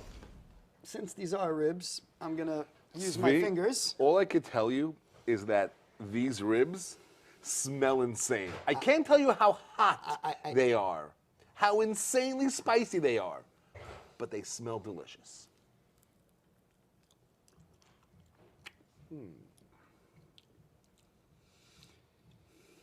Wow. Good thing I got a napkin here. And I think I'm going to need a refill on the water in a minute. You know what? I'm going to put mine over here. I'll be nice, just Wow, in case. that is so sweet of you. Ooh, okay. Getting into what we're here for. So when was the first time Zvi got involved with Rabbi Gluck's work? Whew, that was it was actually a very interesting story. So my father was leaving once to Europe, and he used to have different people that would help him out when he went away and carry his beeper for him. So my father was leaving. Oh, 1 second. It's hot. Wow. He was actually going to Poland. One of his other many projects was, reclaiming cemeteries and mass graves throughout Europe. So he was actually heading out. And I said to him, Dad, I'll take your beeper this time. And I'll never forget his face lit up, like completely lit up. Like this was like the best he could have ever had, because I'm not going to lie to you. It was very difficult for me being the son of the man. So for him to see me saying, I'll handle your emergencies while you're gone, was like a huge thing. Anyway, he was on the plane. It was a Sunday. I'll never forget this. And he was actually in the air. The pager goes off. Somebody message about somebody that passed away, and they wanted to do an autopsy, and the family wanted to get the burial done immediately. So I rushed over to my parents' house, and I took out my father's Rolodex from his desk, and I looked up the phone number to the chief medical examiner of New York. Here I thought you were about to say it was not in alphabetical order. You had to put it all in and find it. It took you hours. Listen, my father, being born in Germany, right? Okay. The last name is Gluck with an umlaut. I always tell people, I'm always exactly a half hour late, but you can count on it being 30 minutes. Anyway, so I call up and I don't know what to say. I mean, I've overheard my father having conversations, but I never really, I was in schools, many schools at that point, but that's a separate issue. I decided to test out as many yeshivas as I could because, I just wanted to know if I have boys, where to send them to. So I made the rounds. And I called Market research. Oh, absolutely. The only way to do it. So I call up the chief medical examiner and I said, "Hi, Doc. It's Tzvi Gluck, Rabbi Gluck's son. I'm not sure what I'm supposed to ask you to do, but here's the name of the person who passed away. Here's the location that they're at. And what I need you to please do is arrange that they should be released immediately because they need to fly this body to another country for burial and call me when it's done so I can let the funeral home know to go pick it up." And I hung up. About 30 minutes later, and again, at this point, I'm stuck sitting in my parents' house waiting for a return call because there was no cell phones. And about 30 minutes later, the phone rings, and it's the chief medical examiner. He goes, "Tzvi, it's all taken care of. Tell the funeral home to go, and you tell your father that when he gets back, I want him to bring you to my office." I wasn't sure what to make of it. Now, over the next few days, I had a couple of other emergencies. This one got arrested, needed fill-in in central booking. This one needed kosher food, different issues. And you couldn't send them to Wall Street Hill back in the day for the kosher food. Well, I couldn't send them anywhere because they were in handcuffs, you know what I'm saying? But, I couldn't call Wall Street Hill to deliver the food. Maybe that would be nice, considering how great the food is. And it really is good, even if I'm, loving it. Just going to incentivize you a little bit, incentivize you. You're talking about how good the food is. Do I say l'shem yichud? Like, I have to, have this in mind that we're doing this for a cause? Or I'm doing this for a cause? You're doing this for a cause. Watching? I'm just sitting and watching, enjoying the facial expressions, seeing how you're enjoying the spicy food, seeing how far you will go for Amudim. I don't do spicy, and you're telling me that this is going up and up. This is... Everyone told me you would go very far for Amudim, and I see that they were right. Anyway, when my father comes back home, I tell him the story, and he gets a little nervous. He's like, "Whoa, did you say something wrong? Did you insult him? I mean, the chief medical examiner is who we deal with regularly. You gotta..." And I was like, "No, I don't know. I just called him, and I told my father exactly how the conversation went." And he's like, "You didn't ask, you didn't, I'm like, "I don't know. I just gotta get it done. Get it done." So he says, "Okay." He calls up the chief medical examiner. He goes, "I'll be there tomorrow." At the same time, I said to my father, "Here's your beeper back, and I never want to see this again." And he goes, "Why not?" I said, "I got to tell you, these people call, they want help. I'm doing what they need, and then I'm getting yelled at afterwards. They're cursing me out. Nothing's ever good enough. This is not for me. I am not going to be I don't know how you live your whole life with people just, stepping on you." So my father tells me the story that has been written, over many years of the child that was born, was an orphan from the day he was born. And he was raised by the rabbi in town from the day he was born till he walked down the aisle. And when he was about 18 years old, the rabbi gave him an envelope and said, "This is a present for you." It's getting to you. It's kicking in. It is kicking in. Oh my gosh. He says, "Here's a present for you, but you can't open it till you get married." Of course, he opens it up and he finds these two beautiful stones in there. So he figures, wow, the rabbi gave me these stones. It's a gift to give to my wife. Let me see what it's worth. And he takes it to one store. "Oh, I've never seen anything so exquisite. You got to take it to the big city, and the big city, and the big city." Finally ends up in Minsk. Takes it to the biggest jeweler there, and the guy looks at it and goes, "These are the most beautiful, clear rocks I've ever seen. They're worthless." So he goes back to the rabbi, goes, "I know I wasn't supposed to open this, but can you tell me the story?" He goes, "Yeah. We have a custom that when people do something nice for you, you throw stones at them. So my request is when you throw stones at me, it should be these small little pebbles and not big boulders."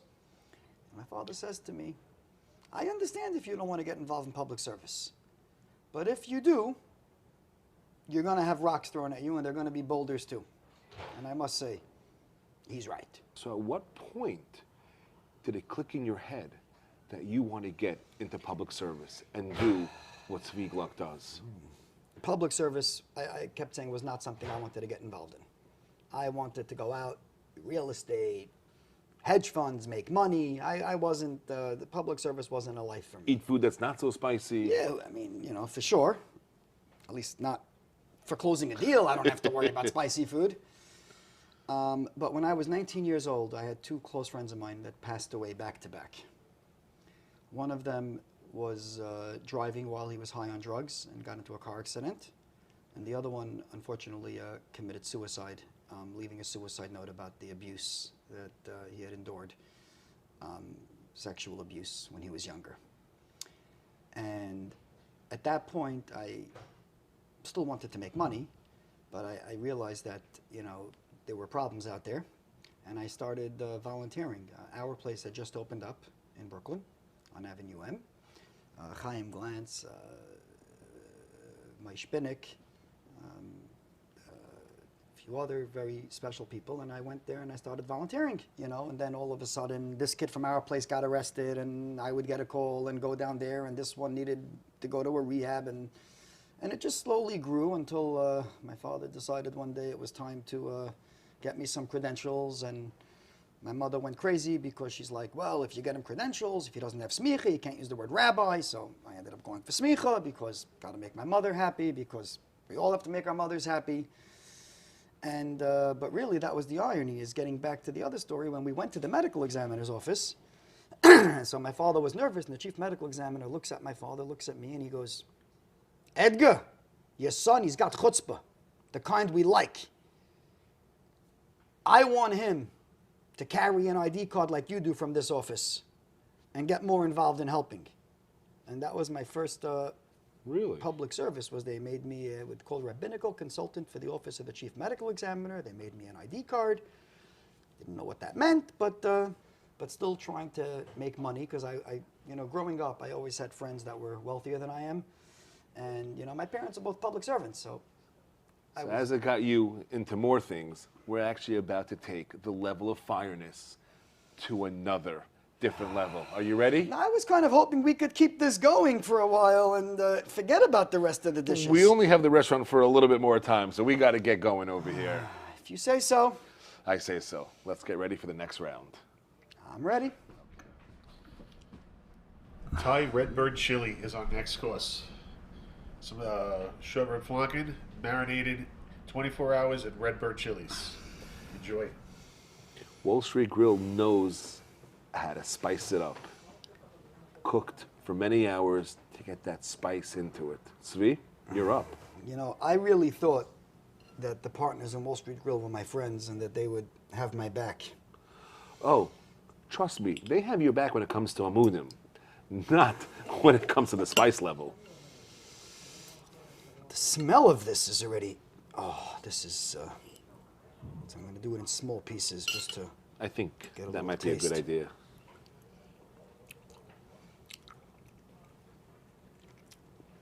Oh my gosh. How much do I, this is. Okay. How much do you have to eat? I'll finish that question for you. A lot. Oh my gosh. You're saying the bread is supposed to help with the... That's what they say.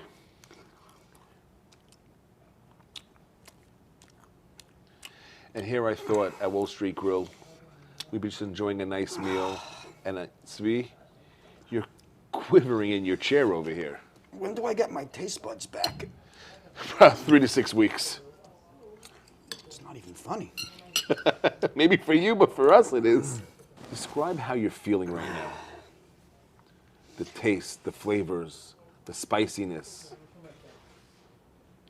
Honestly, I'll tell you, I don't do spicy at all, ever. But the one thought that's going through my mind, as spicy as this is, and we got a few more to go, it doesn't come close to the pain and suffering that the people that need our help are going through. And if this is the little bit that I have to do to endure this pain, to help alleviate the pain and suffering of others, I'm going to keep doing it.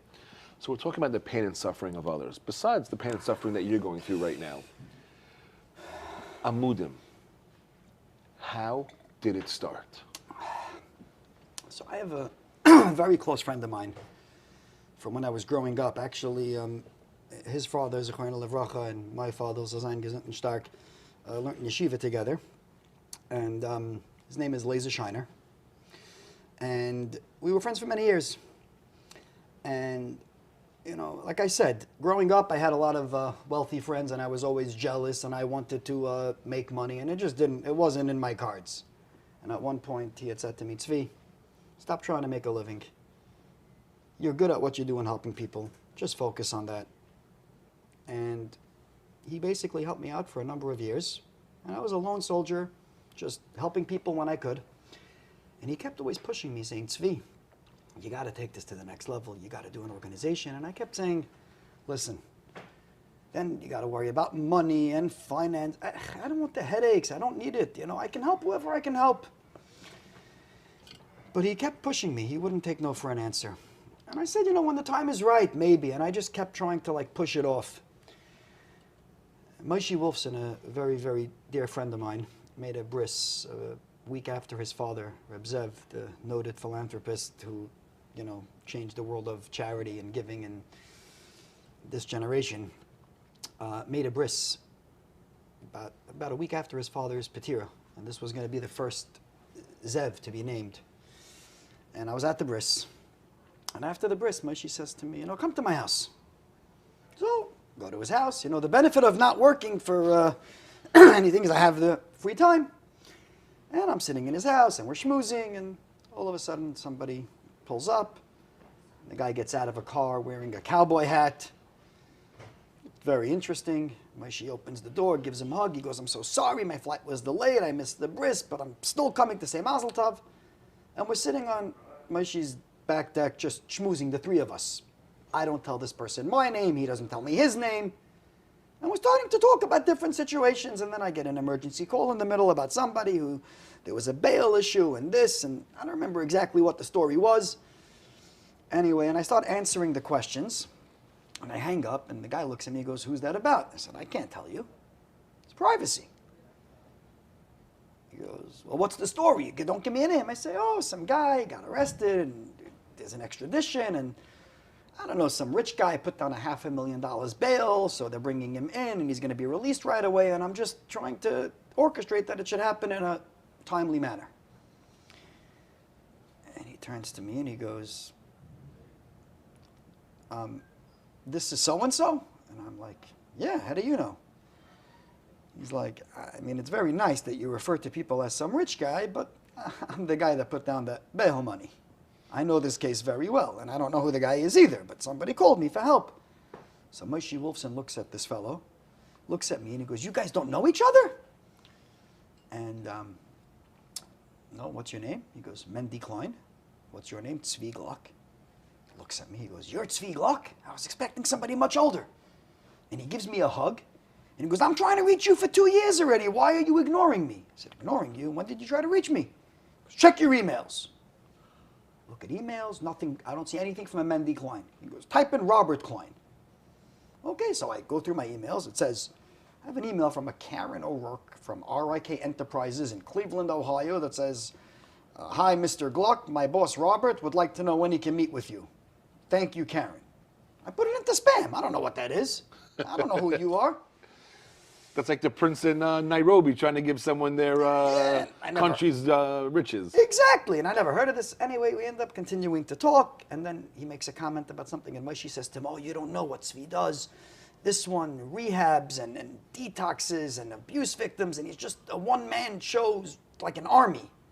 So Mendy says, you should come move to Cleveland. Yeah, we don't have problems. And I was literally drinking a Coke, and I'll never forget this. I spit it out through my nose and my mouth, and it went all over him. It was spicy? Not like this, for sure not. It might have burnt my nose a little bit, but not like this. That's for sure not. And he's like, what's that about? I'm like, you know how many people I've helped in Cleveland? What, are you kidding me? And he goes, tell me who. I said, I can't tell you who. I just told you, privacy. And he's like, tell me who you've worked with in Cleveland, on the rabbinic side or the community. So I give him 2 names. He calls both of them up. And they both back-to-back say, Mendy, are you living under a rock? Of course these things are happening. What are you talking about? We call Tzvi Glock all the time. He helps us with this, that. And he ends up calling his assistant and he goes, make an emergency meeting with all the rabbis in town tonight, I'm coming home. Anyway, that was the beginning. And then over the next few months, the relationship built up until Mendy and Maishi finally sat me down one day and said, that's it, making an organization, we're going to do this right. And I reached out to Laser and I said, okay, it happened, except there was one statement that Mendy made. Zechrono Levracha. I still miss him every day, by the way. And he says to me, and I said, I can't be busy, money, fundraising. He goes, Tzvi, as long as I'm alive, I promise you, you'll never have a problem raising money. Now, that sort of was true. I did have to raise money, but I always knew that there was that security blanket. If there was a problem, Mendy would be there. And I, Baruch Hashem, learned how to do it. But he passed away untimely and at a time that Amudim was in the middle of a growth spurt. And raising money is probably the hardest part of my job. I got to say, dealing with the most difficult situations I can get through, but not being able to help pay for those who need it or be able to hire additional staff to be able to help more people, that's painful. When we first founded Amudim, it was really designed to destigmatize sexual abuse from within the community, to give people a voice they should have where to reach out to. Our goals were, if we can break that barrier of silence and let people feel comfortable to talk, it'll change the tide and people will be able to get the help that they need. We ended up starting to hire case managers, and I realized early on that we needed mental health professionals to be these case managers so they would understand better about what's going on. And we started with a few, and I had sent Mendy an email. We need more staff. We're opening up like 4 to 6 new cases a week, and it's just too much to handle. And I was like looking at it now saying we're like at 140 cases a week now that we're opening up, and compared to where we were back then, I would have never dreamt in a million years that we'd be where we are today, or that we'd be doing all of this case management, which is really what we in essence do. We just become the quarterback for people during their most difficult time and help with every piece of the puzzle. The Amudim today the answer is yes. Destigmatization is still our mission statement because the goal is to be able to start minimizing the amount of problems out there. But in addition to that, and by the way, we've put out a bunch of PSA videos, we've had millions of views, we've received hundreds of industry awards. I mean, it's amazing, and all for destigmatization and to get the word out there. But now it's a lot more than that. It's also ensuring that we have the best relationships with treatment centers, clinicians, advocating for people's insurance, that they should cover a lot of these expenses, because a lot of the times that we're dealing with people, they just can't afford the treatment that they need. You know, going from a 4-person office to over 35 employees in the US and 14 in Eretz Yisrael, you know, having an entire financial back-end office when we started with a part-time bookkeeper, and I'm just like, you know, it has evolved into, I mean, really a mammoth of an organization. I complained once to Revelia Brudny. We were schmoozing, and I said, oh, it's so ridiculous, thousands of cases that we opened up, and it's so painful. And he looks at me and he goes, no. You have to look at it a different way. It's not that thousands of more people needed help this year. It's that thousands of more people felt comfortable to reach out for help. And have the place where to go for it. Exactly. We're hearing all about Amudim. We know that the budget has grown because the mission, the vision, what you do has grown. On that level, the spiciness is growing as well for you to show everybody how far you're going to go for Amudim. So I think we're just about up to the next course over here of spiciness. Chef, we're ready. Speak for yourself. I am You're not the one eating it. We're about to really heat things up. Oh boy. Orange habanero, duck drumettes, yuzu habanero glaze. And I brought you a little extra ice because it's a little extra hot for you. Oh no. I'm smelling it and I'm scared to touch it. I need some encouragement here. Gabe, you got to help me out. I can't. Holy cow, this smells so delicious. Yeah, it smells delicious. It smells spicy. So sweet. So not spicy. And I'm not one to steer you in the wrong direction, or maybe I am. I got to do this because Zvi, you got to do this. I Let gotta me do tell you this. something. We're here at one of the most amazing restaurants in New York City and beyond. You have prepared dishes from the most amazing and talented chefs there are. You're about to bite down into spicy, hot, super, super hot deliciousness. You okay there? No, I'm just trying to figure out if I should eat it all at once. I'm just trying You're to not figure out if I should cry or laugh over here, or actually go get Don't medical do help. spicy. You okay? Am I okay? This isn't about me. Is this about me? No, it's actually about Amudim. But Good. for this 1 second, we're gonna look into your health and make sure you're okay. Yeah. Yeah, I'll You're give you okay. Oh, wow. Who convinced me to do this? Your good friends and family and people that care about Amudim and getting the word out there. Well, I have to reevaluate my friends. Are you okay? You ready to go? I'm not. If you My didn't take a mouth is second, on- take a my breather. mouth is on fire. My head is. But let's go. No, I got nowhere to go. I'm here all day, Svi. I got nowhere to go. I want to make sure Yeah, you're but, good to go. I'm gonna be as good as I am. What am I gonna do? It's just getting hotter. We just learned about Amudim, how it started, the organization. But let's get into like the nitty gritty just to really get a feel of the history of Amudim. It all began a long, long time ago in a far, far away land In a castle on a mountain. where there was no spicy food anywhere, and life was good. So when Amudim first started, we somebody donated space to us in a building in Lower Manhattan, and it was four of us actually. First year, our budget was just under about $400,000. I think we helped about 600 people. I think if I get my numbers wow. correct. In 4 total. people, a minuscule budget, helping hundreds of people in the Right. beginning. And then realizing that we needed more because we were helping by doing. Oh my gosh! Wow. Oh, Just remember, you're doing this for Amudim. So it was just a few of us, and then we realized that, helping them get to the services was great, but then a lot of people couldn't afford it, and things had to just keep growing from there. And by our second year, our budget was over $1.3 million in year 2 of operation. We were about 11 employees at that point, and I got to tell you, year to date, so far in 2021, we're already just north of $8 million. And how many years later is this? It's 7.5 years. 7.5 years later. And we have over 34, 35 employees in the U.S. 1 second. You just said the U.S. Where else is Amudim located? Oh, I opened an office in Israel a couple of years ago. And there's actually talk now about a few other countries Really? around the globe where, again, let's be honest, the issues that we deal with, we deal with everywhere. We've had clients in over 50 countries. I was just about to ask, where do the calls and emails come in other than where your office is in America and in Israel? All over.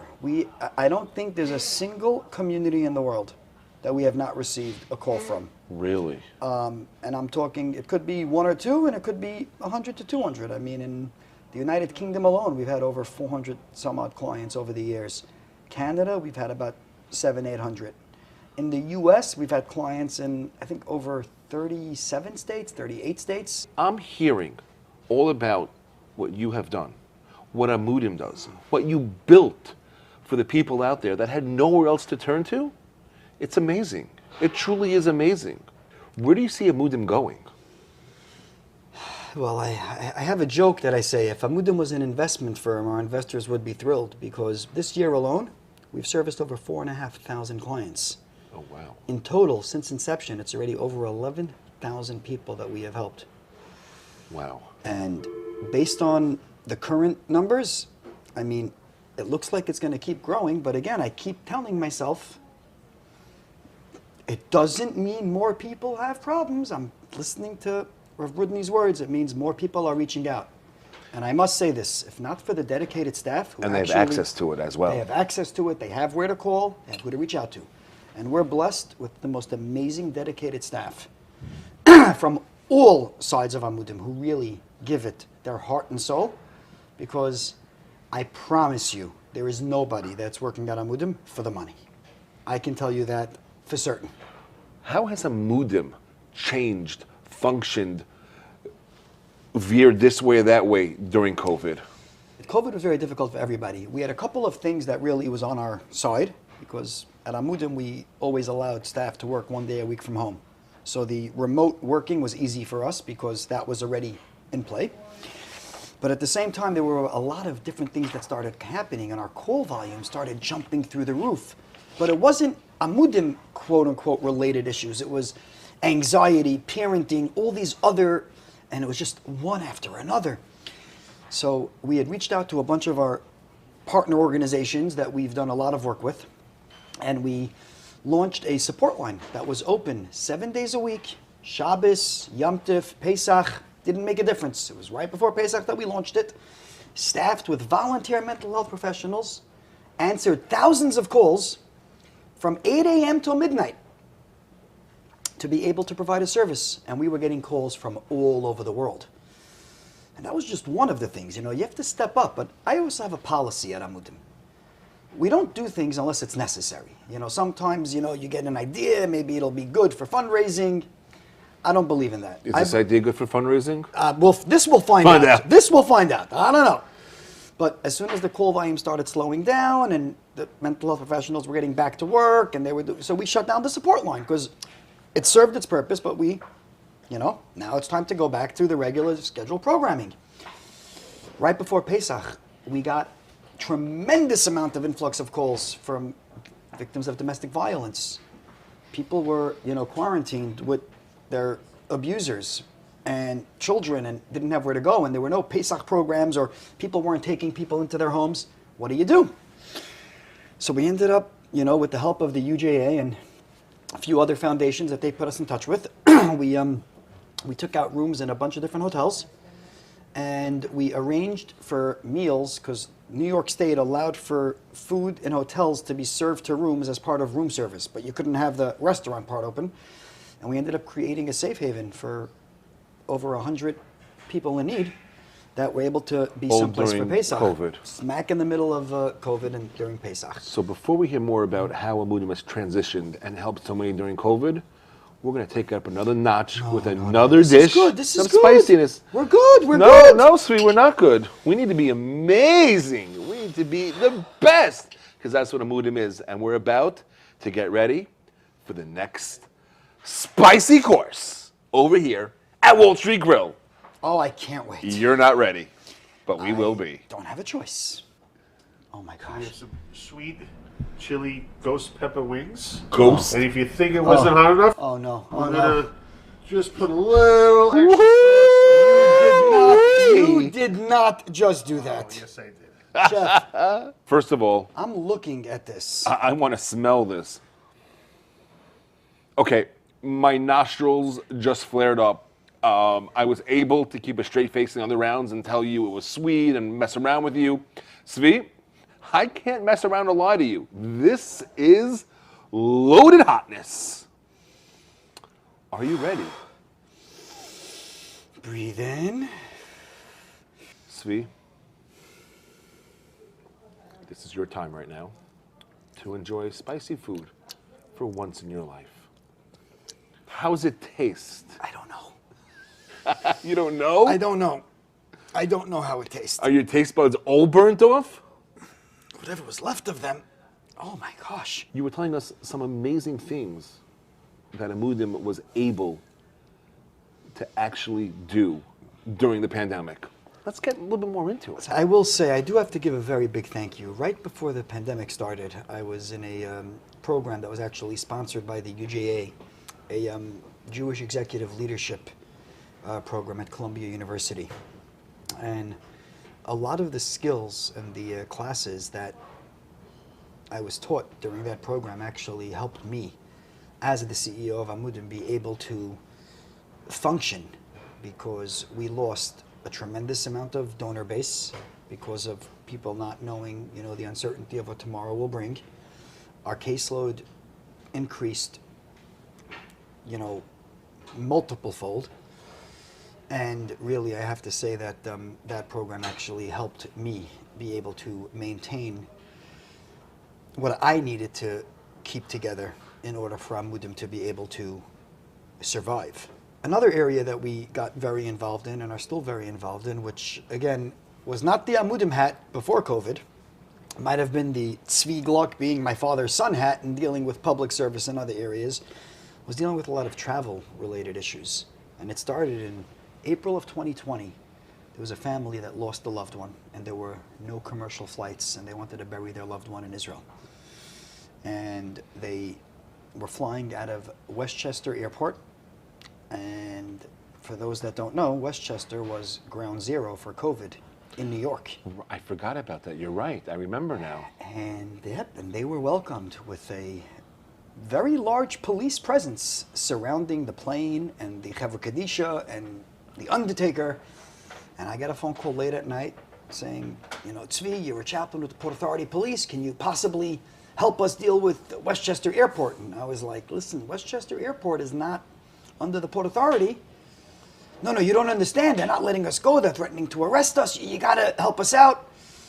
And I literally, with my assistant, we went down to the airport.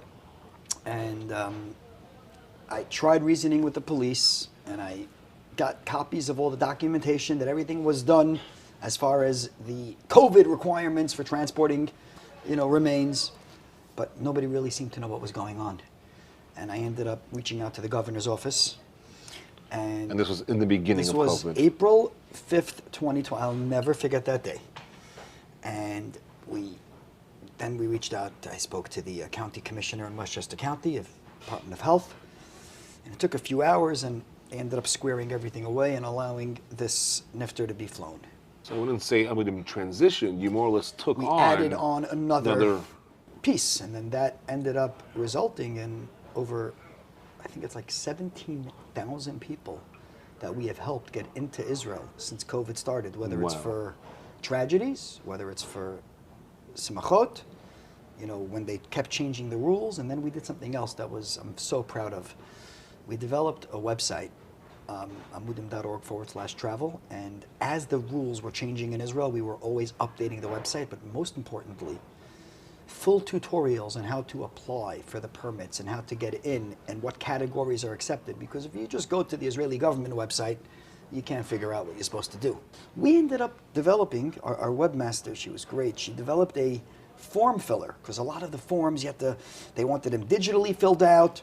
No one knew what to do. How many people can open up Adobe and figure out how to fill out a form?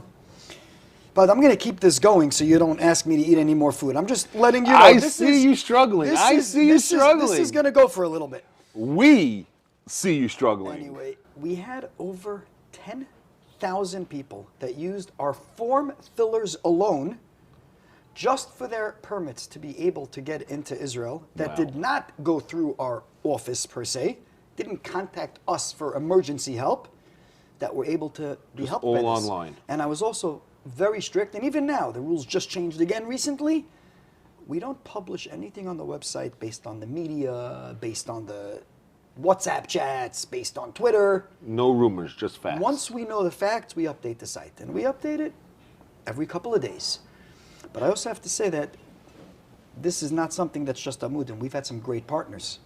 The Israeli consulate in New York has been amazing. The staff over there bend over backwards all the time, especially Did you for work with them before this as well, or this really sort of catapulted that relationship? No. So in my previous life, once I started with public service, and I was dealing, again, like I had mentioned, with people getting arrested and tefillin and food. So I always maintained a relationship with the Israeli consulate because they would call me and say, we just found out an Israeli was arrested by ICE. And at one point I was the chaplain at the detention center on Varick Street. So I would go down there, make sure they have what they needed. So I always maintained a relationship with the consulate, but it's never been like what it is now. I mean, we're speaking to them daily, and it's people that really care. I must tell you that the staff at the consulate, they don't get paid overtime, and what they get paid, I'm embarrassed to even tell you, they're not, nobody's getting rich there, but they care. They really, really care. So that was something else that we're still dealing with. And then, going back to the Amudim component, we also set up Zoom meetings for AA, NA. I want to tell you, one of the biggest accomplishments we had during COVID, and I'm very proud of this. I'm a big believer. People need to be able to, mental health is just like anything else. If somebody, God forbid, has a heart attack, right? they'll go on Shabbos to a hospital, right? I'm an Hatzalah 20 plus years, right? When I first became a paramedic, I would go out for a questionable life and death emergency. You leave on Yom Kippur night. Mental health, substance abuse, these issues are all just as important, but people didn't really realize it. There was a lot of stigma. And when we realized that we had to launch the support line, plus we had a lot of people who couldn't make it to their meetings, their 12-step meetings, their AA, NA, GA, Al-Anon, Gan-Anon, it didn't matter, or even support groups, we realized there's going to be issues. And especially with Pesach coming up, that year was a 3-day Yom Tif. So you have people that are boxed in their house, whether they're struggling with, staying sober, or whether they're having issues of abuse or whatever it is, and they need help. And they need help on Yom Tif too. And I reached out to Reb David Cohn, and I asked him for a video where he actually put out on video a very public statement that if people need to join a Zoom meeting on Yom Tif, on Shabbos, it doesn't matter what it is.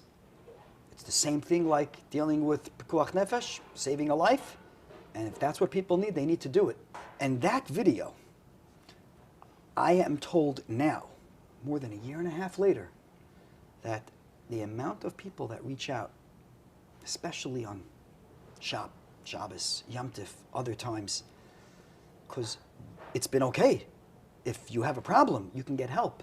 And it also took the concept of mental health, addiction, abuse, to a very public level, where You broke down all those barriers. The biggest rabbi in America today who answers halachic questions is stating publicly you can do this. But then something interesting happened. I got a phone call from a therapist in Lakewood, and he says to me, ooh, he says, Tzvi, that video is amazing, but I have clients of mine that they hold the Reb David Cohn, but it would be better if you got a Lakewood Rav to also put out a video. And my first thought was, this is ridiculous. I got a paisik that anybody would call him with any halachic question in Jewish law, they'll take it all of a sudden now. It's not good enough for them, Give me a break. But then I said to myself, it's not about me. It's not about me having an opinion over which rabbi is what. If there are people in a community that need help, and it's going to mean that you need somebody local to do it, then that's what we're going to have to do. And we got the dayan of Lakewood Yeshiva, Rabbi Katz, and he also did a video. And in his video, he even went a step stronger. And he actually said, Shabbos, Yom Tif, if people need to go to meetings to stay sober, you do whatever it takes, even if you have to drive there. Of course you can go on Zoom and do it in the meantime. And if you have a problem, you reach out for help and you call somebody. And if you have to make a call, you do it. And I will tell you, between those two videos, first of all, we saw the amount of calls that came into the support line over Yom Tif, to the point that we needed to call backup clinicians to be on shift. And we had 5 on at a time. So when people say, what was your, the biggest thing that COVID did, it's really, and I got to say this, I know it might not be the, wow, but just getting these 2 videos out were huge in being able to destigmatize mental health and addiction, sobriety, more than anything. It was just, and it just carries a lot of weight. And don't get me wrong, Rebbitzin Leah called me afterwards and goes, you know how much flack my husband's getting for that video? But we love you, Tzvi. No, that's my water. No. No, that's my water. Please. You know what? I'm going to be a nice guy. There you go. Oh, wow.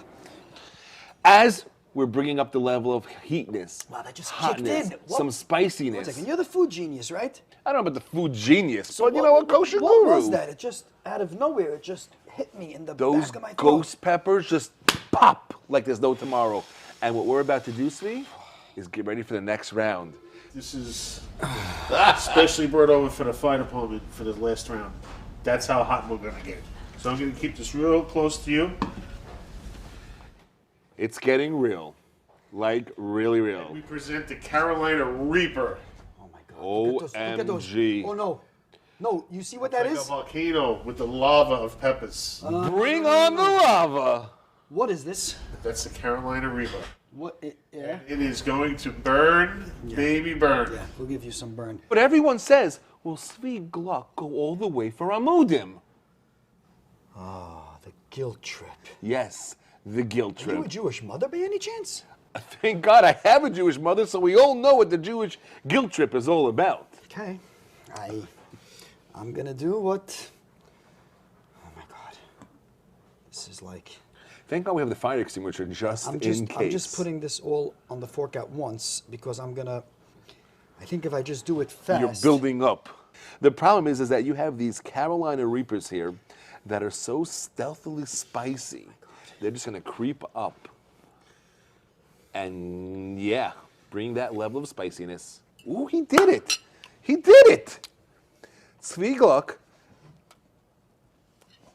Yes, Svi Gluck just put the most spicy things that we have right here. Okay, this is gonna be funny. Into his mouth, drinking the water. He's shivering, he's quaking. Oh my God. Piece of bread?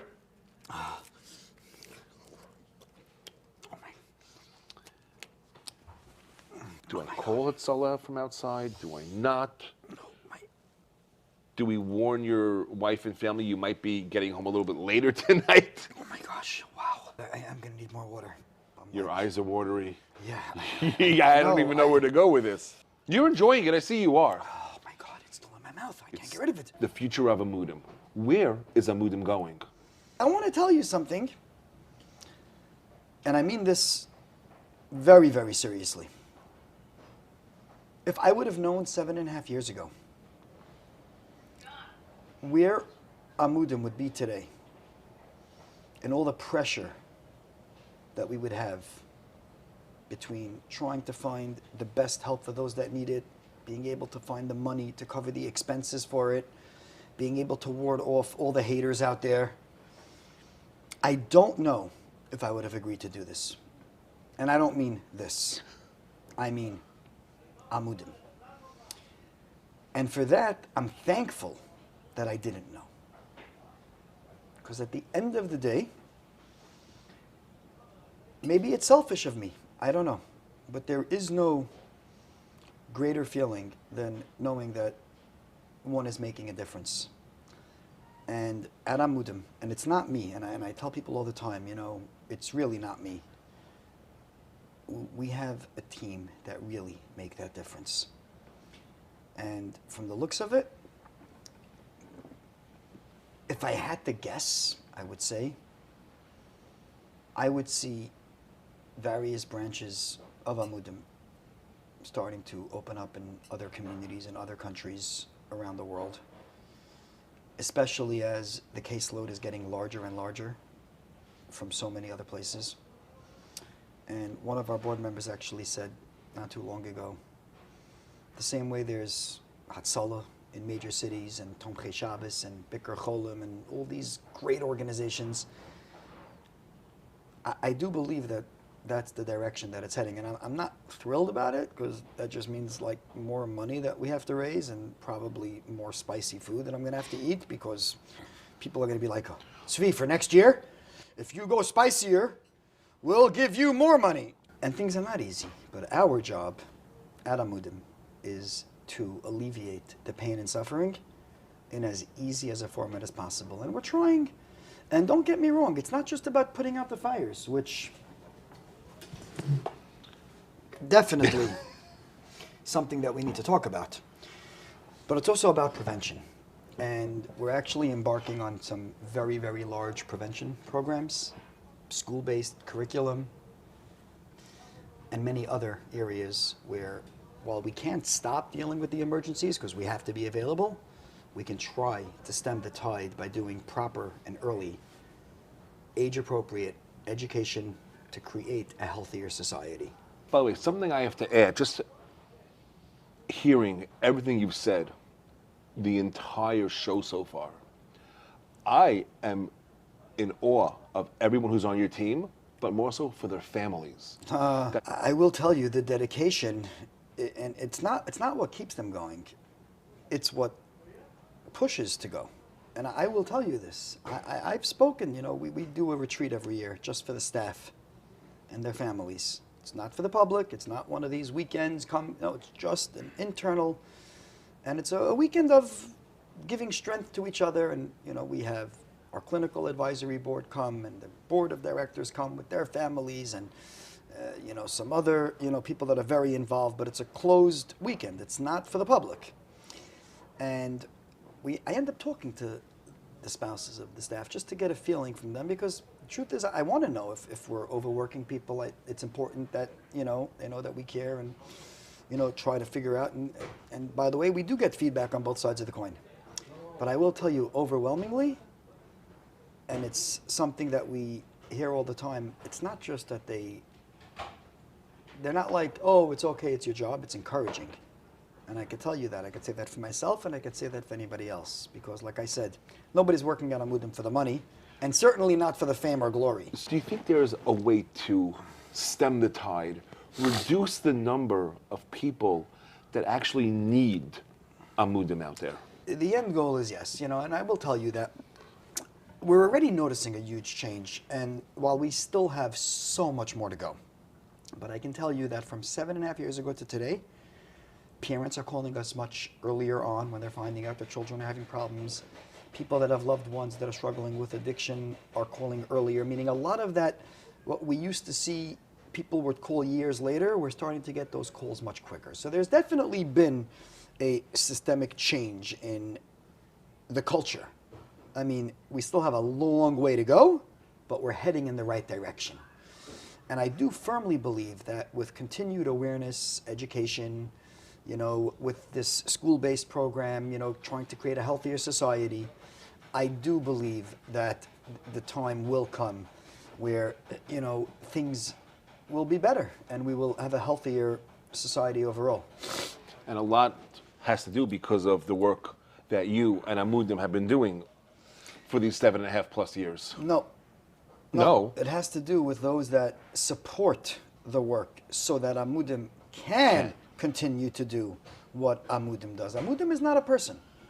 People always say to me, oh, you're Amudim? I go, no. Amudim belongs to the public. I happen to be tasked with the job of holding the reins right now. But I'm not Amudim. Amudim is everybody. But I do want to say a big thank you to the owners of Wall Street Grill, who are known for their, open hearts. Yoel Zegelbaum, Shalom Veg, Steve Traub, Tariq, and of course, Chef Joseph Polino, who managed to burn my taste buds that I won't be able to eat anything for a month. Maybe he did you a favor. No, you got to see the food in my house was good before today, but it's a special thank you. Tzvi, and everyone who's part of Amudim, I just want to say thank you. You put yourself out there today. Not only you, but your goof, your whole body and everything you've been eating. And my insides. And that's why I said the whole goof. Oh my gosh. You guys, your team are just amazing. To learn and understand where Amudim came from, how Amudim started, where you're going in the future, what you do on a daily basis, it truly is amazing. And for me to learn and to be here and to feel and be part of it, I'm truly honored and blessed. And I want to say thank you for everything that you do. We want to say thank you to all of the donors, the sponsors, everyone out there that's making this a reality, to hit our goal and above our goal. Every single dollar, every single donation counts and helps to make what you do, to make what Amudim does, a reality. I also want to thank everybody, and I urge everybody, Amudim cannot do this alone. We can't. Our budget is already over $8 million this year. It's already more than $2 million more than last year. It is growing. There are problems out there. There are solutions out there. We can't do it alone. We need everybody to just do whatever they can.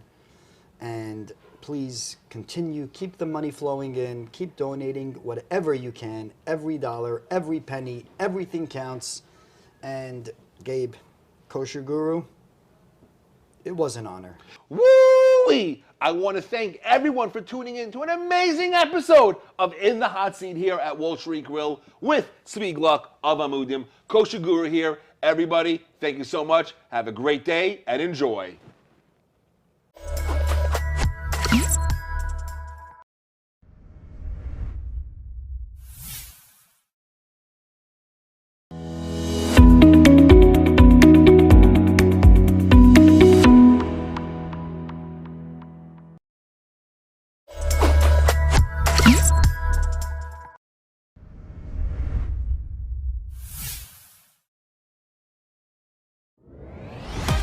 Welcome to another Charity Bids production of Holy Yid Squares in association with SayMazelTov.com, the only place to create and share personalized video messages from your favorite Jewish stars. And we are all here benefiting our dear friends at Amudim.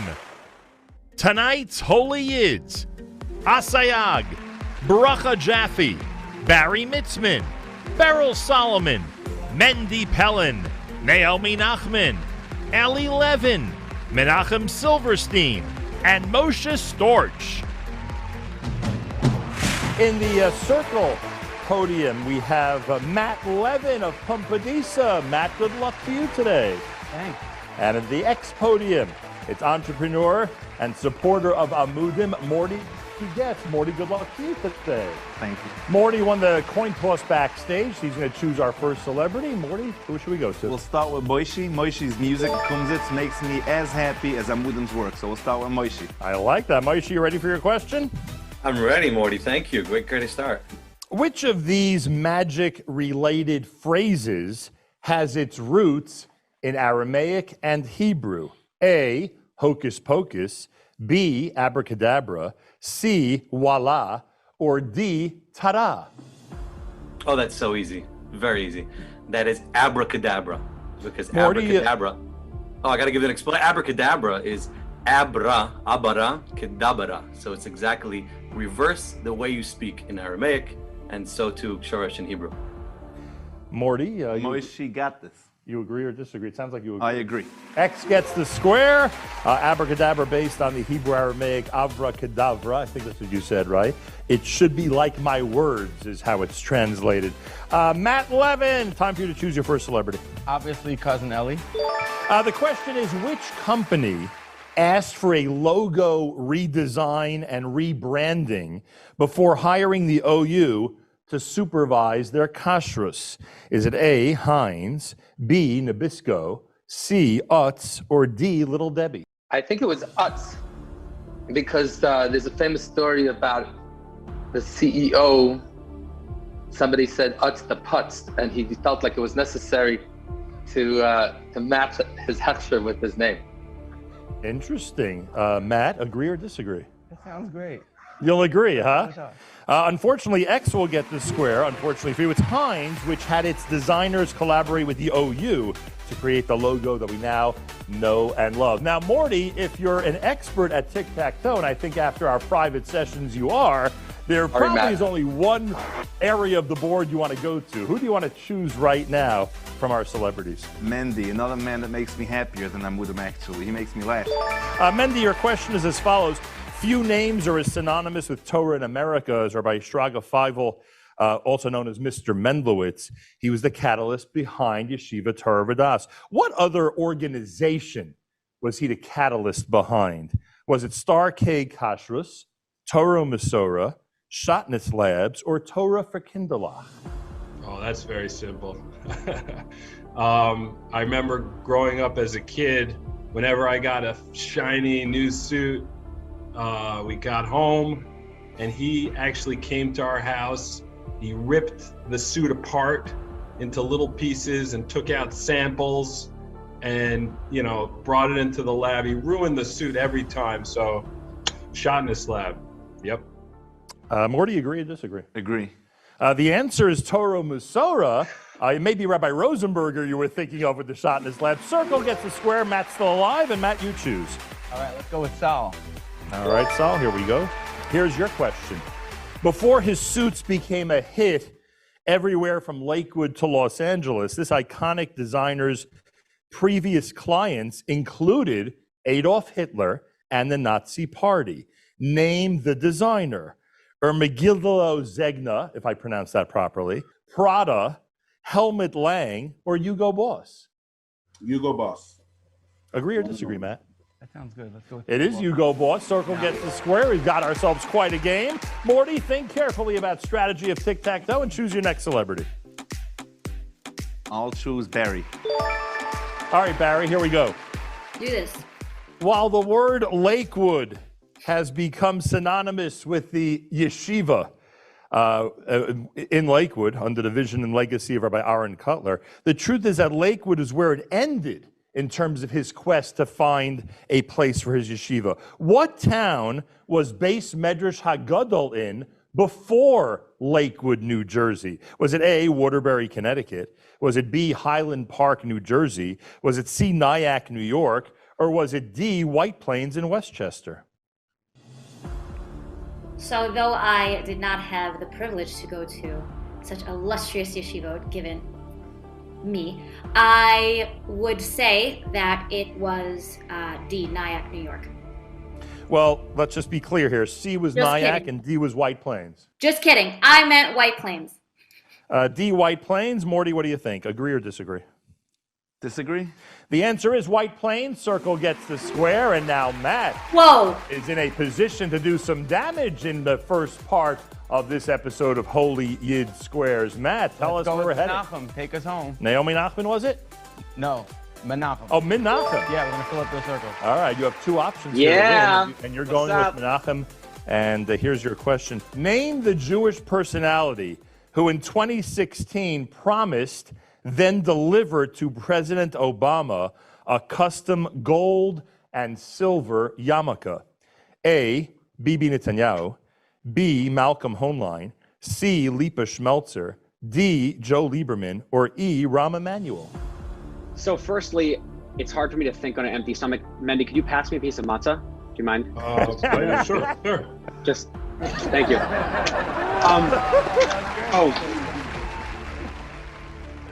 Here's the deal. Now I'm talking with food in my mouth. I usually get the answers wrong. So I'm not going to tell you which answer to choose. I'm going to tell you which answer not to choose. I feel like Lipa Schmelzer has an iKeepa collection, right? And we all know that it's not gold. And Lipa's not going to give the president somebody else's yarmulke. That's amateur hour. So I would have to say, don't guess Lipa. But because that's not how the game works, I would say C. C, he's answering Lipa Schmelzer. Agree or disagree? Yeah, I was feeling Lipa. And the answer is Lipa. Circle gets the square. Matt Levin wins round one. And keep tuning in and paying careful attention as we get to the next part of this episode of Holy Yid Squares. Hi, my name is Nechami Malinowitz. I run the Igara Yeshivas. Before I ran the Igara Yeshivas, which helped bring all the Bachrim into Eretz Yisrael, I had a yeshiva called Kesher, and I worked for many years with children at risk, and youth at risk, and teens at risk. One of the most unbelievable people in this field is Amudim team, together with Tzvi Gluck and David Kushner. What they're doing for Klal Yisrael is an unbelievable thing. The awareness that they are bringing to this, that they have brought to the table of the issues of addiction, abuse, is something that Klal Yisrael really needed. And it's a pleasure and it's a bracha to the entire Jewish nation that they're here. I want to wish them the best in their campaign, and may they continue doing for Klal Yisrael more than anybody, like they've continued to do in the past.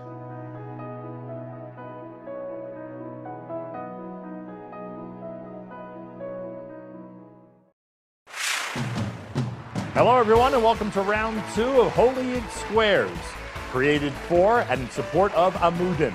We have two fresh contestants ready to go for this round. Shlomi Klein is at the X podium. He's a big fan of Amudim and a Crown Heights business owner. Shlomi, good luck to you and welcome to the show. Thank you. Sarah Horowitz is at the Circle podium. She's a clinical case manager for Amudim. Sarah, good luck to you and welcome to the show. Sarah won the coin toss backstage, which means she chooses the first celebrity in this round. Who do you want to pick? I'm going to go with Ellie 11. All right, Ellie.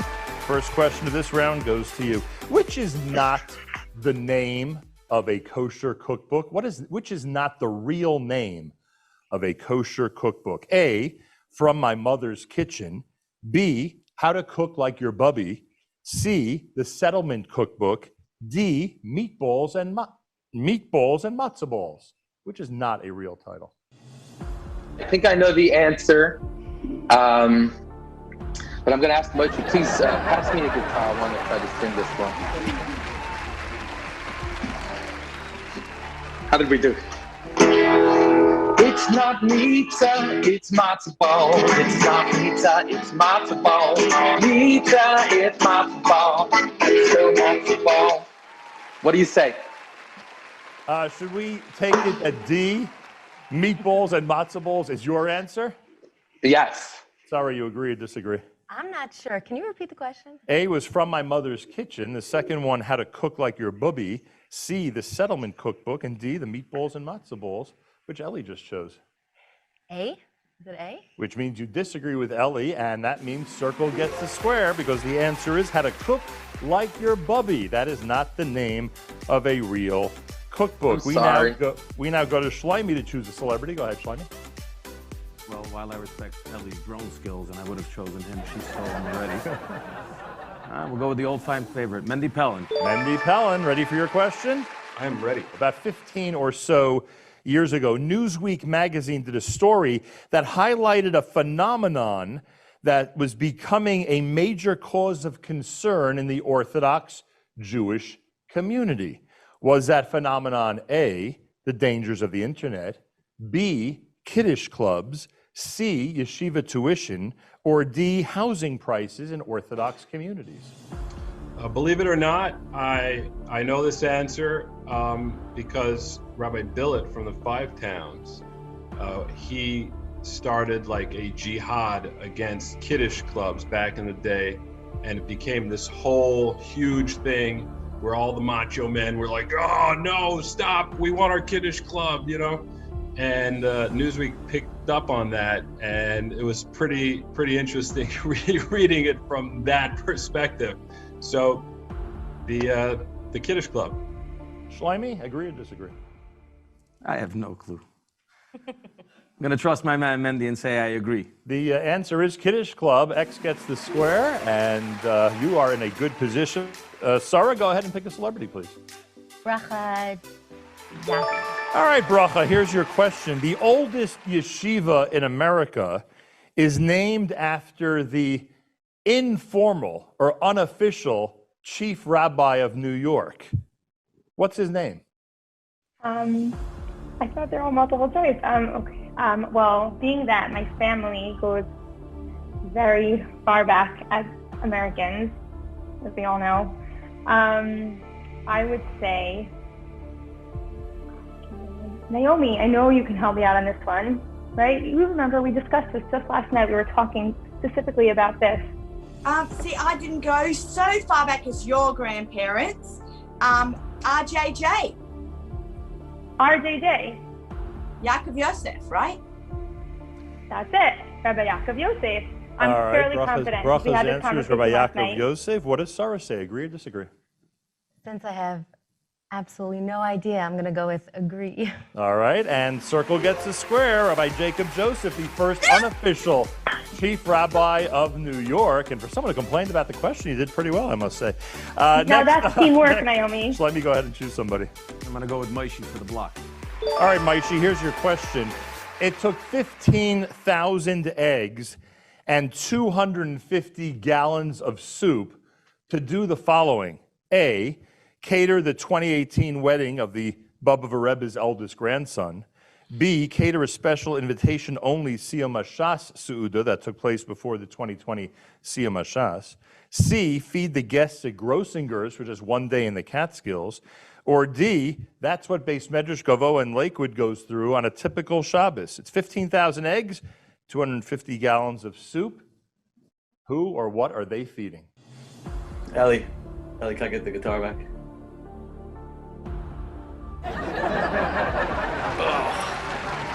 Okay, so I think in G minor, I think I'm hearing the G. I think I'm hearing the G. The Beis Medrash Gavoa on a typical day.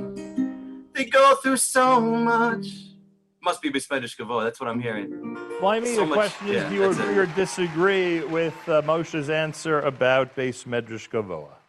I think I'm going to agree. The answer is it's the amount that was fed to guests at Grossinger's for just one day, which means Circle cannot get that square. It has to be earned because that would be for a victory. So, Sarah, I am assuming that I can guess which celebrity you'd like to speak to next. Yes, I will pick Moshe. All right. And Moshe, we have another question for you, and here it is. Back in 1953, the synagogue that would become B'nai Yeshurun in Teaneck, New Jersey, opened its doors and laid the foundation for the Teaneck Frum community. The fact is that one of its 5 founding families was a very prominent family in the area of kosher food. Was it the Grossingers family, who we mentioned earlier? Was it the Shapiro family from their Lower East Side winery? Was it the Manischewitz family, who made matzah and some of the other kosher products? Or was it the Pressman family, the founders of Barney's, who went on to create some of the clothes that we wore in and out of our community? What is your answer? What was the name of the family from Lower East Side? The Shapiros, Shapiro Wine. So, way back a long time ago when our families all came to this country of ours, it all started really down there in the Lower East Side. And I remember Lou Shapiro, I remember him, I remember what he did, and I just gotta say that his memory's coming back alive, 2021 on the Zoom for Amudim right here, right now. So I say Shapiro, Lower East Side. He's going with the Shapiro family. Do you agree or disagree, Sarah? I have to disagree. Not that I know, but Sarah is disagreeing. She'll be happy to learn that it's the Manishevitzes who have family members in Teaneck until today. Circle gets the square, and Sarah Horowitz wins this round of Holy Yid Squares. The final round coming up. Keep it right here and keep on watching more Holy Yid Squares. Hello, everybody. My name is Rabbi Mendy Mirachnik. I am the Executive Vice President of the Igut HaRabbanim, the Rabbinical Alliance of America. I am here today to discuss with the community, and in particular the Frum community, Amudim, an important organization that is dedicated with Ahavas Yisrael to help Jews in need. Unfortunately, as Rabbanim, issues such as domestic violence, substance abuse, alcohol abuse, counseling, foster care comes up. And it's important to know there's a wonderful resource called Amudim, which hopefully we will never need. Hopefully we will never need. The time arises, we should take advantage of the opportunity to help our fellow Jew out in need. I know that in 2019, in August 2019, prior to the pandemic, the Rabbinical Alliance of America, the Igut HaRabbanim, in partnership with the National Council of Young Israel and Amudim, held a wonderful day of Iyun, a day to examine the services offered by Amudim to help the Rabbanim understand where to get help when the time arises.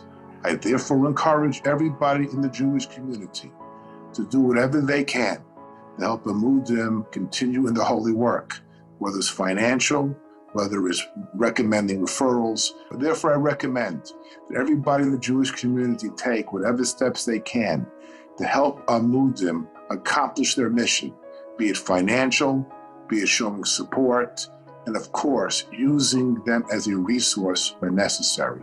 Together with Amudim, I'm confident that we're able to make a difference in every Jew's life when the time arises. Again, this is Rabbi Mendy Mirachnik from the Rabbinical Alliance of America. I wish you all a good day.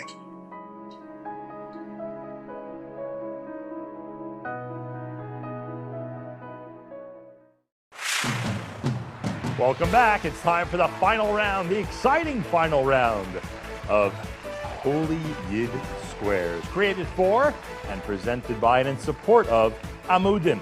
We have our final 2 contestants here in the circle podium. It's Sarah Horowitz, who's a clinical case manager at Amudim. Sarah, good luck to you.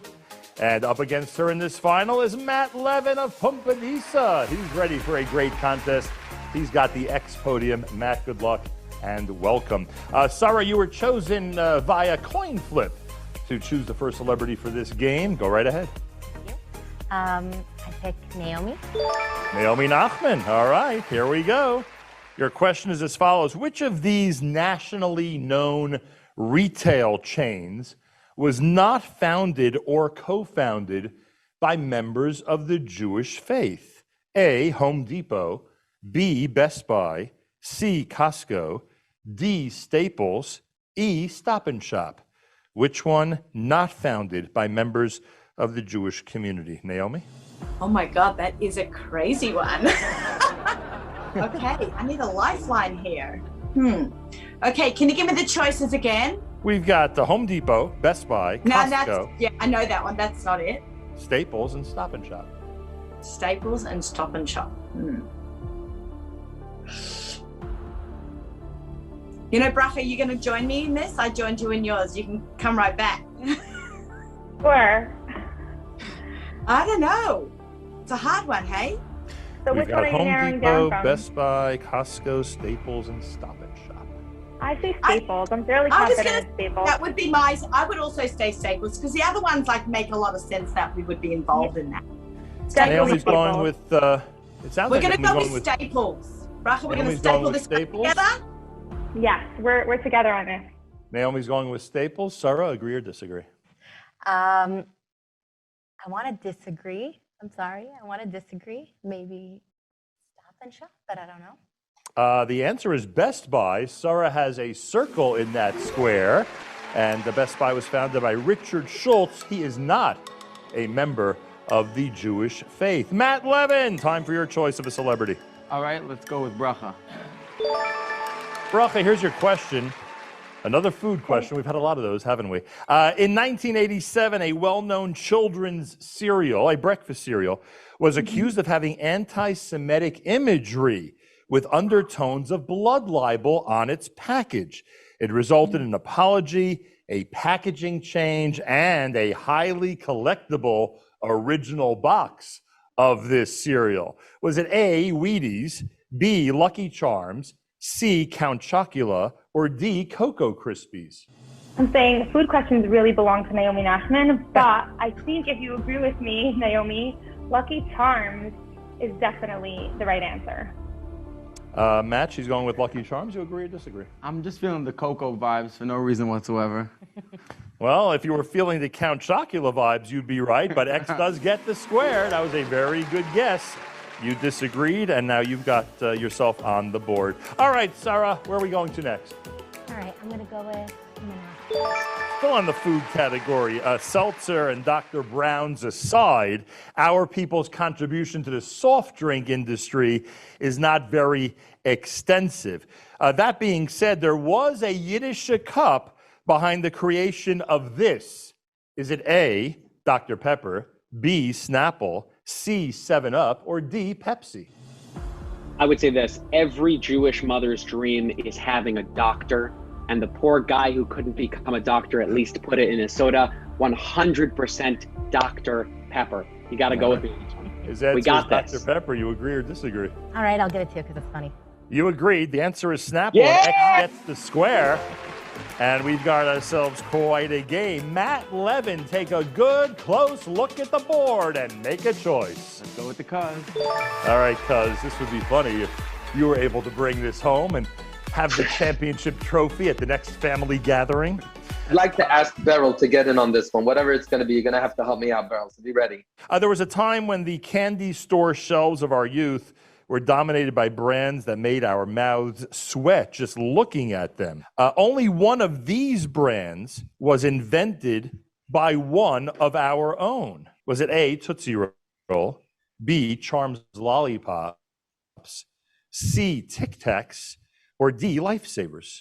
Which of those four was created by one of our own? Do you have an answer? Beryl, are you feeling something? I actually do. Come down, and I'm just going to whisper it in your ear, okay? Come here. No, yeah? Is that what it is? 100%. No questions asked. Okay, you know what? How appropriate that my lifesaver told me that it's Lifesavers. The answer he's giving is Lifesavers. Does cousin Matt agree? Yeah, we'll do that. That sounds like Atala Amudim vibes. Cousin Matt agrees. The answer is Tootsie Roll, and Circle gets the square. We've got a new game here. You didn't hear me. I said Tootsie Roll. Sarah's in the same position that Matt was in a moment ago before that awkward family moment. Sarah, I'm sorry, cuz. I'm just going to ask you straight up, who's your next celebrity?